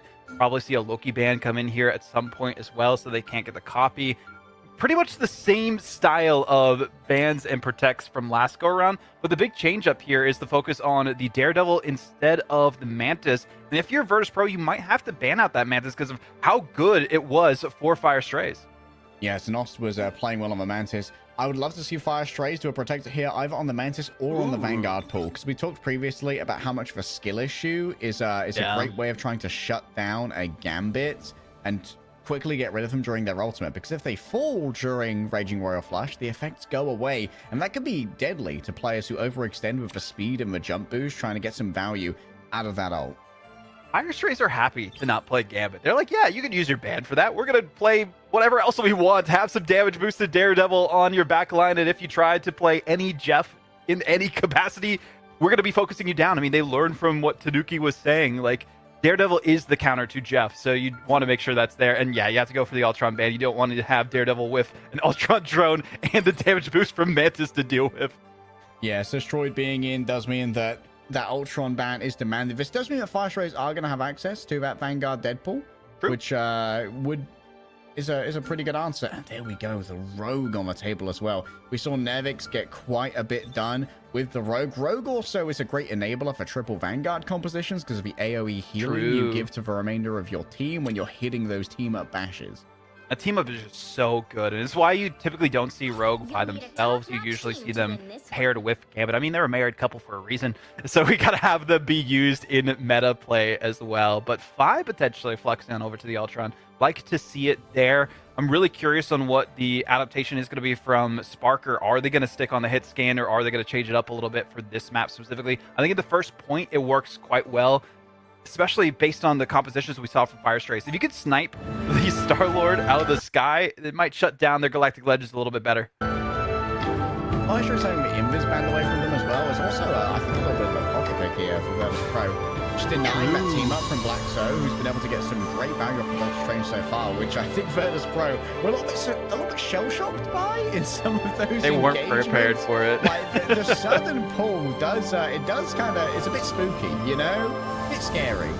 It's like your own mini version of Force Physics, and you're having that with a Vanguard that has a 500 HP shield in front of you and can also pull you away from the heals of your team. It's a bad time waiting to happen, and that's what they experienced, so they do not want to go through that traumatizing moment again. Okay, Vanguard's up on top of the high ground here. It does mean that it's going to be very hard to catch them early with something like a fastball special. Obviously, from our spectator POV, we know that that's not on the cards for Virtus Pro, but one of the good things about teams at this point, at this level, is that you do your due diligence. You don't give anything away for free. I like how we see Blackso just building a castle for his team and some like landing pads for them from the rooftops if they do want to come down and have some high ground still against them. It's an interesting maneuverability that we see from this Groot on the points, and great positioning as well for his Ironwood wall. So we're doing a great job of playing inside the waterfall here, knowing they have the silhouettes of their teammates to heal, so they don't necessarily need to be as visible as everyone else to aim in a very effective way. Black So doing their best to try and peel for themselves. The castle is once more being erected. The Citadel rising up, even if they are over in North America. You can see Dredger dropping into range here of Binary, but instead focusing in on the peel. Getting rid of those regeneration domains does mean that Finzi can now go in a little bit deeper, but against the Soul Bomb, things become a touch more complicated. Over health up to 727 means that Finzi has plenty of staying power, and this consistent shield pressure coming through from the Unicorn does mean that the strategists are having a lot more trouble delivering their heals to those strategists, and that's why Black So has had to give over a tick so far. Cypher once more hiding out behind this waterfall. Essentially, it's going to be unnoticed here, apart from all of the damage that's going to be pouring out of it. Nevix is going to have access to a wall to try and isolate Black So, not having to use it just yet as they move through onto the backline, and everyone's just trying to flee away. Binary has returned on the Doctor Strange. No access to a team up this time. It needs to get onto a point no matter what, because they're almost at the point where it has been capped. Znoff drags everyone forward, but you can see that that overhealth is not going to be around for long. Spark are going to do his best to avoid this incoming damage. Great focus fire from Fire Strays. The Sloppo is going to be ready to try and answer this. Oh, we do have the Rage and Royal Flush though coming out, so it's time for them to go in again like this. Oh, can they get on top of the Gambit is the question. No, it seems that Dredger may well have been able to free himself, possibly saved some cards for that one, just cleanses themselves away. And while Sparker can no longer find their counterpart, they can find those defending the point, and it's a quick take for Virtus Pro. Love the usage of the Rage of Ultron as well, just to section them away from the objective and force them to go back to their spawn room after everyone collapsed in on them from Virtus Pro. And it's a great strategy. I'm loving the positioning that we're seeing, especially from Sparker, just focusing on that front line. We saw Binary and Blacks go down immediately, and there was nothing to keep the rest of the team sustained. Okay, looks like fighting in the underpass is in the interest of the Fire Strays here. The remainder of Fire Strays want to stay a little bit further back, though, so they can't be easily flanked through that high ground, especially against an Ultron like Fi. A quick drop down onto the floor. Sloppo's ready to answer. Nevix is knocking at the door. A skill issue as well put on top of Closer, and he can't really do much against the full-throated dive of Virtus Pro. These guys are brawling out of their minds. The Heartbreaker too made it so that the Adam Warlock unfortunately did not have their ultimate in time to bring people back. So that was a brilliant play from Nevix, and continuing to show how the Rogue with this team up with the Gambit is just such a crucial save in this composition. Yeah, that Rogue is just really having its time in the limelight when alongside the Gambit for now. Snoss has access to the Soul Resurgence. little bit of a oh crap button if things start to go real wrong. And Saipe can answer that one, of course, with the slowdown from the invisible boundary. Sparker, you got to consider what is... Oh my goodness, where did Nevix go? Sparker may have overcommitted to this one, thinking that Nevix was going to survive a little bit longer, but great focus fire from Fire Strays. And this should be Virtus Pro just resetting to not give over any more ult charge. I'm loving the swap from Sloppo, the adaptability and the aim from them, but Sparker answers right back.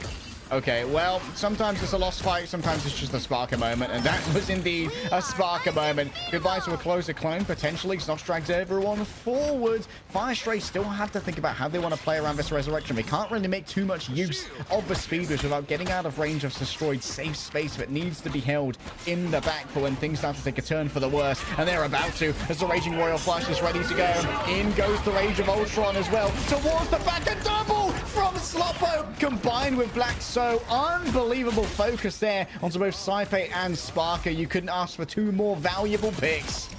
Love the end song prison combo. They cannot escape the danger zone that they were sent into, and even with the invisible boundary, it wasn't enough. Fincy's still in the back. That could be big going on to someone like Sestroid if they manage to find that resurrection location. Trying to just sneak around and, as you mentioned, see if they can sniff it out, wait for this next team fight, because I know if they can shut down Destroy, there's no chance for them to win this next team fight, and that might be the win condition here for Fincy, but did opt for using it a little bit earlier on, and getting close are out of the equation. Yeah, that's a skill issue. This needs to be the resurrection. Indeed, it's going to be Sestroid on the other side. Has survived it for now. A quick click for a little bit of HP, and Fincy needs to get on out of there quickly. However, the remainder of the Vanguard needs to make their way onto a point as they're so close to a second cap here. From the top, Nevix just makes it keep going with the Heartbreaker, and the defensive Hearts most certainly are feeling a couple of palpitations right now. As Slopper around the back can't find anything. A Cocoon Revival from Sestroid likely means they're going to swap on over here. Otherwise, that's a huge waste of a utility. I'm pretty sure the Heartbreaker went off right as the God of Mischief was activated, so they couldn't even use their ultimate in time because of it. Oh, that's devastating. That's so sad. Alexa, play the song.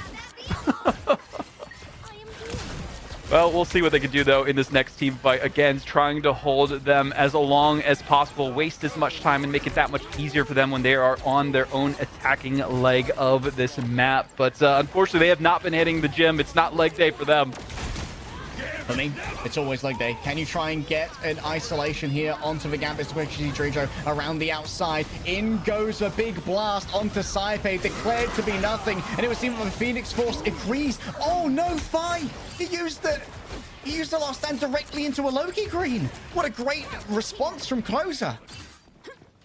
The answer backs, the clapbacks between both of these teams are on another level. Fire Strays trying to go toe-to-toe with the best in the world and showing how much they have leveled up from last week into this one. But they still need an answer. Sparker's got an angle. The sparks. There's a reason they call him Sparker. Trying to intercept towards the back. The Tokyo Drift doesn't quite work out this time. Good interception onto that, but still not much value off of Binary's Meteor M. They need to move back and maybe try and isolate Nevix here. He's getting incredibly low, but the healing's going to be delivered, and Sestroid is still precious points away from that resurrection. The last chance saloon. It has to be Closer moving forward now. Has temporarily been stunned, but has access to the copied usage of the Soul Resurgence. Look at this Virtus Pro. They simply leave. It's great disengagement. Yeah, I've just baited out the ult from the Loki so that it kind of went to waste after that team fight. So backing off at the right moment, knowing they have so much room to work with, and eventually engaging again. This invisible boundary is kind of crazy as well. From Saipe, finds Sloppo around the back. Binary going to be overwhelmed as a Wolverine tries to close the distance. Adamantine claws are not quite so metallic today. Maybe super cooled materials as Virtus Pro are feeling pretty cool as a cucumber with 34 seconds remaining.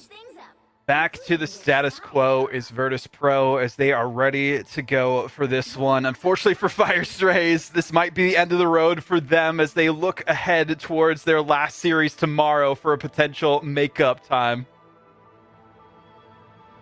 Well, Fire Strays, having picked this map, likely have some pretty concrete plans for their offense. This is not the easiest point to attack, and we often see attacks halted on second in particular. Second, that wraparound that the turtle takes is a very difficult area to continue contesting, especially when you're respawning on the low ground, looking out towards this window where Dredro currently is, and it's very difficult to make unobserved movements. I'm just really curious on like what the game plan is going to be from Fire Strays, right? We see Blacks going to the Doctor Strange, but they don't have the team up that. I don't know if it's necessarily a crutch, but they definitely relied on it a lot. Zanos potentially changing on, okay, we're going into the Luna Fox combo, as I like to call it, between these two heroes. And I think the stuns, the charms that we see from them might be a difference maker against Virtus Pro, just to stagger them enough where we kind of saw a similar story when we had the Hulk just disrupting them with the Exiles. Yeah, those exile disruptions did just, like, there are certain assumptions you make as to, like, the support you're going to be receiving in different situations, right? Like, having those micro stuns, having to worry about that when you're trying to use an ultimate that's very vulnerable to being interrupted as well. Certainly something that needs to be kept in mind here for Virtus Pro. I think they have a lot in their minds now. The big thing is a full hold. They want to bring back respect to the name of the world champions, and Virtus Pro will be the ones on the high ground holding it down. Also, Stroid pivoting over onto another duelist now. We know him to be a fantastic hit scan player. The Phoenix should be right in his wheelhouse. Oh poor no! So he's having a real bad time, and that's going to be a skill issue put over onto Closer. I believe just misses a shot and then is instantly destroyed by Deadpool's debuff. And well, that's a fight. Yeah, back in spawn. Got the double for Dredro. Having a good time with it too, leading the charge for their team where normally they're on the back line instead. So this is the wheelhouse for Virtus Pro on full display, and you got to go toe-to-toe with the Kings if you want to have a chance at a shot on the crown. And right now, unfortunately, they are just begging at their feet for a chance. It's just so difficult to get up on that high ground as well. You can see that Fi is just like constantly showing himself up there, not just to gather information, but to make everyone very afraid of what might happen if they do go up onto it. Snoss is just decimated. Nevix, I didn't know that he had this kind of rogue in him. This game is kind of crazy for him. Fincy falls down. Blackso finally finds the angle, and Fire's now lost access to their passive. So there is a small moment here where Fire Strays will have an advantage once Sestroid respawns, especially if Dredro falls down low, but Cyber's not going to allow that one to happen. It's easy healing through the waterfall. I'm loving the positioning from Virtus Pro with this waterfall too. Get rid of that line of sight, make it so that you can keep your team up as much as possible, and we saw that when they were on the attacking end as well. A lot of teams can learn from that. Sparker real low. Can try and rescue themselves if they get to low HP, using that ultimate in. Oh, yeah, you might be declaring that a legend is to be formed today, but Sparker could just sit here, bomb down onto Sestroid. The Gambit ult clears all. The Raging Royal Flush, never to be underestimated. And it's a celebratory selfie. Extra XP for Fincy Bros drowning in it. Back to your regularly scheduled Virtus Pro programming, and I'm sure the Boger Bash watch party is having a good time with it too, especially because they're rooting for their fan favorite team. Got a little bit of a heart attack on Domination, but now we see Binary here, seeing what Nevix is up to in the corner. Don't move. His vision is based on movement. Nevix needs to get back inside this invisible boundary. It's an unconventional location, but if you go in there, Fire's going to be waiting for you. Sestroid tries to fly away, but the slow on the invisible boundary just means that it's easy for Fire to keep up here. The last stand almost ready to go. Look at how tightly Fire Strays are in position here. Blackso takes to the skies. The Meteor M not to be outdone by Fire. Grabs the Feral Leap. There's even more to be done. A Sparker finds the angle. The high ground contest needs to be brought here by Slotho, but there's not really going to be enough healing. Round the back, give me those Vanguards. I'll do something to him. Blackso isolated, no friends, not enough healing, and Sparker's there to finish him off as Fincy on the off angle is absolutely dominating. Was respectable to try and take Virtus Pro to a map that they have not played in the preseason yet, but they kind of wrote the playbook for it in previous editions, so they are no strangers to the strategies and keep the high ground locked down. Unfortunate for Fire Strays, and they're already saying well played in the chat for us. Well, alongside the first lap was crazy, good job. Shame that you ran out of gas. I guess Nevix is meaning, going for that early PM, hiding in the waterfall, ready to grab someone on the way through. There goes the team up, there goes the lunar snow. Pop stardom can't save you from the fury of a champion of the world. Saipe under stress. Destroyed came in from the other side. It's great duelist focus, but now only Znost remains, and Nevix has the team up with the Gambit. And we'll cut to black with that punch for all the children at home. Unfortunately, the beatdown could not be televised at the end there. That was Virtus Pro showing them how it's done on Convergence and why they are the kings of all of Marvel Rivals. Wearing the crown as well as they could. It was a heavy burden to bear in Domination, but they were able to pick themselves back up, especially when Sparker is maybe on a stronger hero from their pool. Yeah, Sparker definitely able to be involved in so many of those frags. 13 final blows, 26k damage. I mean, we saw Fire Strays having to play this very tight composition as well because they didn't have the Hulk and they were playing the group. Just meant there were so many sparks being built up, especially off of the Loki as well. You can farm the sparks off the Loki doppelgangers, which was definitely a thing that Sparker was kind of doing in advance to get those chain reactions into instant picks. I love that the competitive spirit still came through at the end there in the text chat between these two teams, saying well played. They gave it their all, got the closest, and actually got a point that no other team has been able to do against Virtus Pro in Domination. But this is where the big boys come to play in Convergence for Virtus Pro, and why they are one of, or the best currently still in the world at this game. And only one demise for most of the team. Saipe getting focused a little bit more, but didn't really matter as much because look at that Vanguard lineup. I think Virtus Pro and everyone can kind of recognize how effective Laxo and Binary were in map 1 to getting that 1 point and getting so close to winning in overtime. So more of a prioritization of taking them off of the playing field time and time again, focusing them down so they didn't have any front line to keep their back line protected was a game changer for Virtus Pro. Yeah, I mean, Blackso and Binary definitely were impressive in map number 1. We can bring in Lem to see how she's feeling about the second map, which was a little bit more, let's say, rapid than the first. I mean, you poke the bear, you can't be surprised if you get bit. Virtus Pro locked in and then walked it off. It feels like a grand slam, but hey, they had us in the first map. I'm not gonna lie, even Nevix showing that respect, but leg day. I love to see all the cons, all the different duelists from Virtus Pro. This is what makes them the best team in the world. It's not just the Venom dive, it's this team can play the Rogue Brawl. They can even make Wolverine work. Yeah, like, it's kind of crazy that Fire's become this team's melee specialist when Fire's competitive history in FPS has mostly been based around like sniper characters. Like that was Fire's bread and butter when we were covering his early career. Great at one shots, great at all these scoped characters, moves over to Marvel Rivals and suddenly throws fantastic at the Daredevil, great at the Wolverine. And I think that having that kind of flexibility in Fire is just such a huge asset to Virtus Pro, even though we're constantly singing the praises of Sparker, meaning that Sparker can just focus in on those heroes where he's best. Yeah, well, don't give Fai any ideas to be locking the Black Widow anytime soon, okay? Pigs will start flying or some saying like that. But Vaudable, I think there's a lot of respect to be given to Fire Strays, and Slapo did their best. I think that was still a consistent showing throughout. But was Virtus Pro looking after this, despite it being a sweep?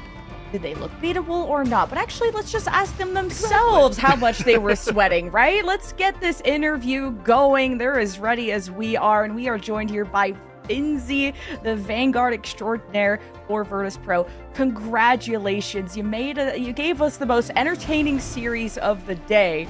Talk to me about map 1, though. We were worrying how much you were sweating out there. Hello, and thank you. I mean, it's triple support on Domination. That's always going to be a bit sketchy. Those comps are really good at like stalling point and surviving and unlimited support ultimates. And Domination is such a game mode that's kind of risky, because if you lose one fight, you could be like 99-0 down instantly. So, I mean, we also just played bad on that map, and they played good. But I think on the second map, we just locked in and showed what we can do. Vinci, you guys had a little bit of trouble dealing with the Hulk. Was the Was the Punisher pick from Sparker like a preemptive hedge against the Hulk, or was that just the best of the options that were available? I think it was just the best of the options.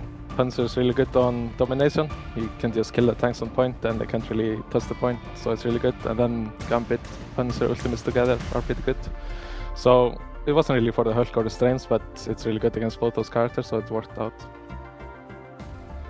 It felt like once we went to Heart of Heaven, and you guys have a decent amount of experience with this map, that it was a lock-in moment for the team. You gave respect, at the end of the map and saying well played with the team, saying that against Fire Strays. But once you went to this map pick, did you have any different changes in mind for the ban and protect phase against Fire Strays after the performance that they put on in map 1?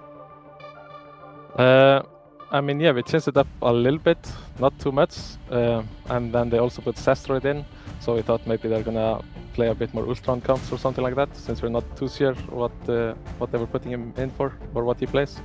So we thought maybe they were gonna play some Ultron triple support, so we banned that out. But I don't think we changed it too much. We know it's just a different game mode now, so we can just play it similar and play it a bit better, and then we're fine. Yeah, and we got to see you off your main game, not you, but the Duelist. We never get to see Sparker on Punisher too often, or Fi on the Wolverine, and we don't see this too often in the meta. How did you, I guess, specifically on the Wolverine, how were you guys able to play around Fi's Wolverine? How does that work? I mean, we've been playing it a bit in scrims, and Fi is the type of person you tell him to learn a hero, then you wake up the next day and he played it 10 hours in a row in ranked. So, I mean, both Spark and Fi can learn any hero, and we've been experimenting with the Wolverine a lot, especially on payload. We think it's pretty good there. So we know how to play with it, and he just looks for grabs and we follow up and whatever. Yeah, make it look easy. Just grab and follow up. I love to see it. And Fi puts in the work, and it pays off. And we'll see if that work pays off against Rad, because that's your next and final match. And that is, I guess, your big rival in this group, being the second team behind you. What do you think about Rad? Yeah, we always expected they would be the hardest team in our group. I mean, the other teams they did pretty well as well, but we expect Rad to be the hardest one for sure. They are great players, and most of them did great last season as well, last year. So it's going to be a good game, I think. And we're excited for it, and you're a great Vanguard. And this was a great interview. Thank you so much for your time, Finzi, and best of luck tomorrow against Rad. It's going to be a good one. Thank you. Thank you. See you, bud. Ooh, the match of the day, absolute cinema, and it had to end eventually, leg day. But hey, Finzi seems to be pretty stoked. And even yesterday, Nevik said they were gunning for Rad. They were almost more focused on Rad than this match. Yeah, Rad is something that demands preparation, and I'm sure that VP heading into this map may have been asking some of their scrim partners, hey, can you emulate these comps from Rad? We saw Rad picking up the Mantis themselves in some of their later matches against Reason after they kind of got shell-shocked by the Mantis Ultron. So maybe VP have been asking for some scrims against Mantis Ultron comps to try and prepare for Rad. I think that it's good to lock in against who you might deem as your most dangerous opponent. Audible, I'm worried that people are going to get a little too inspired by Fi, though, and start locking in the Wolverine in my ranked games, because nobody can do what Fi does. I mean, I think having the Phoenix team up with the Wolverine, which is still in the game for those who didn't remember about that, is a big thing for these teams. And having that, regeneration that just keeps you fueled in those fights, regardless of if you feel as confident as you can going for those kidnaps, is a big thing as well. So we'll see if other teams emulate that. I think it's a really good combo that we saw a lot in MRC in previous seasons, but maybe not as much recently. Well, speaking of other teams, we got two more ready to go. Our last match of the day, but certainly not least, we have Na'Vi versus Pulsar. Pulsar playing spoiler, Na'Vi playing trying to get #1. We'll see how it all works out after the break. Ryan Central, and I'm here to answer one specific question. What's the meta? And I would answer, I don't know, what's the meta with you? And I will continue to use that joke until I'm about 90, even though I look about 90 now. But in all seriousness, though, I do want to talk about some of the data that we've seen from that first week of action in EMEA and Americas in Ignite. Bear in mind that the players played on an old patch. It was the hotfix that came out on March the 19th. So the White Fox buffs that we're about to see, the Deadpool mobility and Elsa having less HP, we are going to see that in action this upcoming week. So stuff is a little bit different. And also, as the pros will say, they're still working out the meta themselves. Lots of stuff is going to change, and we're still building up the sample size, which includes adding China and Pacific to the action this week too. But there is a very easy place to start. Elsa versus Gambit. Which of these characters is the most powerful in a competitive sense in coordinated play? And the answer when it comes to presence, how often we're seeing these characters, is actually Elsa. There was 68 maps played in Americas and EMEA this last week, and a hero could show up twice in the draft, right? You can either protect a character and then the other team protects them, so you can both play them, you can both ban them, or you can have one team protect it and then ban it to make sure that they can play something like Elsa and the other team cannot. So it can show up twice. Elsa showed up every single time without fail, and certainly towards the start of a draft where you're looking for those first bans and first picks.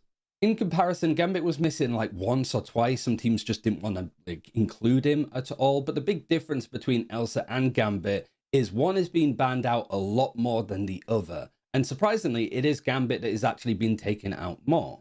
So for example, a lot of the drafts will look like they will on screen, right? Where you're seeing Gambit being banned out first, and then both teams will go and protect the Elsa, so both teams have access to it. Naturally, it makes sense. Elsa is really strong. Why would you not want to ban her out first though? It's more the case that Gambit, despite him being nerfed individually, being hit by the strategist ult generation nerfs too as a whole, he's still strong in his own right, but he enables so much as well. Heroes like Star-Lord, Galactic Legend with a Raging Royal Flush from Gambit, an incredible combination, and characters like Rogue, who are pretty like middling, I suppose, when it comes to the rankings of Vanguards on their own, get pretty much S tier because they have the Gambit team up to work with. You remove Remy from a draft, you're removing 3 to 4 other strong heroes alongside. So it's so much value. So you take off a lot of the options from the enemy team, and protecting Elsa means that you at least have something to work around, no matter what your composition or idea is going to be for a map. Whether you're playing Dive, Poke, 2-2-2, Triple Strategist, Triple Vanguards is something that we're seeing as well at this point. With flies, against flies, Elsa just works with all of it. It doesn't matter your comp. You put an Elsa in, and she's so versatile, she will go and just absolutely destroy people in her own right. Outside of these two fighting for first place, you do have the likes of Vanguard Deadpool actually being right behind them, both in protecting and also banning him out. And similar to Elsa, he just fits into a lot of different compositions and ideas, and he just is very good in his own right. But also, it's how good he is on stuff like Domination, because he can still build up his ultimate very quickly, certainly in comparison to some of the other ult generation nerfs that we've seen. That first fight is really good for Deadpool because he can get a ban hammer early, put it on the enemy strategist, lead to an elimination, and so your backline strategists are up on ultimate charge before the enemy. It gets so much value, and it makes sense why Deadpool Vanguard is so good, not only on Domination, but just in a lot of first early fights. If you enjoy these kind of breakdowns, let us know, and we'll continue to do more. But until next time, ignite the battle, and I'll see you in a few.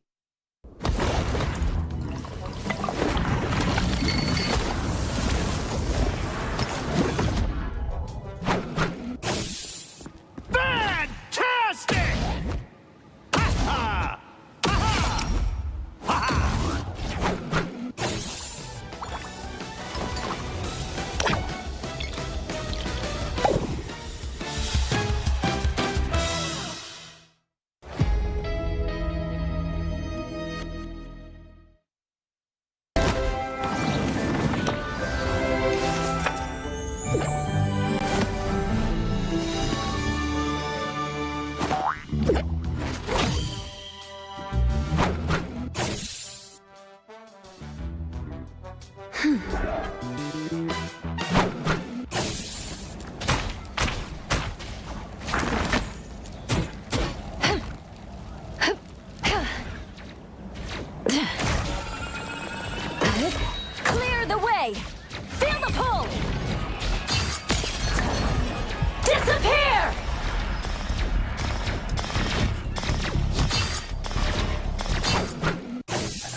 It's time for our last match of the day. None other than Na'Vi hoping to bounce back from yesterday, and Pulsar playing spoiler. Maybe it's time to sabotage Na'Vi's seed, huh? But leg day, yesterday's match from Na'Vi and Heretics, you gotta go back. I'm still thinking about that match.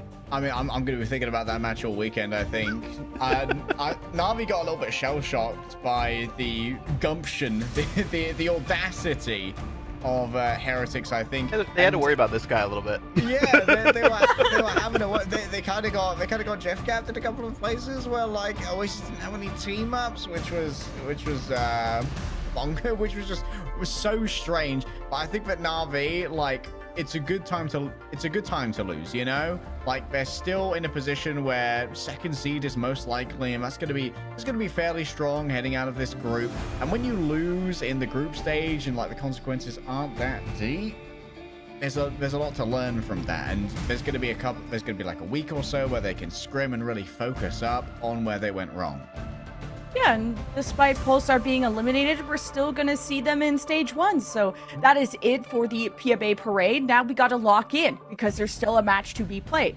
Vaudable, there's been so much talk about Terra. Post 100 Thieves, is he still one of the best one of the best duelists in the world? Couldn't have that answer against Heretics. We even saw him swap to Iron Fist. He was swapping to everything. Yeah, I feel like this meta might not just be the best for him, unfortunately. It could be the hero pool. It could be the jet lag of moving continents, essentially. I mean, it's a whole different place, a whole different world that he is in, and unfortunately, it's not the new world that he wants to be in right now. I mean, I interviewed him before the season started, and he was basically saying part of the reason why he got picked up by this team was because he wanted to go toe-to-toe with Sparker even more so, and I mean, based on what we've been seeing so far, they might not even make it there, depending on how the playoffs go. So getting back in the saddle and the swing of things for this team is what they need to focus on. They at least have, until, I think, 2 weeks almost for those playoffs after this matchup, this being their last one of the group stages. So this is the time to lock in, figure out what the issues are, and correct them as quickly as possible. Yeah, to beat the best, you got to join the best region and come over here to EMEA, right? I'm right. And Rajaro. That's true. And Rajaro, I feel like flies under the radar. He's second most in damage oftentimes. The Deadpool, even the Captain America, the Magneto leg day, he's been really fun to watch. Yeah, Rajaro is kind of like the looming assassin, in your classic anime storyline. You've got like your dark mob boss, that'd be your trust me, and then the looming muscular threat behind them that generally stays silent is going to be Rajaro. This guy is an absolute monster when it comes to raw aim as well as picking the right engagements. It's rare that you have such a potent assassin on a Captain America, but usually we're just going to be placing Rajaro if it's available on the Vanguard Deadpool, because it means that no matter what the range of engagement is, Rajaro is always able to try and third-party some fights or even just take 1v1s that are desperately unfair. What's a more important question here, leg day? Are we going to see the jerky Spider-Man? That's what I want to know. I mean, it felt like this team pulled out everything that they could in the kitchen sink, and it just did not work out for them against Heretics. So hopefully it'll be an easier journey against Pulsar, who are looking to play spoiler here. Again, they could make it so there's a weird tiebreaker scenario depending on how Shikigami does against Team Heretics tomorrow, potentially taking that second seed, even if Na'Vi does lose this as well. So a lot on the line for that. And Pulsar, I mean, they have a lot to look forward to. They have Stage 1 still ahead of them. They're not eliminated from all of Ignite, but maybe we'll see some changes in the future. I just think there's been a lot of improvements with this team. They have a lot of melee specialists, which is all about execution and namely coordination. And like yesterday on Celestial Husk, I felt like if El Chapagoob has a team behind him, it's not an int, it's a strategy now. Yeah, like the aim together strong strategy. I mean, it's definitely something that you need to be discussing quite deeply with your team when you're a big fan of these melee-centric characters like the Magic, like the Daredevil, like the Wolverine. If you go in alone, like even if you're the best melee player, when you're 1v6 against the pro team, it's not going to work out great. Just being able to clear up those comms is going to be great, but also maybe getting some help from Sapatic in focusing down those targets, because we've seen from like multiple engagements that Sapatic is a crazy aimer. Like, I think that this guy's got some real competitive potential.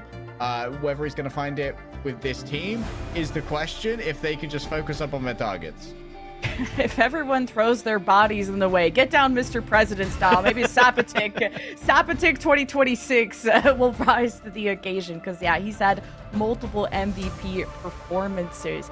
But as our map 1 is almost ready to be loaded up, just spoiler alert, Krakoa, just to get us right into the discussion, because we've hyped out for Jaro Vaudable, and his Captain America was something that really ruined Shikigami last time. I mean, yeah, we saw how good Shikigami was earlier today, the first series. You've been with us for the entire 5-hour almost broadcast that we've had. Congratulations, and thank you to all of the viewers so far. But that was a quick one, and I feel like this might be a similar story, especially because on Krakoa last time, Na'Vi only allowed 3 eliminations total, 200-0, and unfortunately for Pulsar, last time they played against Heretics on this map, they got 200-0 as well, so now,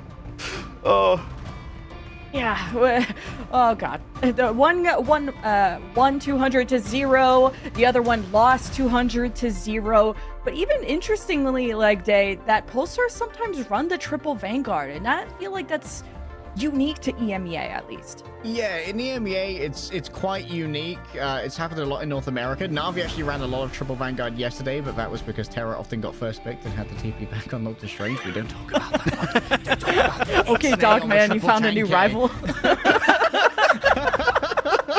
No, Terra, no, I'm sorry. Get him.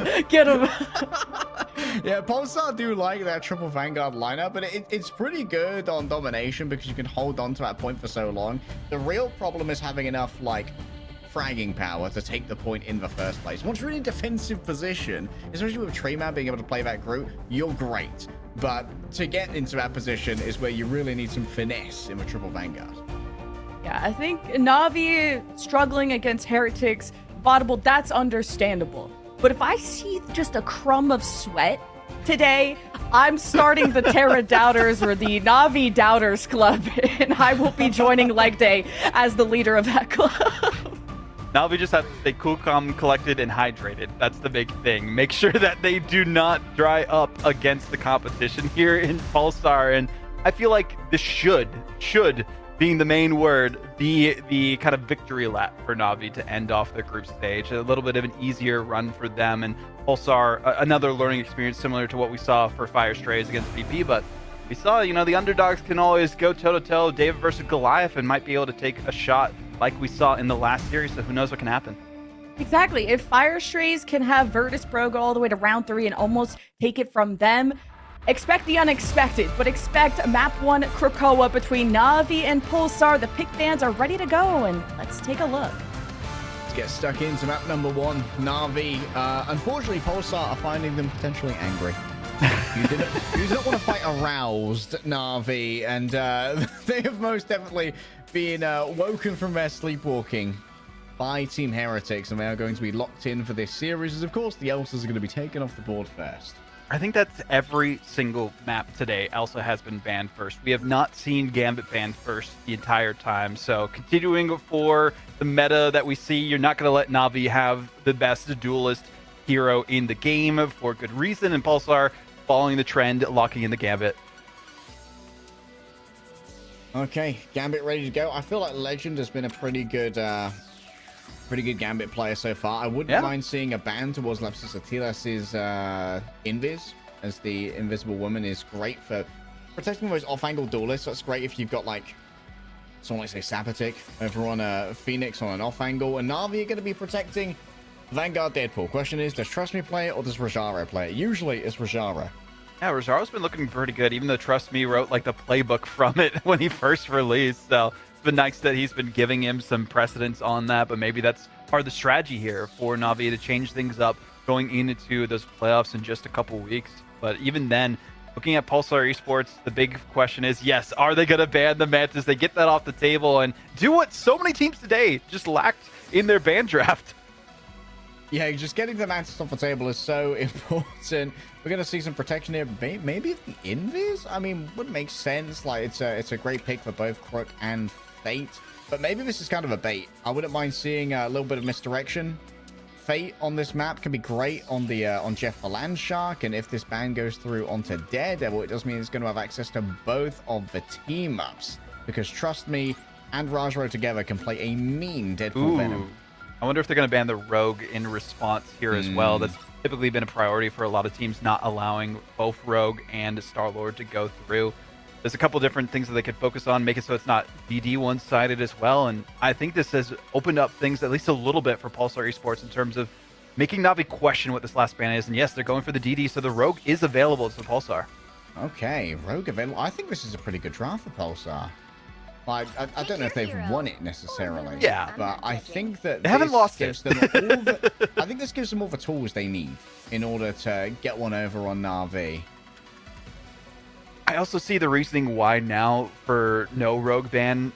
Going back into the memory banks, we didn't necessarily see much of that from Pulsar. Some more priority on other heroes, so probably focusing more on the one-sided vision that is granted by the Daredevil, especially if you are trying to play that dive style. I mean, Kizaru also locking in the Venom, so you're going to be seeing Venom unleashed as much as it can to Feast of the Abyss, see if those combos come out as well.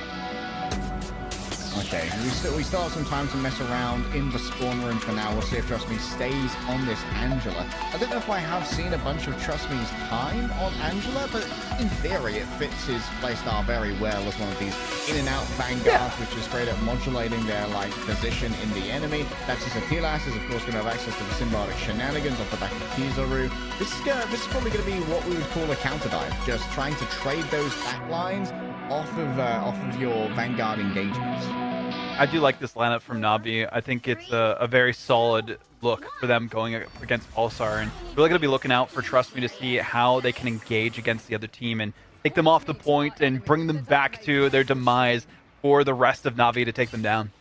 All right, one thing that we do need to watch out for here is how long Jerky survives, because going up against a damage-boosted Star-Lord is unideal for an Ultron. Needs to play the cover very well here, Trust Me. Just threatening at the moment. Going to try and play that counter dive potentially. Once lapses the Thelos off of the high ground, but sees a weakened Star-Lord, and goodbye Sapatic. This means that Jerky can now move out from behind cover and can play a lot more freely up in the air, knowing that they can't be dove upon by that damage-boosted Star-Lord. And everyone else is just like dotting their I's, crossing their T's now, not allowing Kizaru to have any free poke on that backline. A pseudo stagger onto old Chabagoob as well as Na'Vi get the first cap.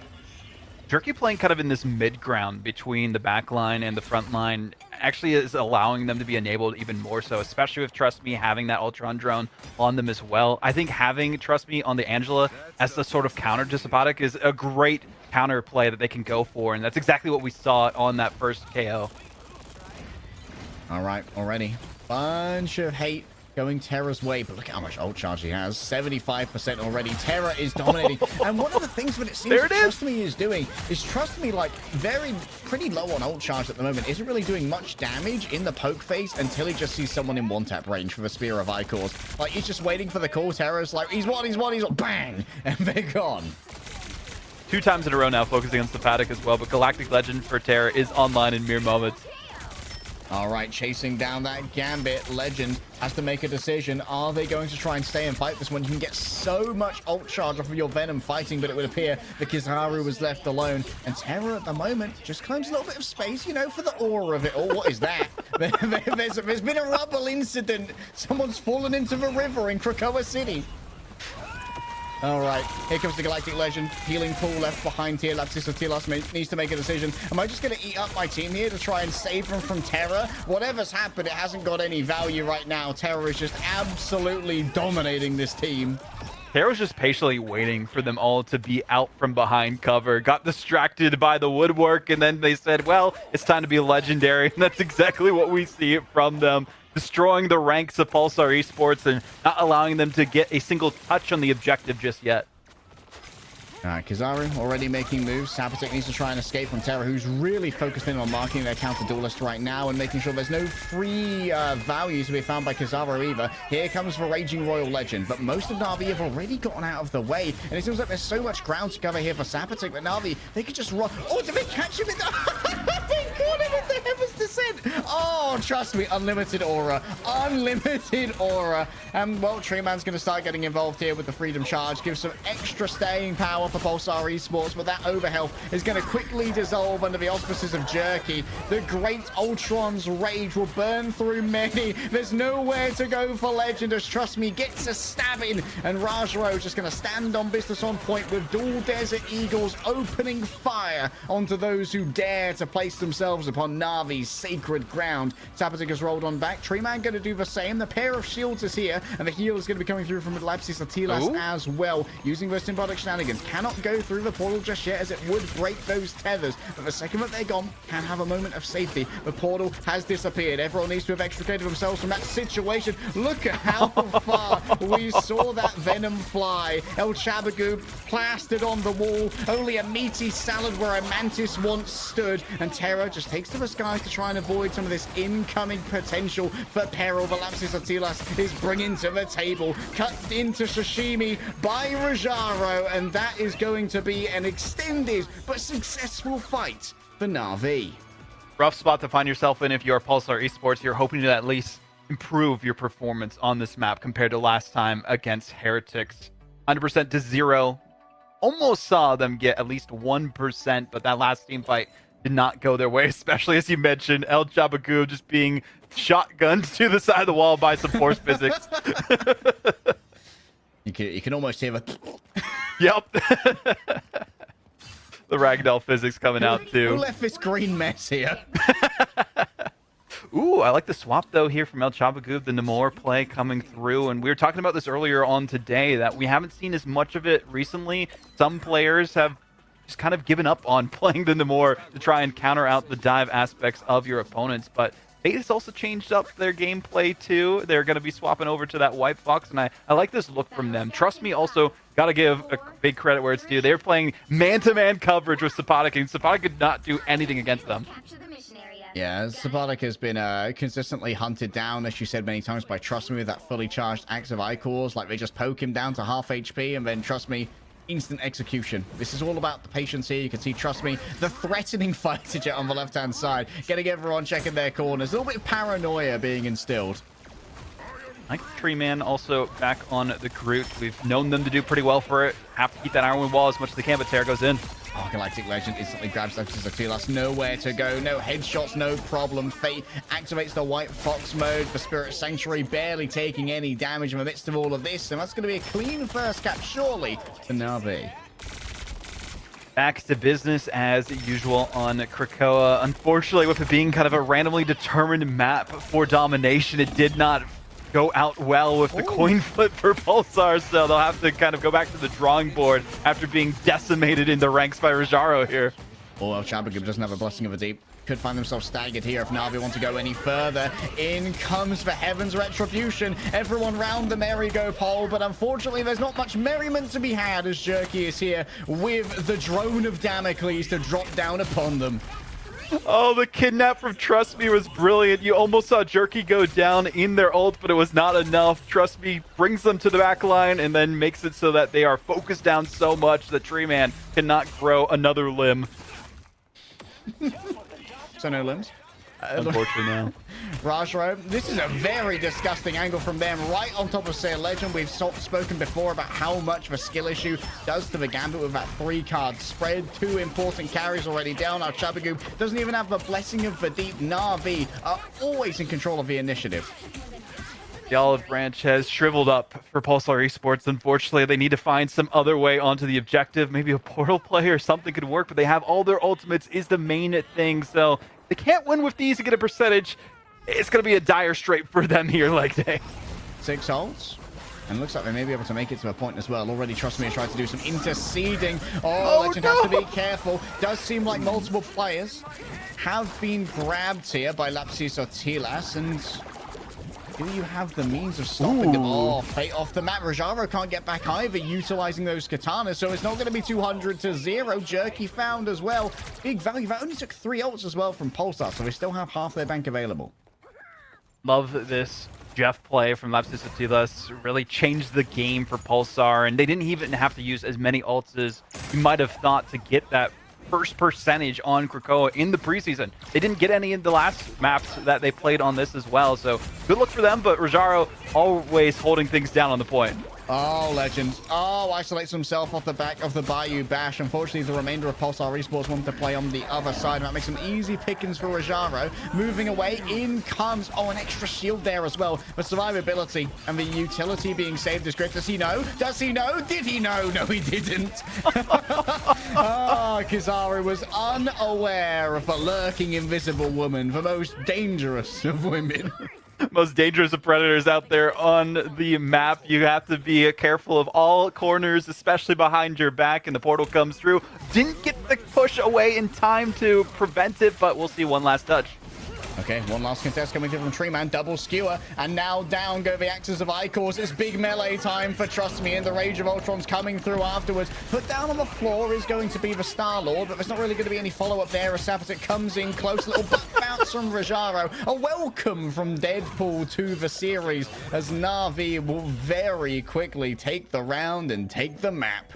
About as expected from Na'Vi, but credit is where it is due for Pulsar. They did get some percentage towards the end, especially using the It's Jeff as effectively as possible. And that really just goes to show that, unfortunately for any White Fox players and fans out there, they are very vulnerable in their ultimate. So, and It's Jeff is a perfect counter for it. We've seen it happen a couple of times now in the preseason. But Terra back on top with the MVP, only going down to twice. 16 final hits is insane.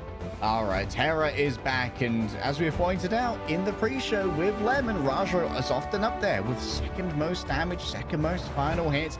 He is the bruiser who lurks behind Terra, or Trust Me, ready to finish any meals that go unfinished.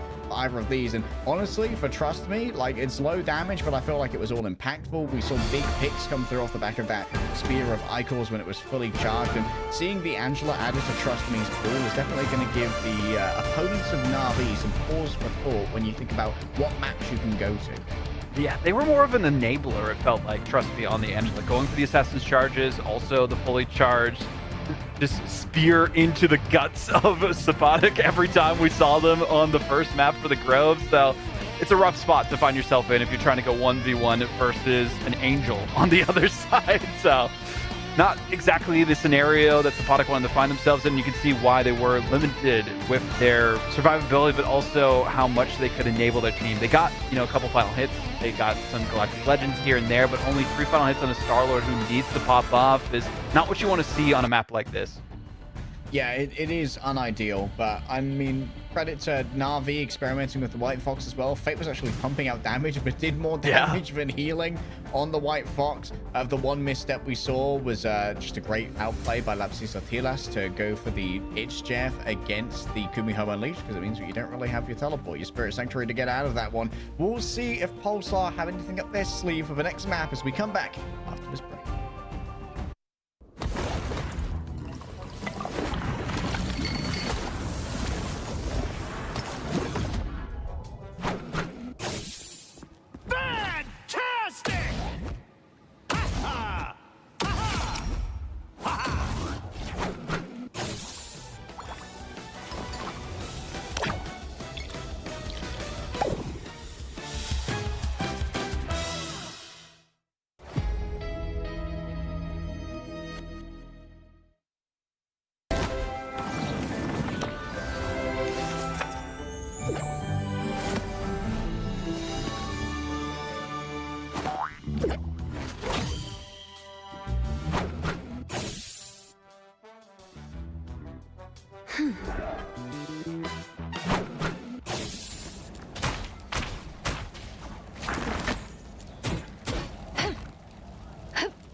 Clear the way! Feel the pull!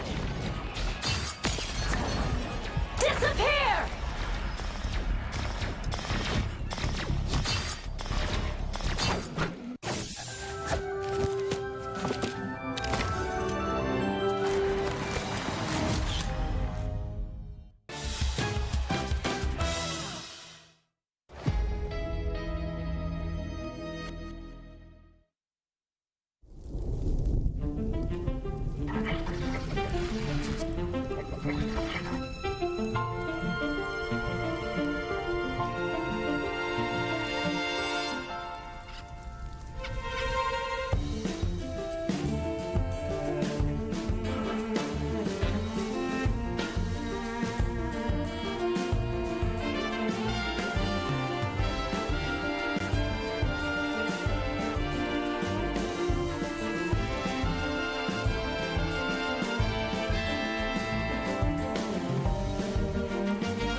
Welcome back, everyone. We are almost ready for map 2, but we gotta quickly recap Na'Vi versus Pulsar on that first one. Na'Vi, like, I got the impression they tried really, really hard. Like, they almost looked so mad. Like, they're fronting at Pulsar when they're just trying to go back to spawn. If I could describe that map, I would say merciless is one of the words I would choose. Yeah, like you said, these guys, they're not accustomed to losing. And they're definitely not accustomed to losing 2-0 after what happened yesterday. And I think that Na'Vi, they're just gas right now. They are not letting Pulsar Esports decide when any of these fights happen. And Vaudable, we've talked about how like Mantis is like a duelist in strategist clothing, but Rajaro is a duelist in Vanguard's clothing because he's always fragging, and he's gonna have to do that again on Araka. Yeah, had a triple KO streak themselves, one final hit less than we saw from Terra, so much damage as well, and I'm questioning this map pick here from Pulsar. We saw how good that the Angela play was from Trust Me, and this is like one of the main maps for Angela players. Yes, maybe they weren't doing as much as we saw from the other heroes out there on Na'Vi, but hopefully they have some sort of strategy in their playbook to try and go toe-to-toe with Na'Vi on this. Yeah, and Pulsar picked this. I mean, they've picked so many different maps to try and find something to climb back in the series with through their gauntlet, but they picked this against Shikigami in their very first match. They capped a point, and a lot of hype behind the Tree Man Angela, maybe the Tree Man Gru, Kizaru, the Venom was fun, El Chapagu, maybe like they could be back on the Daredevil. I mean, we could dream of seeing the Daredevil here. I imagine it's going to be a priority ban for Na'Vi, but also you've kind of got to ban it against Na'Vi because Jerky's got a nasty Daredevil in his own right. Well, we don't have to wait any longer. The pig ban is ready to go. Na'Vi on match point. Can Pulsar put up a fight? Let's find out. All right, potentially the last map of the day here between Na'Vi and Pulsar Esports. I expect to see Elsa banned out first, as always. It's just like being in the Human Torch era of Audible. So much deja vu. Yep. Second verse, same as the first for the first round of bans. And whoa, we have Gambit being saved by Pulsar. Not too surprised on that either from them. I've heard through the grapevine that somehow teams who are picking the maps are also picking the sides, so maybe Pulsar picking the attacking side this go around instead of defense, setting the litmus test for themselves on how far that they need it to go. We'll get some official rulings on that, but double Gambit. This is looking pretty solid for Na'Vi. Change it up a little bit. Yeah, Na'Vi just letting Fate and Level 1 Croak really flex their muscles. I think that Na'Vi's standout yesterday was Fate playing the Gambit to defend Hall of Jalia. We saw some excellent players from Fate on that map, which definitely demanded respect and attention. Loki's going to be taken away from both sides. 2 Raging Royal Flushes is enough. Thank you very much. We don't need 4 of those. Loki must bans if both teams are going to be using it. And White Fox potentially getting locked for the first time, I believe, if that save does come through. But Mantis does make a lot more sense on that end for Na'Vi if they go with that option. We haven't really seen much Rogue necessarily from the side of Pulsar Esports, so maybe they're not going to really prioritize that. They could have one-sided Vanguard pool or even Daredevil if they opt for it. Question is, will Pulsar Esports protect for Star-Lord here? True. They were trying for that combo last time around. They didn't really get too much off the back of it, but Krakoa's Quiet Council is a pretty cover-heavy map, which can make it very difficult for a Star-Lord to get a huge amount of value off that one. Looks like they might be locking in the Mantis. The question is now for Na'Vi, do they prefer getting rid of a Star-Lord or the Rogue, or even something like the Vanguard pool, just to have that a gradient, that differential in how you can deal with the Gambit with the skill issue ultimate. Yeah, well, it's the exact same. What you can do, I can also do in the ban and protect phase between Pulsar and Na'Vi. No changes across the board. We're playing an even game between these two, and we're going to be seeing some flying duels between Tree Man and Trust Me. I can't wait for it. Yeah, it's going to be great seeing how Trust Me kind of shapes up against Tree Man, who's had a little bit more time on the Angela. Obviously, we don't know what Trust Me's been doing in scrims. Maybe it's been a hard grind for the captain of Na'Vi thus far. But we've seen a little bit more of Tree Man showing this previously. Terra back on the Star-Lord. Easy peasy choices here for Na'Vi, honestly. And Fate has become a big White Fox Merchant, you know? I'm playing a lot of it on their stream, and definitely the incidental buffs and the hotfix that we're playing on have increased their stock even further. Well, this is potentially the last map for Pulsar Esports in the group stage. They want to make it count and make their mark here and now for teams to be talking about this one going into the first stage of competition for Ignite after we get towards Season 8 in May. But Na'Vi, they're looking to go on a victory lap for their final series as well. They do not want to drop any points to Pulsar if they cannot manage to do that here. And I love to see some Legend here on the Hawkeye change things up. Yeah, what's the deal with the Oh boy! Oh, what a tech! Oh, they just freeze out of the right-hand side and then instantly get a headshot for a frag. Oh, I dig it. That is some great tech. It's a shame that it's when Pulsar cannot qualify, but you know what? I love to see innovation. My respect plus rep. Wow, they have completely decimated the plans for Na'Vi. They can't even build up the ult charge for level 1 Crook, and that was an assassination that we saw from them. It's cheesy. But as a British person, I do love some cheese. Gizzard just going to try and claim all of his space. Has to be careful here about potentially being stabbed off by Trust Me now that they've used their own barrier. You can see that Trust Me is just this floating eagle which needs to continuously be confronted. And you know what? Treeman's actually doing a great job here of just keeping Trust Me's attention and making sure that that high area cannot be completely taken through. A lot of sparks being built up here by Terra. Starts to build up the off angle while Rajro keeps them penned in here with a charged greatsword. Legend can't stick around for long. Exchanging stabs between the Angelas and the Magnetos both. Level 1 Crook desperately needs to try and escape here from El Chabagoo, falling low on their HP, but stabs them through with the cards. Still shows how sustainable a Gambit is in a 1v1, and Terra cleaning up the trash against Treeman there. Could have seen the rest of their team get the KOs instead, but it's a great look so far. Legend down again. Maybe he didn't have the TP there or was just caught out by the pure initiative of Na'Vi, who once more are playing in this merciless fashion, giving no space nor quarter. Na'Vi maybe got caught off guard a little bit at the start, but they have quickly turned things back into their favor. El Chabagoo, I'm looking out for them to see if they can initialize towards the back line and take them down before these Royal Flushes come out. Raging Royal Flush, significant advantage compared to level 1 Crook. Oh, Jerky thought they were safe, but Treeman had the critical information. This time he did know. El Chabagoo on top of level 1 Crook, and so they're not going to be able to build up towards that Raging Royal Flush. 94%. And Rajro, can they get back into their spawn? El Chabagoo might have gone a touch too far here.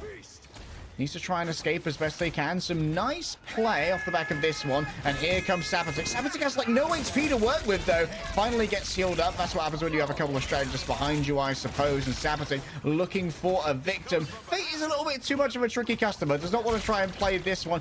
He's an intimidating guy. The Kumiho's ready to be unleashed, but you really have to be careful about being put down into the pit. Napsi Sotilas fleeing away, knowing that Rajaro is going to have that as one of their primary targets. And it seems like Na'Vi are in a great position to recontest this one. Still have both of their strategist ultimates to play with. Out comes the Heaven's Retribution. Treeman can barely escape. Is slowly floating away. It looks like a bug out of everything. And El Chabagoo is taken low. Needs to desperately find some healing, but none of it's going to be forthcoming as Legend's already fallen on down. And El Chabagoo is expertly tracked by Terra. Fate drags everyone forward. The charm won't be there, but the violence will be. And Na'Vi have not an ounce of mercy in their souls.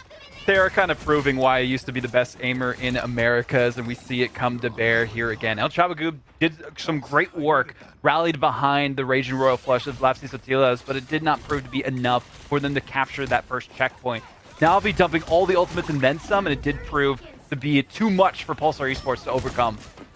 Dreamman can TP through here, be directly on top of Terra in just a few moments, but it seems like Trust Me wants to get stuck in with the axes of Icos. Oh, yeah, I'd run if I were you.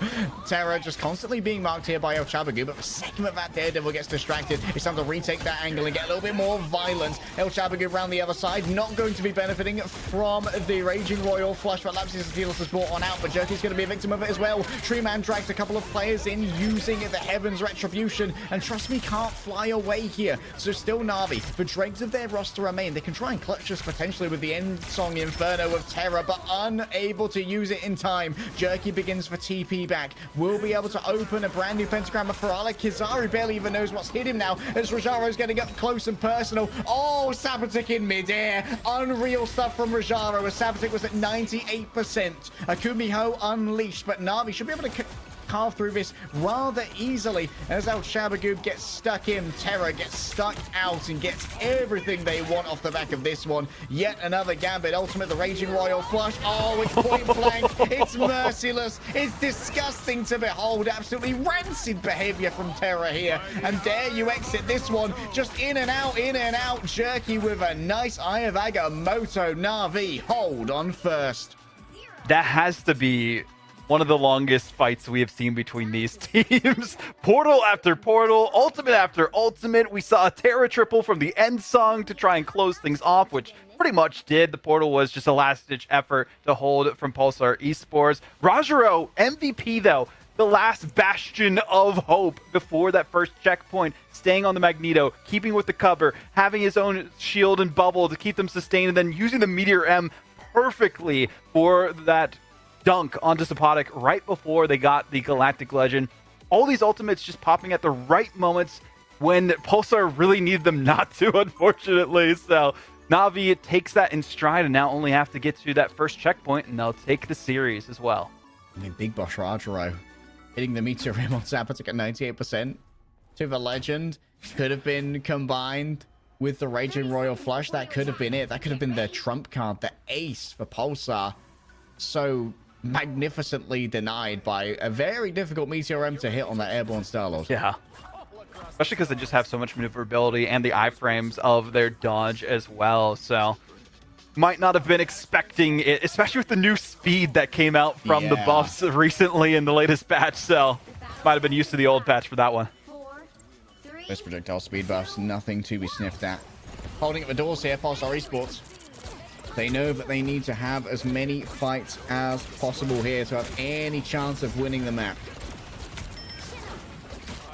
Really looking out for El Chabagoob, who's changed things up to go for this triple strategist lineup for them too. We have the Kumiho form potential as well from Legend, and they're kind of copying the style we saw from Na'Vi, trying to just sustain, and hopefully they don't get picked early for their sakes. Trust me, demanding attention, has ran out of shielding there. This could be an early pick, but look at that. Great bridge boost coming through from level 1 Crook on the other side, utilizing 2 of their cards. One stream and we'll be able to stab him down. Oh, into the pit. We call that one an Angela diff, bro. Unreal stuff. Rajaro now claims all of a space. Goodbye, Sapatic. And you better believe that Legend's going to be next up on the docket. Already the Spirit Sanctuary's gone. Dare you teleport away and give over even more free space onto the point. Even level 1 Crook is getting stuck in, flinging cards, mes amis. The name is Gambit, by the way. And trust me, is showing that while it may not be that much time in pro games on the Angela, trust me, is still that guy.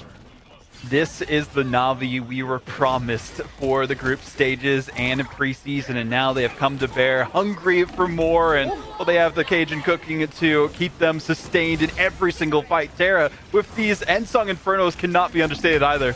The words of a Shabagoob just about manages to get out in time. Sapatic needs to hold their fire for a moment. Doesn't know that Terra's up here as well. But White Fox won't last for long. The nine-tailed Kumiho has been unleashed. It's time for a little bit of spawn camping here up close and personal. Oh, the TP is too late. Legend was trying to get out and help with that one. But already the Raging Royal Flush in return from level 1 Crook has driven Na'Vi to their crown once more. I respect the pick of this map, seeing how well you did before, managing to get a couple of points, and thought that might be enough against Na'Vi.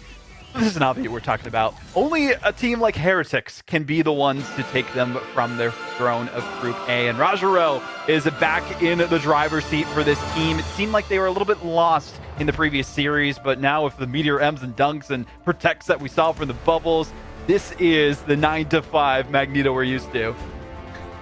Clock in, clock out, 17-1, 14,000 damage, by the way.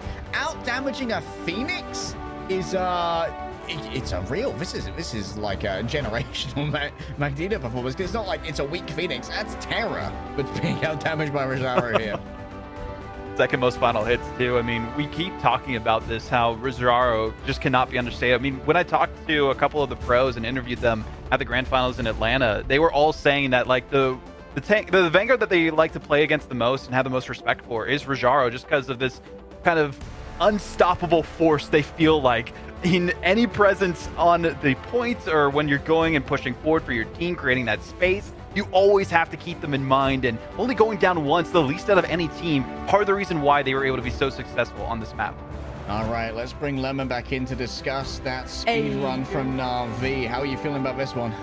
That was great. Na'Vi, I think, look like they bounced back. They look confident and unstoppable. And we just are going to keep saying it, merciless. But to zoom in on the slight changes they made to their composition depending on the side, Na'Vi on defense, their third strategist was around the Jerky's Mantis, but on attack, they went for the Ultron. Like, do you have any reactions to the flavors of triple strat that Na'Vi had there? I feel like having the Ultron is a great way to keep Trust Me healed up on these deeper angles, because we saw Trust Me playing a very dangerous game, especially right at the beginning. Being able to make sure that drone was constantly on the wall meant that Terra could be a bit more audacious on their off angles by having those drones, and the damage boost as well off the right click from Jerky could be used on Trust Me at opportune times to try and get some of that additional damage on the charged up spears of Icor, or when maybe Terra was going to go for an ultimate and you could just get even more off the back of an Ensong effect. I don't know if Terra even got to ult on the attack. I think maybe they did, but I'm not entirely sure. I mean, Terra went 17-2 with still 13,000 damage, 11 final hits, and Vaudable, I love that resurgence, because yesterday you saw them off their game, and Na'Vi are certainly back on their game today. Yeah, and I kind of like the way that they've been positioning themselves, especially as you were mentioning around that Ultron. It's not only just the damage boost you get from the Imperative Firewall, you also get movement speed. And I feel like that's a big thing that's underestimated when you're having Angela 1v1. I mean, it made it so that they can more precisely go for those assassin charges, and why we saw them just dunk them into the abyss afterwards. Beautiful work from this team, and I hope they continue to adapt, because again, they have a little bit under 2 weeks from now into the playoffs to take some time, strategize, and figure out what hasn't been working, because we saw the team kind of fall apart against Heretics, but this is them rebuilding that foundation we've seen in the past. Yeah, and they're just waiting for Heretics to slip up in any way, because Na'Vi still have that. They're 4-1 now, while Heretics are 4-0. Heretics still have a match left. Na'Vi do not, but nonetheless, both teams are going to be set for playoffs, and we're still waiting to send the other two. I think Shikigami are locked, still figuring out the last seeding, because we also have tomorrow, and we also have an interview with none other than that Ultron we were talking about. Let's get Jerky on the line, and maybe we can quiz him about the choice, because, hey, we get to spend time with you on the interview. Hey, bud, congratulations on the win today. We were a big fan of that Ultron Mantis. Talk to me about what you thought about that choice, depending on the side here. I think it's a very strong comp. I think it's super strong. I get to basically do damage on everyone I want to, right? For me, it does appear a bit boring, right? Because I'm just kind of flying in the air, doing damage. But I mean, I do what my team needs me to, right? I give everyone healing, I give everyone shield, speed boost, damage boost. So it's very crucial. So I think it's a very strong comp, honestly. Yeah. I hate to be the one to open the wound, but we didn't get to talk to you guys yesterday after a 2-0 defeat, which came as a big surprise to many of us.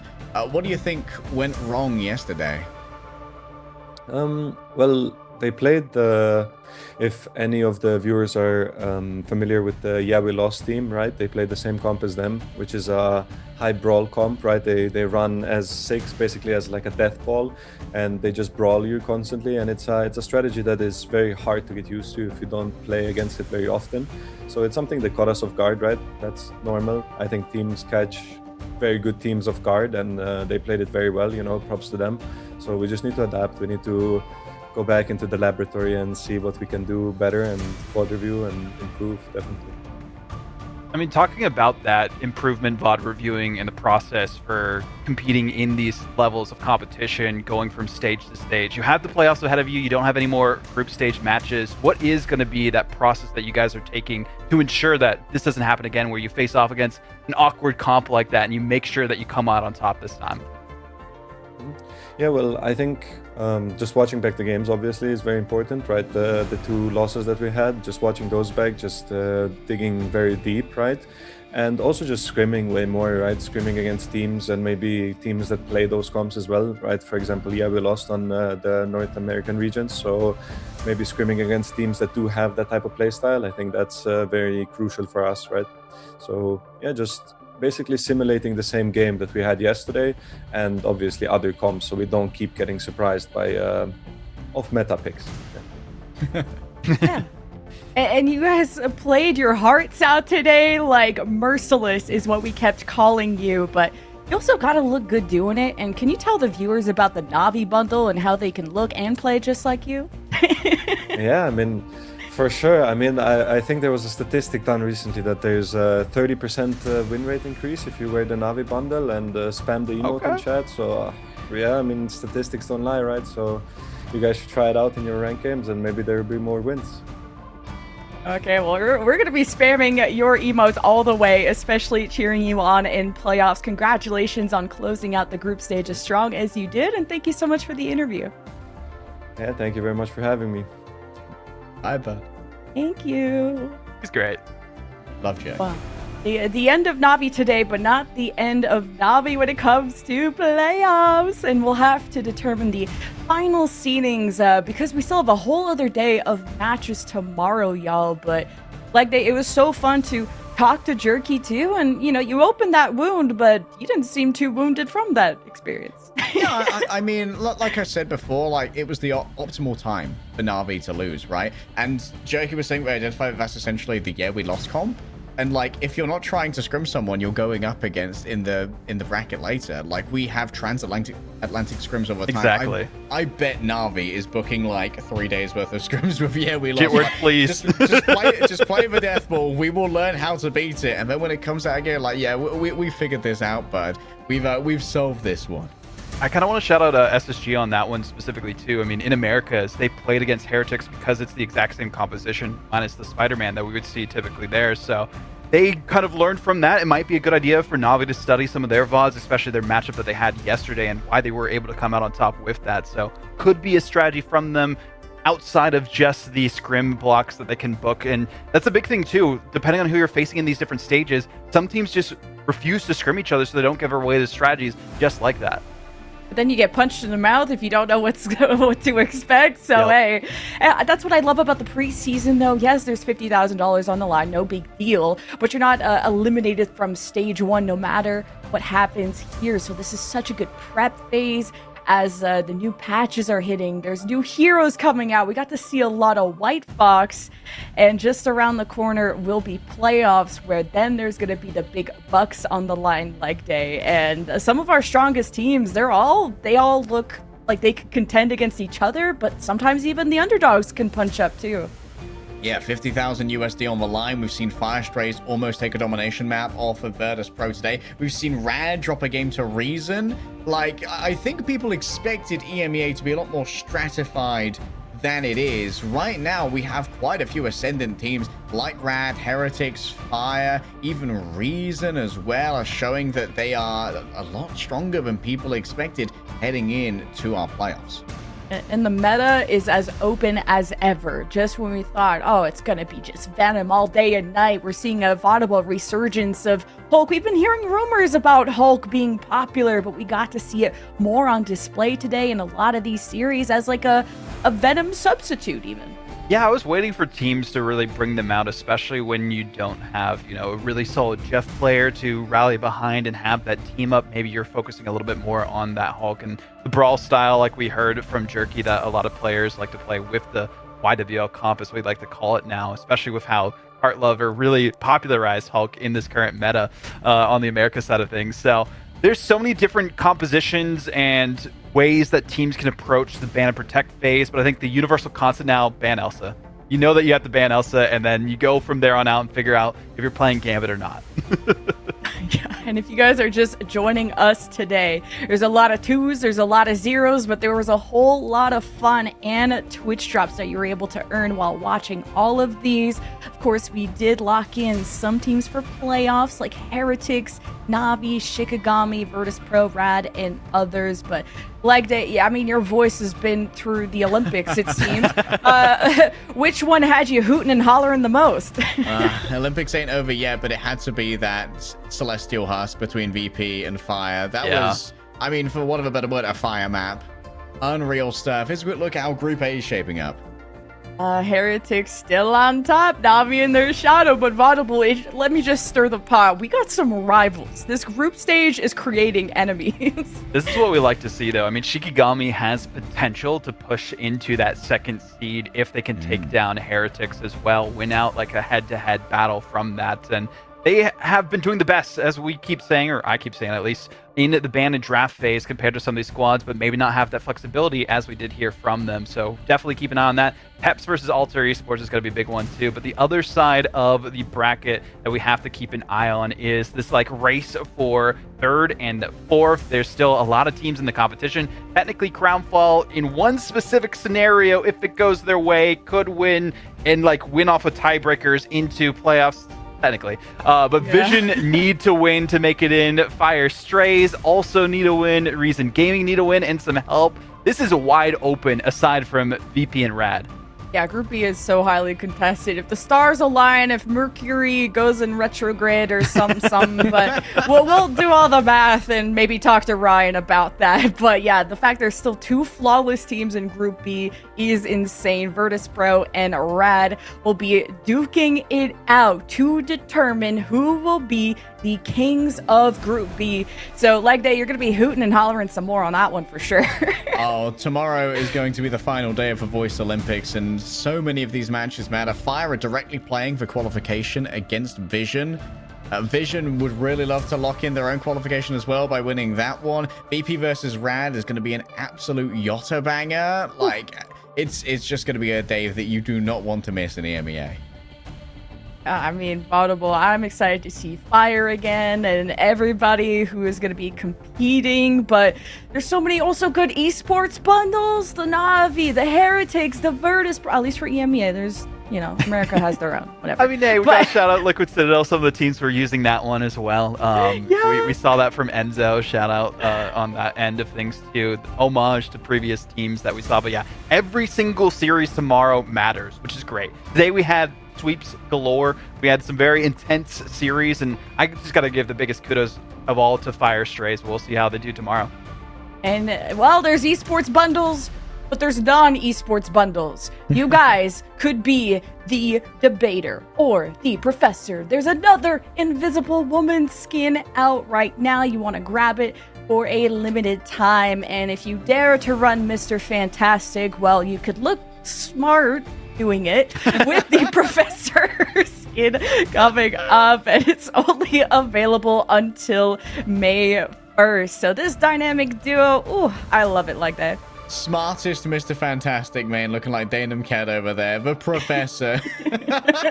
And Rian Lando evidently looking like the debater. Like, honestly, kind of unfair on some ESU students that they have to go up against like a tenured multiple doctorate woman in debate club. Like, can we get a sick on this maybe? That feels quite unfair. But hey, you do what you gotta do when you're undercover, and sometimes you just gotta head on down to a Big Apple because Lower Manhattan is open for business in game right now. The city never sleeps, but something underneath it has woken up courtesy of Wilson Fisk and his anti-vigilante machinations. Welcome to Lower Manhattan, where you can fight through iconic architecture and all different parts of the city to try and stop the plans of Wilson Fisk or make sure they happen, depending on what side you're going to be playing on. If you hop into Quick Match right now, you can play a queue that's only this map to make sure that you are ahead of a curve when it comes to learning it. Yeah, we'll No also April see it in Fools. stage 1 too. And the scans and this one. Oh yeah, and also shout out, of course, to our co-streamers, but also if you're tuning in on Twitch, you can take part of the brand new Twitch drops that have arrived with the Ignite preseason. We only have the first half for now. You got to wait till those playoffs for the second half, so you can at least get the Gambit Will of Galactica spray and the nameplate, but also the emotes plus the Will of Galactica costume that'll be coming out pretty soon too. If you tune into participating channels, I think J3 is still live, so definitely recommend checking him out as well. But watch and support your favorite teams and follow the road to victory as the Ignite preseason heats up, and we're going to be determining who our last teams are in the group stage tomorrow. I can't wait. Yeah, if you guys can't get the esports bundles, the non-esports bundles, Invisible Woman, Mr. Fantastic, well, you can get free skins just by watching. It doesn't get any better than that. But I'm begging you guys to come back tomorrow for Championship Sunday, because we're going to have the #1 versus #2 team from Group B, Virtus Pro versus Rad, as the match of the day. Plus, Team Heretics versus Shikigami. Can't forget about that. #1 versus #3 of Group A will be officially concluding the group stage of EMEA tomorrow, bright and early, depending on your time zone. But don't forget, Americas will be live very, very soon with a bunch of good folks. So you won't want to miss those exciting matches, because we're going to be on social media, definitely keeping track of all the posts about it. Thank you all so much for watching. We'll see you tomorrow.